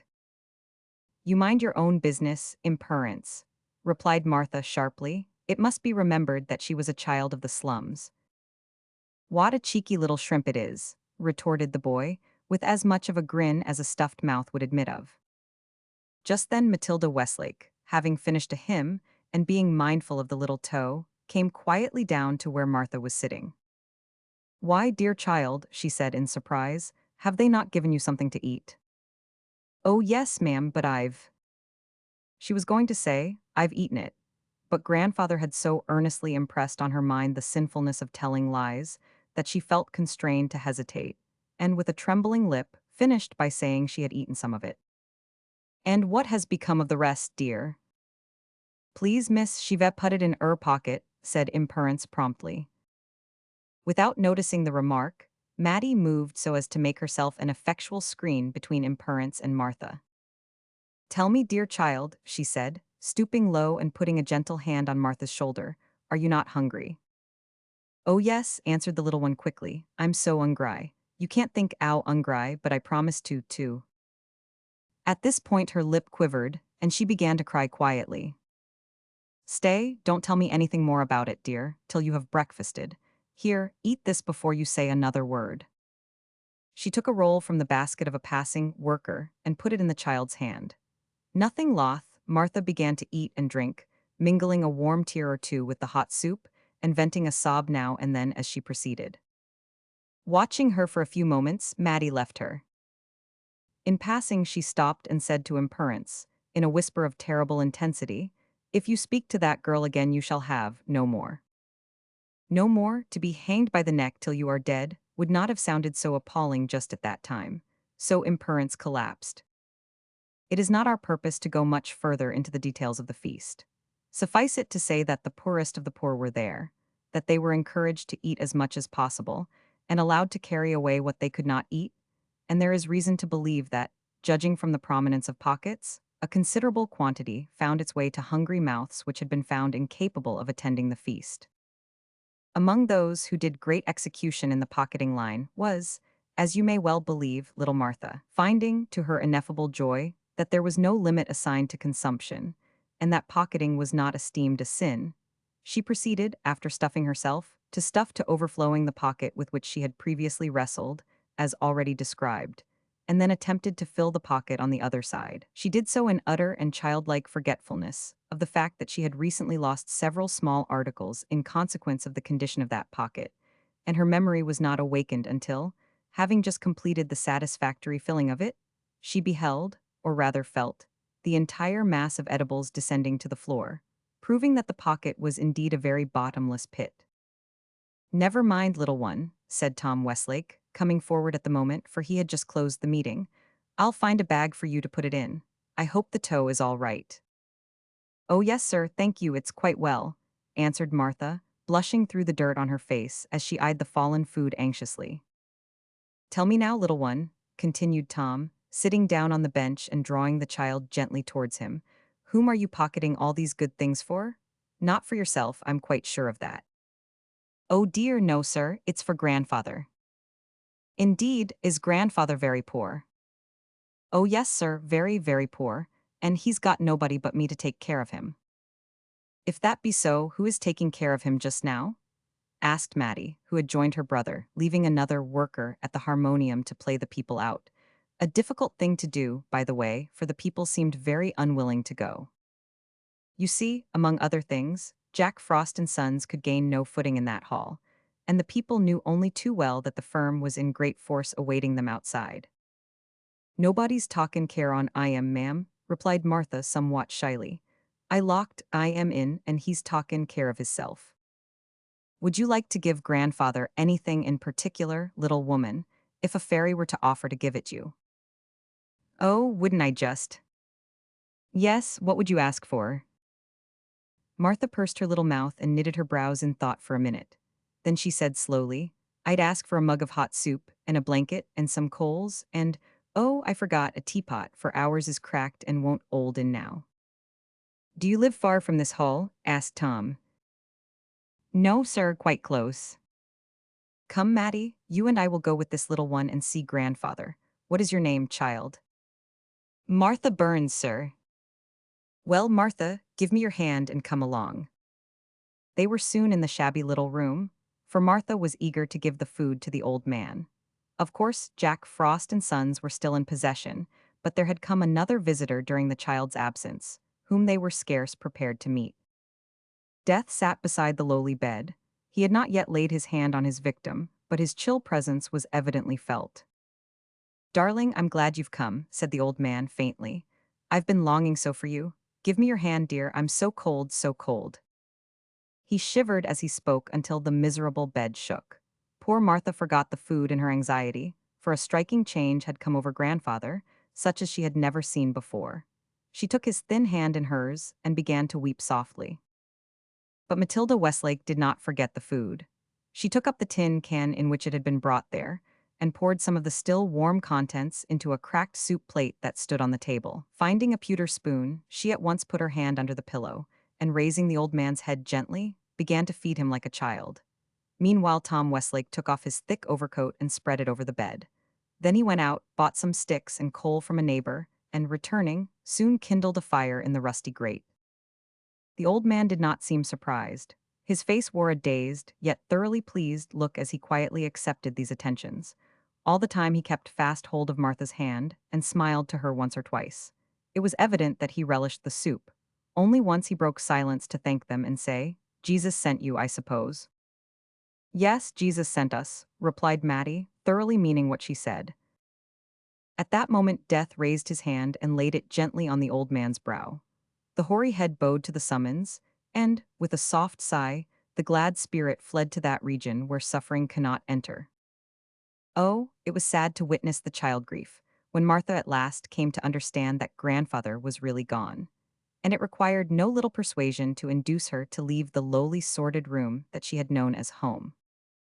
While his sister comforted the child, Tom went to the authorities to inform them that an old pauper had gone the way of all flesh. When at last Martha permitted her new friends to remove her, she was led by Miss Westlake to the not far distant house of a lady friend, whose sympathies with the suffering, the sorrowful, and the fallen were so keen that she had given up all and gone to dwell in the midst of them, in the sanguine hope of rescuing some. To this lady's care, Martha was in the meantime committed, and then Tom and his sister went their way. Their way led them to a very different scene, not far from the same region. "We're rather late," remarked Tom, consulting his watch as they turned into a narrow street. "Not too late, I think," said his sister. "I hope not, for I should be sorry to go in upon them at dinner time." They were not too late. David Butts, whom they were about to visit, was a dock laborer. In early youth he had been a footman, in which capacity he had made the acquaintance of the Westlakes, nursery maid, and having captivated her heart, had carried her off in triumph and married her. David had not been quite as steady as might have been desired. He had acquired, while in service, a liking for beer, which had degenerated into a decided craving for brandy, so that he naturally came down in the world, until having lost one situation after another, he finally, with his poor wife and numerous children, was reduced to a state bordering on beggary. But God, who never forgets his fallen creatures, came to this man's help when the tide with him was at its lowest ebb. A humble-minded city missionary was sent to him. He was the means of bringing him to Jesus. The Savior, using one of the man's companions as an instrument, brought him to a temperance meeting, and there an eloquent, though uneducated, speaker flung out a rope to the struggling man in the shape of a blue ribbon. David Butts seized it and held on for life. His wife gladly sewed a bit of it on every garment he possessed, including his nightshirt, and the result was that he got to be known at the docks as a steady, dependable man and found pretty constant employment. How far Matilda Westlake was instrumental in this work of rescue, we need not stop to tell. It is enough to say that she had a hand in it, for her heart yearned towards the nurse, who had been very kind to her when she was a little child. Jack Frost and his sons, with their usual presumption, were in close attendance on the Westlakes when they knocked at David's door. And when it was opened, they rudely brushed past the visitors and sought to enter. But a gush of genial heat from a roaring fire effectually stopped Jack and the major on the threshold and almost killed them.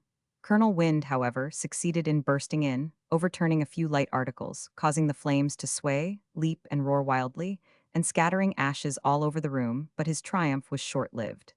The instant the visitors entered, he was locked out, and the door shut against him with a bang. "It do come rather awkward, sir. 'Avin' no entrance all," said David, as he made the door fast. "If we even 'ad a porch it would 'elp to keep the wind and snow hout, but I ain't complainin', sir. I've ony too good reason to be thankful." "Dear Miss Matilda," said the old nurse, dusting a wooden chair with her apron and beaming all over with joy, "it's good for sore eyes to see you. Don't mind the child, miss, and do sit down near the fire. I'm sure your feet must be wet, such dreadful weather." "No, indeed, nurse, thank you," said Miss Westlake, laughing as she sat down. "My feet are not a bit wet. The frost is so hard that everything is quite dry." "Now it's no use to tell me that, Miss Matty," said Mrs. Butts, with the memory of nursing days strong upon her. "You was always such a dear, thoughtless child. Don't you remember that day when you waded in baby's bath, and then said you wasn't wet a bit, only a very little, and you rather liked it?" "Indeed she did. You needn't laugh, Master Tom. I remember it as well as if it happened yesterday." "I don't in the least doubt you, Mrs. Butts," said Tom. "I was only laughing at my sister's idea of dryness. But you must not let us interrupt you in your cooking operations, else we will go away directly. Just go about it as if we were not here, for I have some business matters to talk over with your husband." "Go away?" echoed Mrs. Butts. "You must not talk of going away till you've had a bite of lunch with us. It's our dinner, you know, but lawks, what do it matter what you calls it so long as you've got it to eat? And there's such a splendid apple dumplin' in the pot, miss. You see, it's Tommy's birthday, for he was born on a Christmas day, and he's very fond of apple dumplin', is Tommy."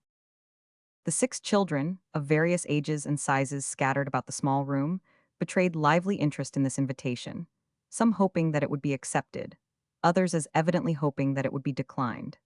As for Tommy, his fear that the dumpling would be too small for the occasion filled his heart with anxiety that showed itself strongly in his face, but he was promptly relieved by Miss Matty, assuring his mother that to stay was impossible, as they had other visits to pay that day.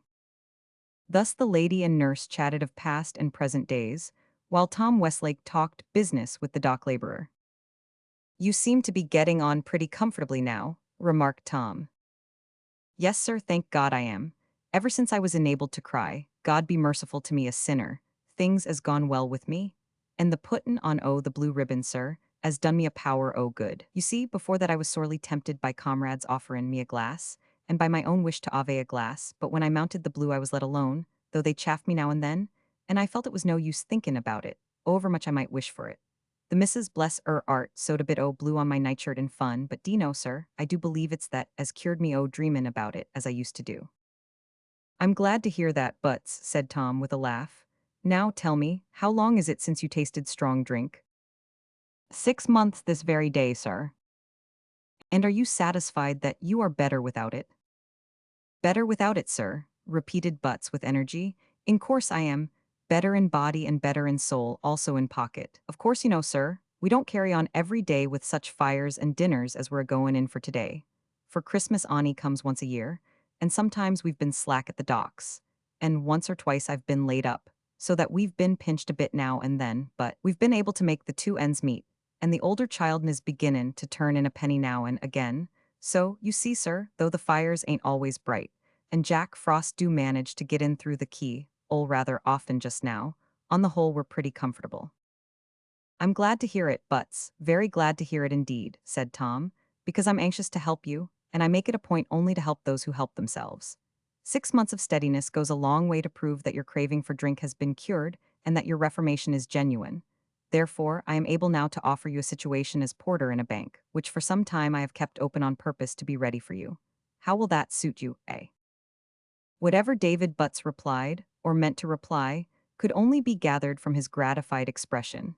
For at that moment his voice was drowned by a shriek of delight from the youngest children in consequence of Mrs. Butts.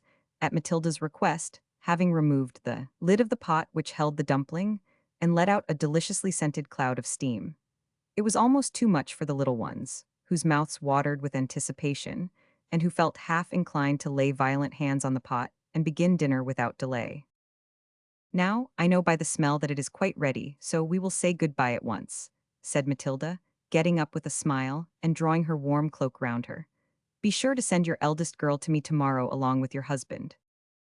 And come early, Butts, said Tom Westlake, buttoning up his coat. You may depend on me, sir.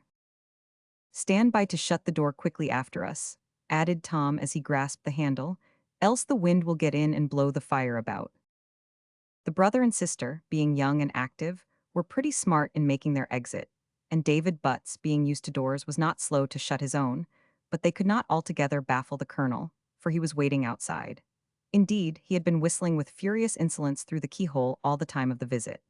Sliding in edgewise at the moment of opening, he managed to scatter the ashes again, and whirl about some of the light articles before he was fairly expelled.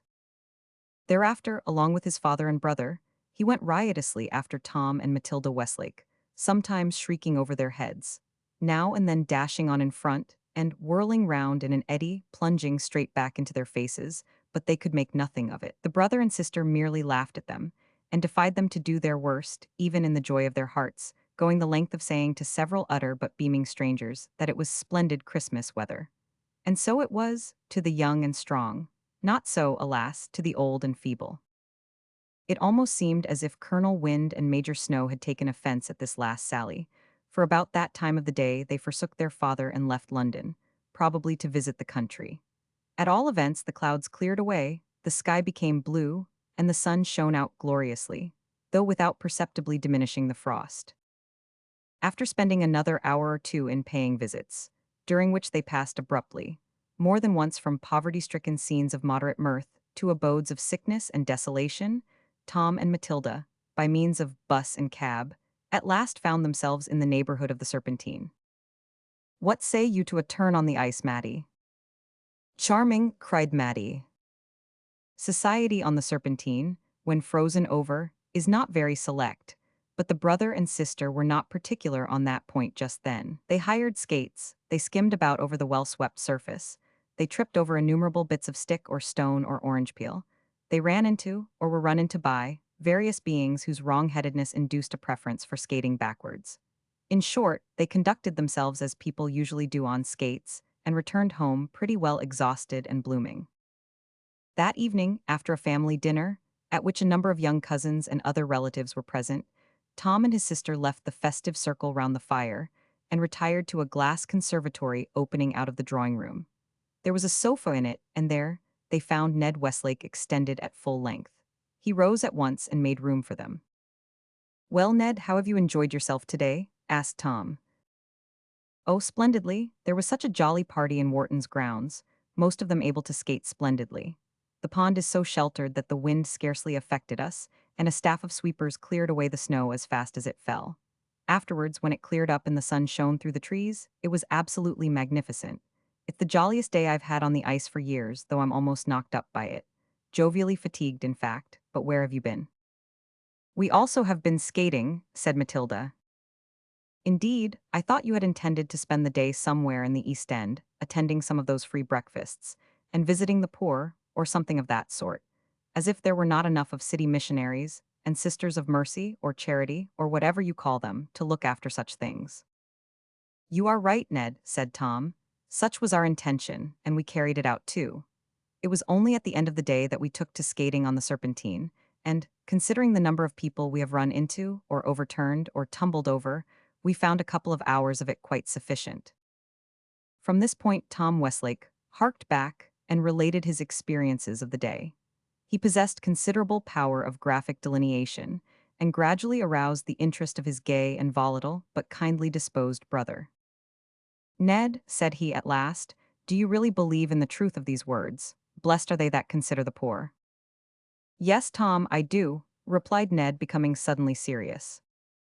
What Tom said to his brother after that we will not relate, but the result was that, before that Christmas evening closed, he succeeded in convincing Ned that a day of jolly good fun may be rendered inexpressibly more jolly by being commenced with an effort to cheer and lighten the lot of those into whose sad lives there enter but a small amount of jollity and far too little fun. Story 3, Chapter 1. A Double Rescue Introduction. It is a curious and interesting fact that Christmastide seemed to have a peculiar influence on the prospects of our hero, Jack Matterby, all through his life. All the chief events of his career, somehow, happened on or about Christmas Day. Jack was born, to begin with, on a Christmas morning.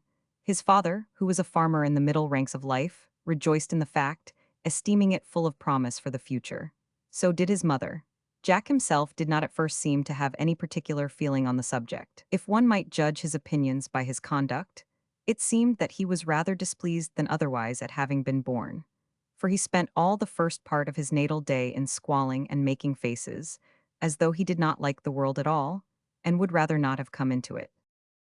"John, dear," said his mother to his father, one day not long after his birth, "I'm so glad he is a boy. He might have been a girl, you know." "No, Molly, he could never have been a girl," replied the husband as he gently patted his wife's shoulder. "Now, don't laugh at me, John, dear. You know what I mean, but what shall we call him?" "John, of course," replied the farmer with decision. "My father was called John, and his father was called John, and also his grandfather, and so on back, I have no doubt, to the very beginning of time." "Nay, John," returned his wife simply, "that could hardly be, for however many of your ancestors may have been Johns, the first, you know, was Adam." "Why, Molly, you're getting to be quite sharp," returned the farmer. "Nevertheless, this little man is to be John, like the rest of us." Mrs. Matterby, being meek, gave in, but she did so with a sigh, for she wished the little one to be named Joseph, after her own deceased father. Thus it came to pass that the child was named John. The name was expanded to Johnny during the first period of childhood. Afterwards it was contracted to Jack, and did not attain to the simple grandeur of John till the owner of it became a man. In the Johnny period of life, our hero confined his attention almost exclusively to smashing and overturning. To overturn and to destroy were his chief amusements. He made war on crockery to such an extent that teacups and saucers were usually scarce in the family. He assaulted looking-glasses so constantly that there was, ere long, barely enough of mirror left for his father to shave in. As to which fact the farmer used to say, "Never mind, Molly. Don't look so downhearted, lass. If he only leaves a bit enough to see a corner of my chin and the half of my razor, that will do well enough." No window in the family mansion was thoroughly whole, and the appearance of a fat little fist on the wrong side of a pane of glass was quite a familiar object in the nursery. As for toys, Johnny had none, so to speak. He had only a large basket full of bits, the misapplication of which to each other gave him many hours of profound recreation. Everything that would turn inside out was so turned. Whatever was by nature straight he bent, whatever bent he straightened. Round things he made square when possible, and square things round, soft things hard, and hard things soft. In short, nothing was too hard for Johnny. Everything that came into his clutches was subjected to what we may style the influence of experimental philosophy, and if Farmer Matterby had been a poor man he must soon have been ruined, but being what is styled well-to-do, he only said, in reference to these things, "Go ahead, my boy, make hay while the sun shines. If you carry on as you've begun, you'll make your mark somewhere in this world." "Alas," remarked poor Mrs. Matterby, "he has made his mark already everywhere, and that a little too freely." Nevertheless, she was proud of her boy, and sought to subdue his spirit by teaching him lessons of self-denial and love out of the Word of God. Johnny listened intently to these lessons, gazing with large wondering eyes, though he understood little of the teaching at first. It was not all lost on him, however, and he thoroughly understood and reciprocated the deep love that beamed in his mother's eyes. Soon after Johnny had slid into the Jack period of life, he became acquainted with a fisher boy of his own age, whose parents dwelt in a cottage on the seashore, not a quarter of a mile from his own home, and close to the village of Blackby. Natty Grove was as fine a little fellow as one could wish to see. Fair, curly-headed, blue-eyed, rough-jacketed, and almost swallowed up in a pair of his father's sea boots which had been cut down in the legs to fit him. As to the feet, well, as his father Ned Grove remarked, there was plenty of room for growth. Natty had no mother, but he had a little sister about 3 years of age, and a grandmother, who might have been about 30 times 3. No one could tell her age for certain, but she was so old and wrinkled and dried up and withered and small that she might certainly have claimed to be the oldest inhabitant. She had been bedridden for many years because of what her son called rheumatics and her grandson styled rheumatics. The name of Natty's little sister was Nellie, that of his grandmother, Nell, Old Nell, as people affectionately called her. Now it may perhaps surprise the reader to be told that Jack Matterby, at the age of 9 years, was deeply in love. He had indeed been in that condition, more or less from the age of 3, but the passion became more decided at 9. He was in love with Nell, not blue-eyed little Nellie, but with wrinkled old Nell. For that antiquated creature was brimming over with love to mankind, especially to children. On our hero she poured out such wealth of affection that he was powerfully attracted to her even in the period of Johnnyhood, and, as we have said, she captured him entirely when he reached Jackhood. Old Nell was a splendid storyteller. That was one of the baits with which she was fond of hooking young people. It was interesting to sit in the fisherman's poor cottage and watch the little one sitting open-mouthed and eyed gazing at the withered little face, in which loving kindness, mingling with fun, beamed from the old eyes, played among the wrinkles, smiled on the lips, and asserted itself in the gentle tones. "Jack," said Mrs. Matterby on the Christmas morning which ushered in her boy's 9th birthday, "come, I'm going to give you a treat today." "You always do, mammy, on my birthdays," said Jack. "I want you to go with a message to a poor woman," continued the mother. "Is that all?" exclaimed Jack with a disappointed look. "Yes, that's all, or nearly all," replied his mother, with a twinkle in her eye, however, which kept her son from open rebellion. "I want you to carry this basket of good things, with my best love and Christmas good wishes to old Nell Grove." "Oh ho!" exclaimed Jack, brightening up at once. "I'm your man, here, give me the basket. But mother," he added with a sudden look of perplexity, "you called old Nell a poor woman, and I've heard her sometimes say that she has everything that she needs and more than she deserves. She can't be poor if that's true, and it must be true, for you know that old Nell never tells lies." "True, Jack, old Nell is not poor in one sense. She is rich in faith. She has got contentment with godliness, and many rich people have not got that. Nevertheless, she has none too much of the necessaries of this life, and none at all of the luxuries, so that she is what people usually call poor." "That's a puzzler, mammy, poor and rich both." "I dare say it is a puzzler," replied Mrs. Matterby with a laugh, "but be off with your basket and message, my son. Some day you shall understand it better." Pondering deeply on this puzzler, the boy went off on his mission, trudging through the deep snow which whitened the earth and brightened that Christmas morning. "She's as merry as a cricket today," said Natty Grove, who opened the cottage door when his friend knocked. "Yes, as urry as a kicket," echoed flaxen-haired Nellie, who stood beside him. "She's always urry," said Jack, giving the little girl a gentle pull of the nose by way of expressing goodwill. "A Merry Christmas both, how are you? See here what mother has sent to old Nell." He opened the lid of the basket. Natty and Nellie peeped in and snuffed. "Oh, I say," said the fisher boy. He could say no more, for the sight and scent of apples, jelly, roast fowl, home-made pastry, and other things was almost too much for him.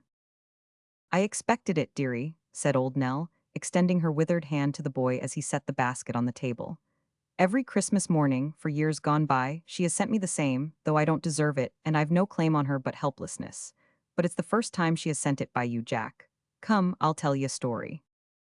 Jack was already open-eyed with expectancy, and he was soon open-mouthed, forgetful of past and future, absorbed entirely in the present. Natty and Nellie were similarly affected and like-minded, while the little old woman swept them away to the wilds of Siberia and told them of an escape from unjust banishment, of wanderings in the icy wilderness, and of starvation so dire that the fugitives were reduced to gnawing and sucking the leathern covers of their wallets for dear life. Then she told of food sent at the last moment, almost by miracle, and of hairbreadth escapes and final deliverance. Somehow, the listeners could not have told how, old Nell inserted a reference to the real miracle of Jesus feeding the 5,000, and she worked round to it so deftly that it seemed an essential part of the story. And so indeed it was, for Nell intended the keystone of the arch of her story to be the fact that when man is reduced to the last extremity, God steps in to save. It is certain that little Nellie did not understand the moral of the story, and it is uncertain how far the boys appreciated it. But it was old Nell's business to sow the seed beside all waters and leave the rest to him who gave the command. Yes, dearies, she said in conclusion, laying her hand on the basket. I expected this gift this morning, but many a time does our Father in heaven send a blessin', when and where we don't expect it. Mind that, mindy that. Jack had more than enough of mental food to digest that morning, as he retraced his steps homeward through the deep snow. For he found that old Nell, not less than his mother, had treated him to a few puzzlers. Poor boy, he little knew as he plodded on that he was that day about to enter into one of the darkest clouds of his young life.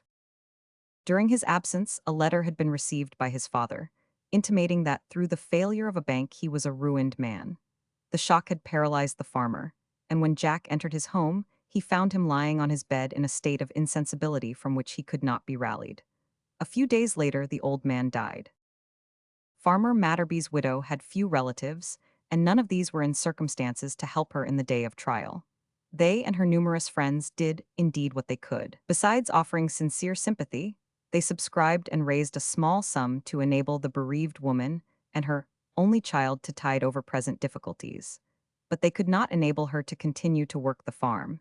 And as most of her late husband's kindred had migrated to Canada, she had no one from whom she could naturally claim counsel or aid. She was therefore thrown entirely on God, and it was with strange and solemn feelings that Jack kneeled by her side and heard her pray in tones of anguish for help, light, and guidance, and especially that, whatever might become of herself, her dear boy might be preserved from evil and guided in ways of righteousness. A few months later, and the widow, gathering the small remnant of her possessions together, set off with her little boy to seek employment in London. How many poor souls, in various ranks of life, must have turned their steps, in days gone by, towards that giant city in the sanguine hope of bettering their condition. Mrs. Matterby had no friends to whom she could go in London, but she could paint and draw and sing, and was fairly educated. She would teach. In the meantime, she had a little money to start with. Entertaining a suspicion that it might be considered a wildish scheme by her friends and neighbors, she resolved to say nothing about her plans to anyone, save that she was going to London for a time. It was a touching scene, the parting of Jack and the Grove family. The sturdy fisherman was at sea at the time, but old Nell was in her accustomed corner in the lowly bed with the ragged counterpane, where her uneventful yet happy life was spent. And little curly-headed Nellie was there, playing with the cat, and Natty was there, cutting out a first-rate man-of-war with a huge knife. Granny, Jack always called her Granny like the rest. Granny, I've come to say goodbye. I am going away FF forever and ever. Amen, responded Natty, from the mere force of habit, for he was a constant responder at Granny's family worship. You don't know that, darlin', replied old Nell. The Lord leads us in ways that we know not, and it may be his good pleasure to bring you here again. And no, I'm quite sure I'll never see you again, returned the boy, giving way to the sobs which he could not restrain. 1,000, mother says we will never come back again. And never, never more. He broke down entirely at this point, and a few silent tears trickled over the kind old face of Nell. Natty was too much of a man to give way out and out, but he sniveled a little in spite of himself. As for Nellie, she stood there in open-eyed wonder, for she failed to quite understand the situation. We will not prolong the painful scene. When at length Jack had taken leave of them all, had kissed the two Nells and shaken hands with Natty, the younger Nell seemed to realize the facts of the case. For Jack saw her, as he glanced back for the last time, suddenly shut her large blue eyes, throw back her curly little head, open wide her pretty little mouth, and howl miserably. Story 3, Chapter 2. Lost in London. London in a fog is too well known to require description. In an uncommonly thick fog, on a day in December of the following year, Mrs. Matterby hurried along Fleet Street in the direction of the city, leading Jack by the hand. Both were very wet, very cold, ravenously hungry, and rather poorly clad. It was evident that things had not prospered with the widow. Dear Jack, she said in a choking voice, as they hurried along the streets towards the wretched abode in the Tower hamlets to which they had been at length reduced. Dear Jack, my last human hope has failed.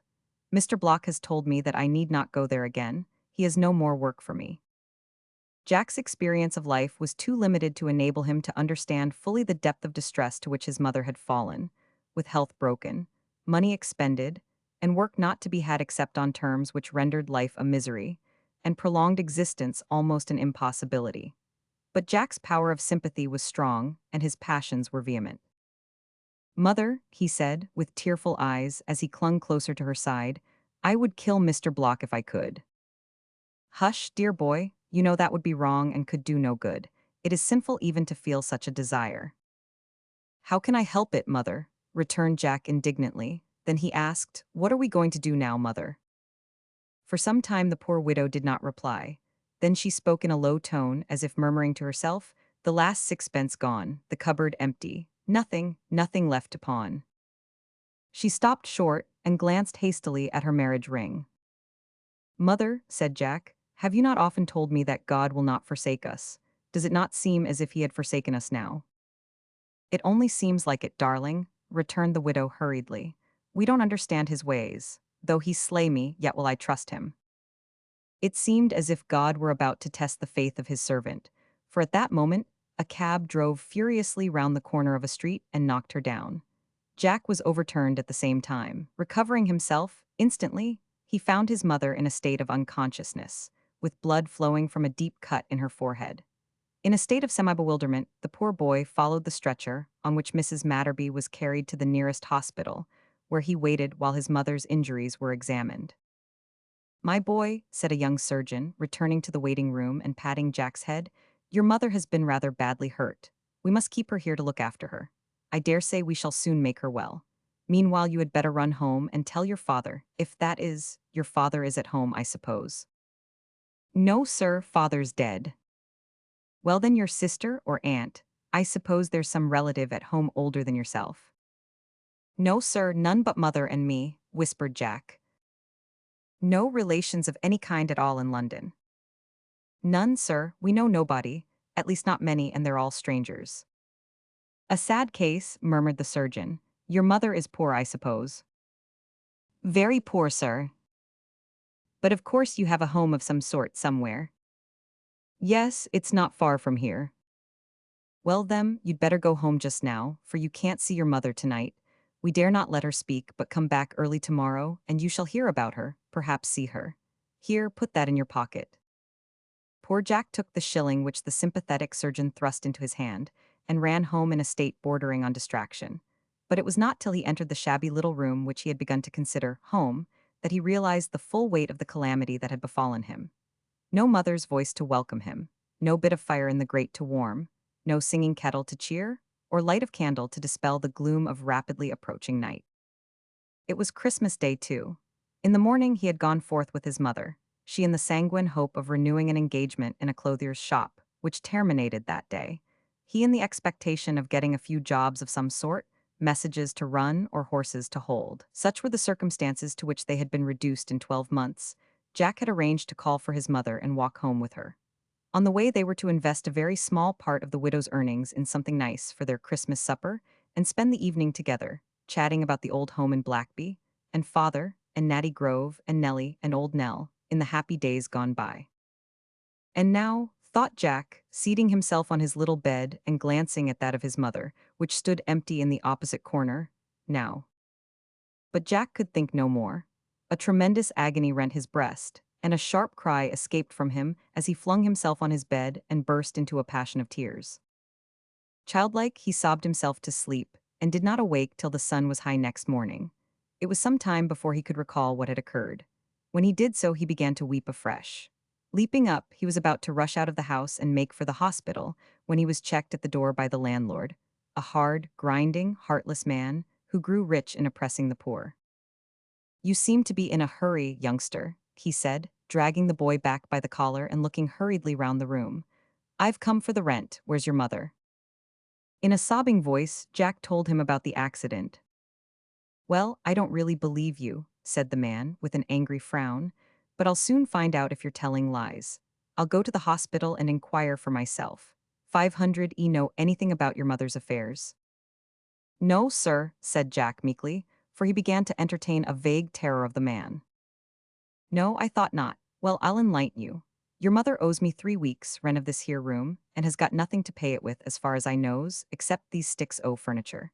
Now, if your mother is really in hospital, I'll come back here and bundle you out, and sell the furniture to pay my rent. I ain't going to be done out o' my money because your mother chooses to get runned over. The landlord did not wait for a reply, but went out and slammed the door. Jack followed him in silent horror. He watched him while he inquired at the gate of the hospital, and, after he had gone, went up timidly, rang the bell, and asked for his mother. "Mrs. Matterby," repeated the porter. "Come in, I'll make inquiry." The report which he brought back fell like the blow of a sledgehammer on the poor boy's heart. His mother, they told him, was dead. She had died suddenly in the night. There are times of affliction, when the human soul fails to find relief in tears or cries. Poor Jack Matterby stood for some time motionless, as if paralyzed, with glaring eyes and a face not unlike to that of death. They sought to rouse him, but he could not speak. Suddenly, observing the front door open, he darted out into the street and ran straight home, where he flung himself on his mother's bed and burst into an uncontrollable flood of tears. By degrees, the passion subsided, leaving only a stunned feeling behind, under the influence of which he lay perfectly still. The first thing that roused him was the sound of a heavy foot on the stair. The memory of the landlord flashed into his mind and filled him with indescribable dread caused partly by the man's savage aspect and nature, but much more by the brutal way in which he had spoken about his mother. The only way in which to avoid a meeting was to rush past the man on the stair. Fear and loathing made the poor boy forget, for the moment, his crushing sorrow. He leaped up, opened the door, and, dashing downstairs, almost overturned the man who was coming up. Once in the street, he ran straight on without thought, until he felt that he was safe from pursuit. Then he stopped and sat down on a doorstep, to think what he should do, for having been told that the furniture of his old home was to be sold, and himself turned out, he felt that returning there would be useless, and would only expose him to the risk of meeting the awful landlord. While he was yet buried in thought, one of those sprightly creatures of the great city known as street Arabs accosted him in a grave and friendly tone. "My sweet little tulip," he said, "can I do anything for you?" Despite his grief, Jack could scarcely forbear smiling at the absurdity of the question. "No, thank you," he replied. "Well now, look 'ere, my tulip," returned the Arab in a confidential tone. "I've took quite a fancy to you. You've got such a look, Summo, of my poor old grandmother. Now, if you've no objection, I'd like to give you your breakfast. You're 'ungry, I suppose." Jack admitted that he was, and, after a moment's hesitation, accepted this surprisingly kind and liberal offer. Taking him promptly by the arm, his new friend hurried him to a pastry cook's shop and bade him smell that, referring to the odors that ascended through a grating. "Ain't it evenly?" he asked with sparkling eyes. Jack admitted that it was very nice. "So green and yet so fair," murmured the Arab, casting a look of admiration on his companion. "Now I means to go into that there shop," he added, returning to the confidential tone, "and buy breakfast for you for both on us. But I couldn't go in, with this air shabby coat on, 'cause they wouldn't give me such good wittles if I did. Just change coats with me for a few minutes. What, you doubt me?" No one ever doubted Bob Snobbins without a Urton of his feelin' s. Whatever might have caused Jack to hesitate, the injured look on young Snobbins' countenance and the hurt tone were too much for him. He exchanged coats with the young rascal, who, suddenly directing Jack's attention to some imaginary object of interest at one end of the street, made off at full speed towards the other end. Our hero was, however, a famous runner. He gave chase, caught the Arab in a retired alley, and gave him an indignant punch in the head.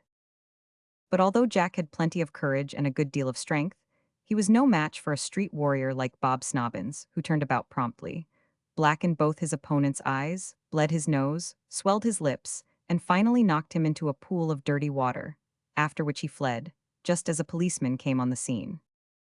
The constable was a kindly man. He asked Jack a few questions, which, however, the latter was too miserable to answer. "Well, well, my boy," said the constable gently, "you'd as well give up fightin'. It don't pay, you see, in the long run. Besides, you don't seem fit for it. Cut away home now and get your mother to clean you." This last remark caused Jack to run away fast enough with a bursting heart. All day he wandered about the crowded streets, and no one took any notice of him, save a very few among the thousands, who cast on him a passing glance of pity. But what could these do to help him? Were not the streets swarming with such boys?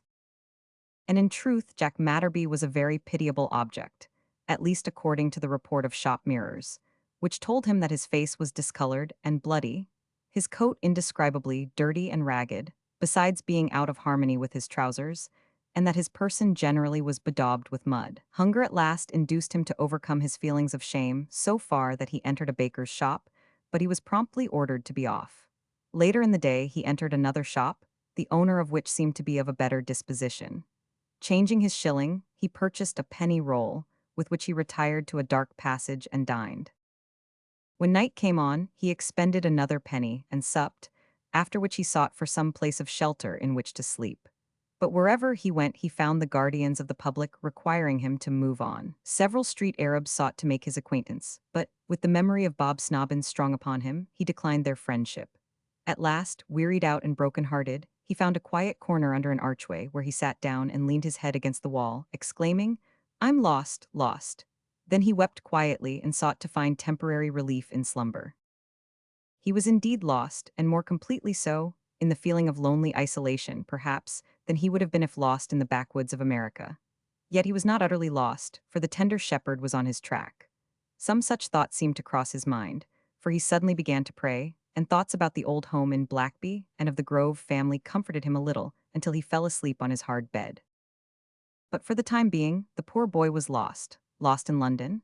His disreputable face and discreditable coat argued a dissipated character, hence no one would employ him. Ere long necessity compelled him to accept the society of street Arabs, and soon he became quite as sharp, though not quite as wicked, as they. But day by day he sank lower and lower, and evil at which he would have shuddered at first became at last familiar. He did not sink without a struggle, however, and he would have returned to the place where his mother had died, to ask help of the young surgeon who had expressed sympathy with him, but with the carelessness of boyhood, he had forgotten the name of the hospital, and did not know where, in the great wilderness of bricks and mortar, to search for it. As for the home from which he had fled, the memory of the landlord still kept him carefully clear of that. But Jack's mother was not dead. In hospitals, as in the best of well-regulated families, mistakes will sometimes happen. The report which had proved so disastrous to our poor hero referred to another woman who had died. A messenger had been at once sent, by the young surgeon before mentioned, to tell Jack of the error, but when the messenger arrived the boy had flown, as already described. Indeed, it was he whom Jack had passed on the stair. It was long before Mrs. Matterby recovered, for the disappearance of her boy caused a relapse, and when at last she left the hospital, feeble and homeless, she went about for many months, searching at once for work and for her lost treasure. Christmas came again, and found Jack Matterby at nearly the lowest point in his downward career. It is due to him to say, however, that he had not up to that time been guilty of any criminal act that could bring him with the grasp of human law, but in word and deed he had begun, more and more, to break the law of God. So that if poor Mrs. Matterby had at that time succeeded in finding her son, it is probable that her joy would have been overwhelmed with terrible grief.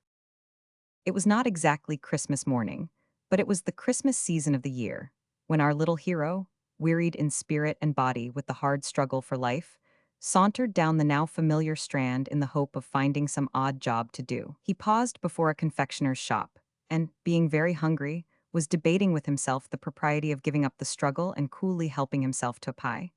You may be sure that bad invisible spirits were at his elbow just then to encourage him.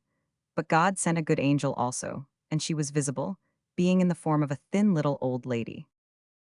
"You'd like a bun, I know," she said, putting a penny into Jack's hand. "God bless you, ma'am, yes," burst from the astonished boy. "Go in and buy one, then come and tell me all about you." The thin little old lady was one of those followers of the Lamb who do not wait for Christmas to unlock their sympathies. The river of her love and pity was always overflowing, so that there was no room for increase to a deluge at Christmas time, though she rejoiced to note the increase in the case of others, and wished that the flood might become perennial. To this lady Jack laid bare his inmost heart, and she led him back to the Savior. "Now, Jack, let me ask you one question," she said. "Would you like to go to Canada?" With tremendous energy Jack answered, "Wouldn't I?" "Then," said the old lady, "to Canada you shall go." Story 3, Chapter 3. The Double Rescue. And Jack Matterby went. But before he went he had to go through a preliminary training, for his regular schooling had ceased when his father died, and he had learned no trade. In those days there were no splendid institutions for waifs and strays such as now exist, but it must not be supposed that there was no such thing as hasting to the rescue. Thin little old Mrs. Seaford had struck out the idea for herself, and had acted on it for some years in her own vigorous way. She took Jack home, and lodged him in her own house with 2 or 3 other boys of the same stamp, waifs. Jack elected to learn the trade of a carpenter, and Mrs. Seaford, finding that he had been pretty well grounded in English, taught him French, as that language, she told him, was much spoken in Canada. Above all, she taught him those principles of God's law without which a human being is but poorly furnished even for the life that now is, to say nothing of that which is to come. In a few months Jack was ready for exportation. A few months more, and he found himself apprenticed to a farmer, not far from the shores of that mighty freshwater sea, Ontario. Time passed, and Jack Matterby became a trusted servant and a thorough farmer. He also became a big, dashing, and earnest boy. More time passed, and Jack became a handsome young man, the bosom friend of his employer. Yet a little more time winged its silent way, and Jack became John Matterby, Esquire of Fair Creek Farm, heir to his former master's property, and one of the wealthiest men of the province. Not a common experience of poor emigrant waifs, doubtless, but, on the other hand, by no means unprecedented. It must not be supposed that during all those years Jack forgot the scenes and people of the old land. On the contrary, the longer he absented himself from the old home, the more firmly and tenderly did the old memories cling and cluster round his heart. And many a story and anecdote did he relate about these, especially during the Christmas season of each year, to his old master and to Nancy Briggs in the log homestead of Ontario. Nancy was a waif who had been sent out by the same thin little old lady who had sent Jack out. She was very pretty and possessed of delightfully amiable domestic qualities. She grew up to be a very handsome girl and was a very bright sunbeam in the homestead. But Jack did not fall in love with her. All unknown to himself, his heart was preoccupied. Neither did Nancy fall in love with Jack. All unwittingly, she was reserving herself for another lot. Of course, our hero corresponded diligently with the thin little old lady, and gladdened her heart by showing and expressing strong sympathy with the waifs of the great city. More than once, in his earlier letters, mentioning one named Bob Snobbins, about whose fate he felt some curiosity, but in regard to whose home, if such existed, he could give no information. Twice during those years Jack also wrote to the Grove family, but as he received no answer on either occasion, he concluded that the father must have been drowned, that old Nell was dead, and the family broken up. Need we add that the memory of his dear mother never faded or grew dim? But this was a sacred memory, in regard to which he opened his lips to no one. At last there came a day when John Matterby, being in the prime of life, with ample means and time to spare, set his heart on a holiday and a visit to the old country, the thin little old lady being yet alive. It was not so easy, however, for our hero to get away from home as one might imagine.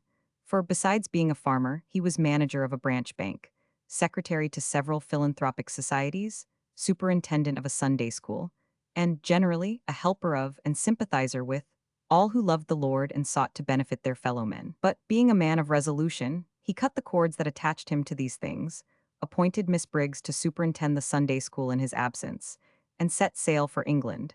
Not in a steamer, as most rich men would have done, but in a sailing ship, because the vessel happened to be bound for the port of Blackby, the home of his childhood. It was winter when he set sail, and the storms of winter were having high jinks and revels on the deep in the usual way at that season of the year. Jack's vessel weathered them all till it reached the shores of Old England. Then the storm fiend broke loose with unwonted fury, and, as if out of spite, cast the good ship on the rocks lying a little to the eastward of the port of Blackby. It was a tremendous storm.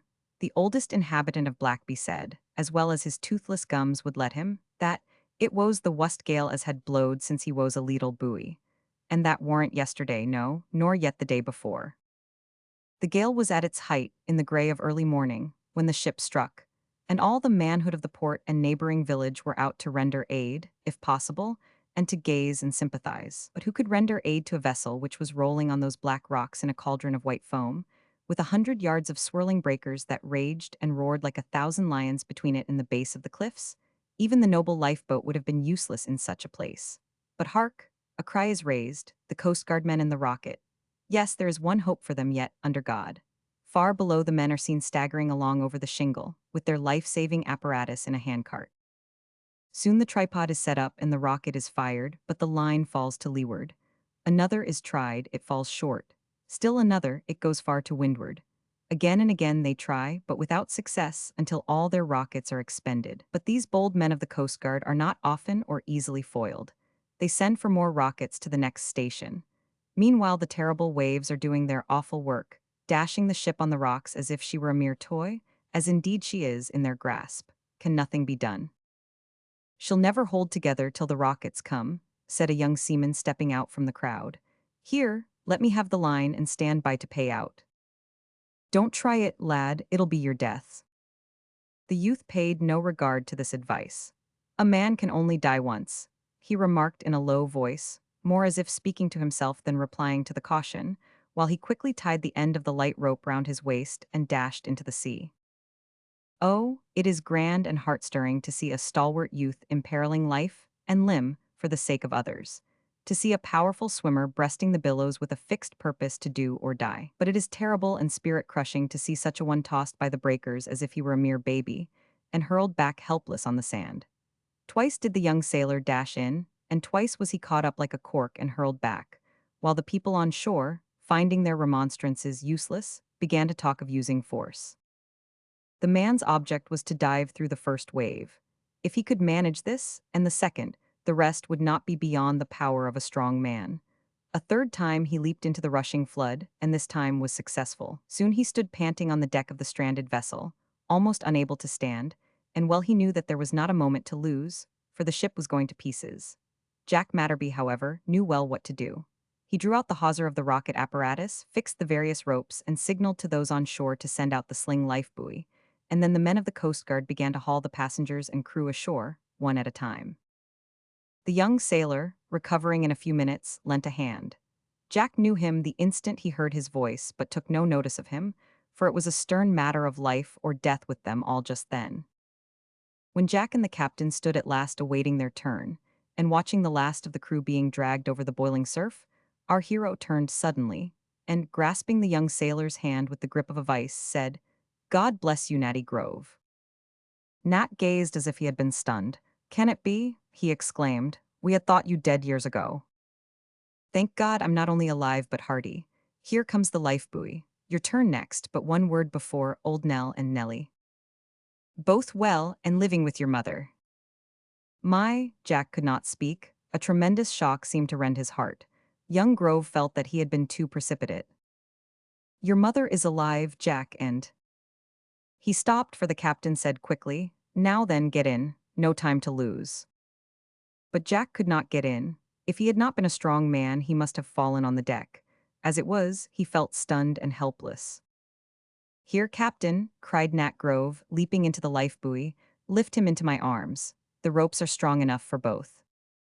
Scarce knowing what he did, Jack allowed himself to be half lifted into the buoy in which his old friend held him fast. A few minutes more, and they were dragged safely to land, and the ringing cheers and congratulations of the assembled multitude. The captain came last, so that, when the ship finally went to pieces, not a human life was lost. Even the ship's cat was among the number of the saved, the captain having carried it ashore in his arms. Now, there are some scenes in this life which will not bear description in detail. Such was the meeting of our hero with his long-lost mother. We refrain from lifting the curtain here, but there is no reason why we should not reintroduce the joyful and grateful pair at a later period of that same eventful day. When, seated together by the bedside of old Nell, they recounted their experiences. Yes, the same old woman, but thinner and wrinkleder and smaller in every way.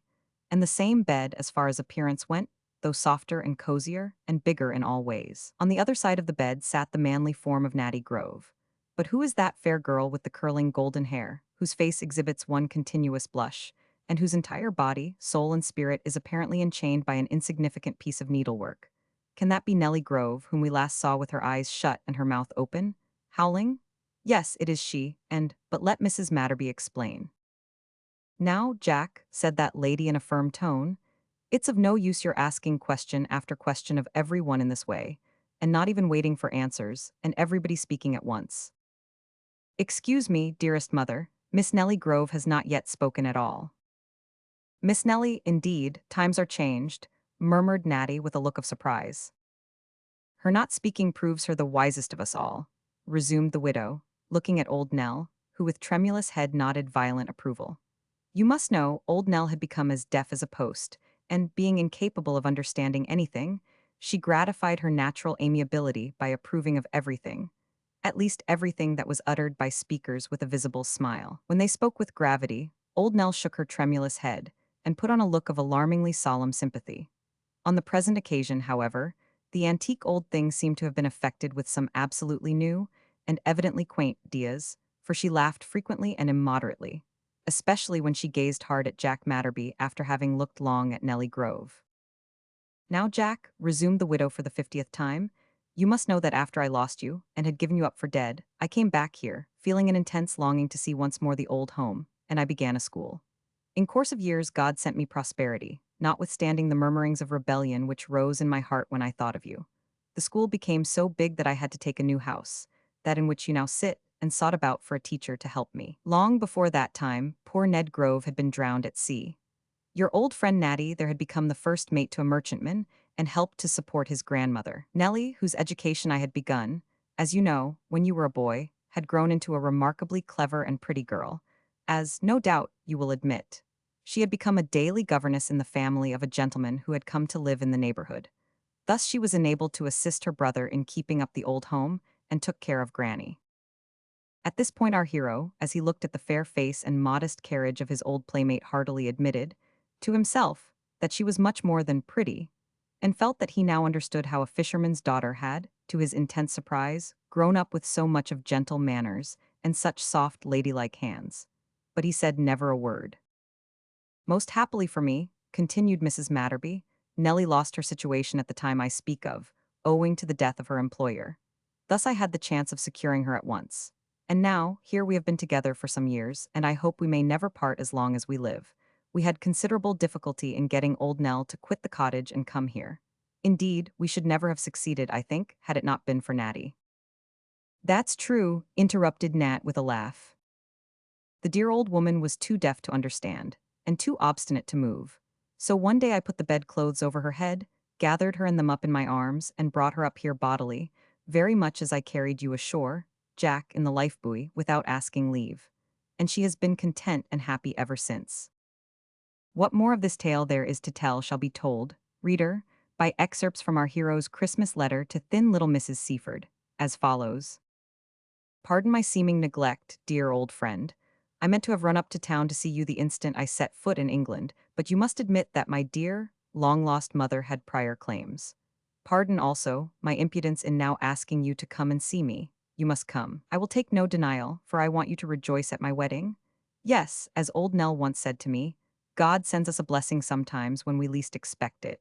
He has not only restored to me my mother, but has raised me from the lowest rung in the ladder to the very highest, and given me the sweetest and most. But enough. Come and see for yourself. Her name is Nellie, but I have more to astonish you with. Not only do I take Nellie back with me to my home in the New World, but I take my mother also, and Natty Grove, and old Nell herself. How we got her to understand what we want her to do could not be told in less than 400 pages of small type. Nat did it by means of signs, symbols, and what he styles facial logarithms.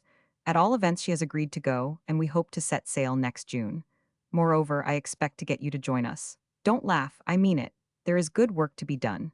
Canada needs philanthropic Christians as well as England. You will scarcely credit me when I say that I have become a matchmaker. Not one of those little ones, in whose welfare you are so much interested, but a real one. My deep design is upon your partner, Natty Grove. Yes, your partner, for were not you the instrument used in rescuing my soul, and he my body? So that you have been partners in this double rescue. Well, it is my intention to introduce Natty Grove to Nancy Briggs, and abide the result. Once on a time I had meant her for Bob Snobbins, but as you have failed to hunt him up, he must be left to suffer the consequences. 500 You know I have quite a pathetic feeling of tenderness for the memory of that too sharp little boy. Little does he know how gladly I would give him the best coat in my possession, if I could only find him. Now, dearest of old friends, I must stop.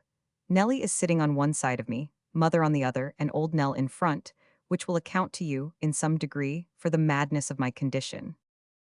Once more, in the hope of a joyful meeting, I wish you a Merry Christmas and a Happy New Year. The end.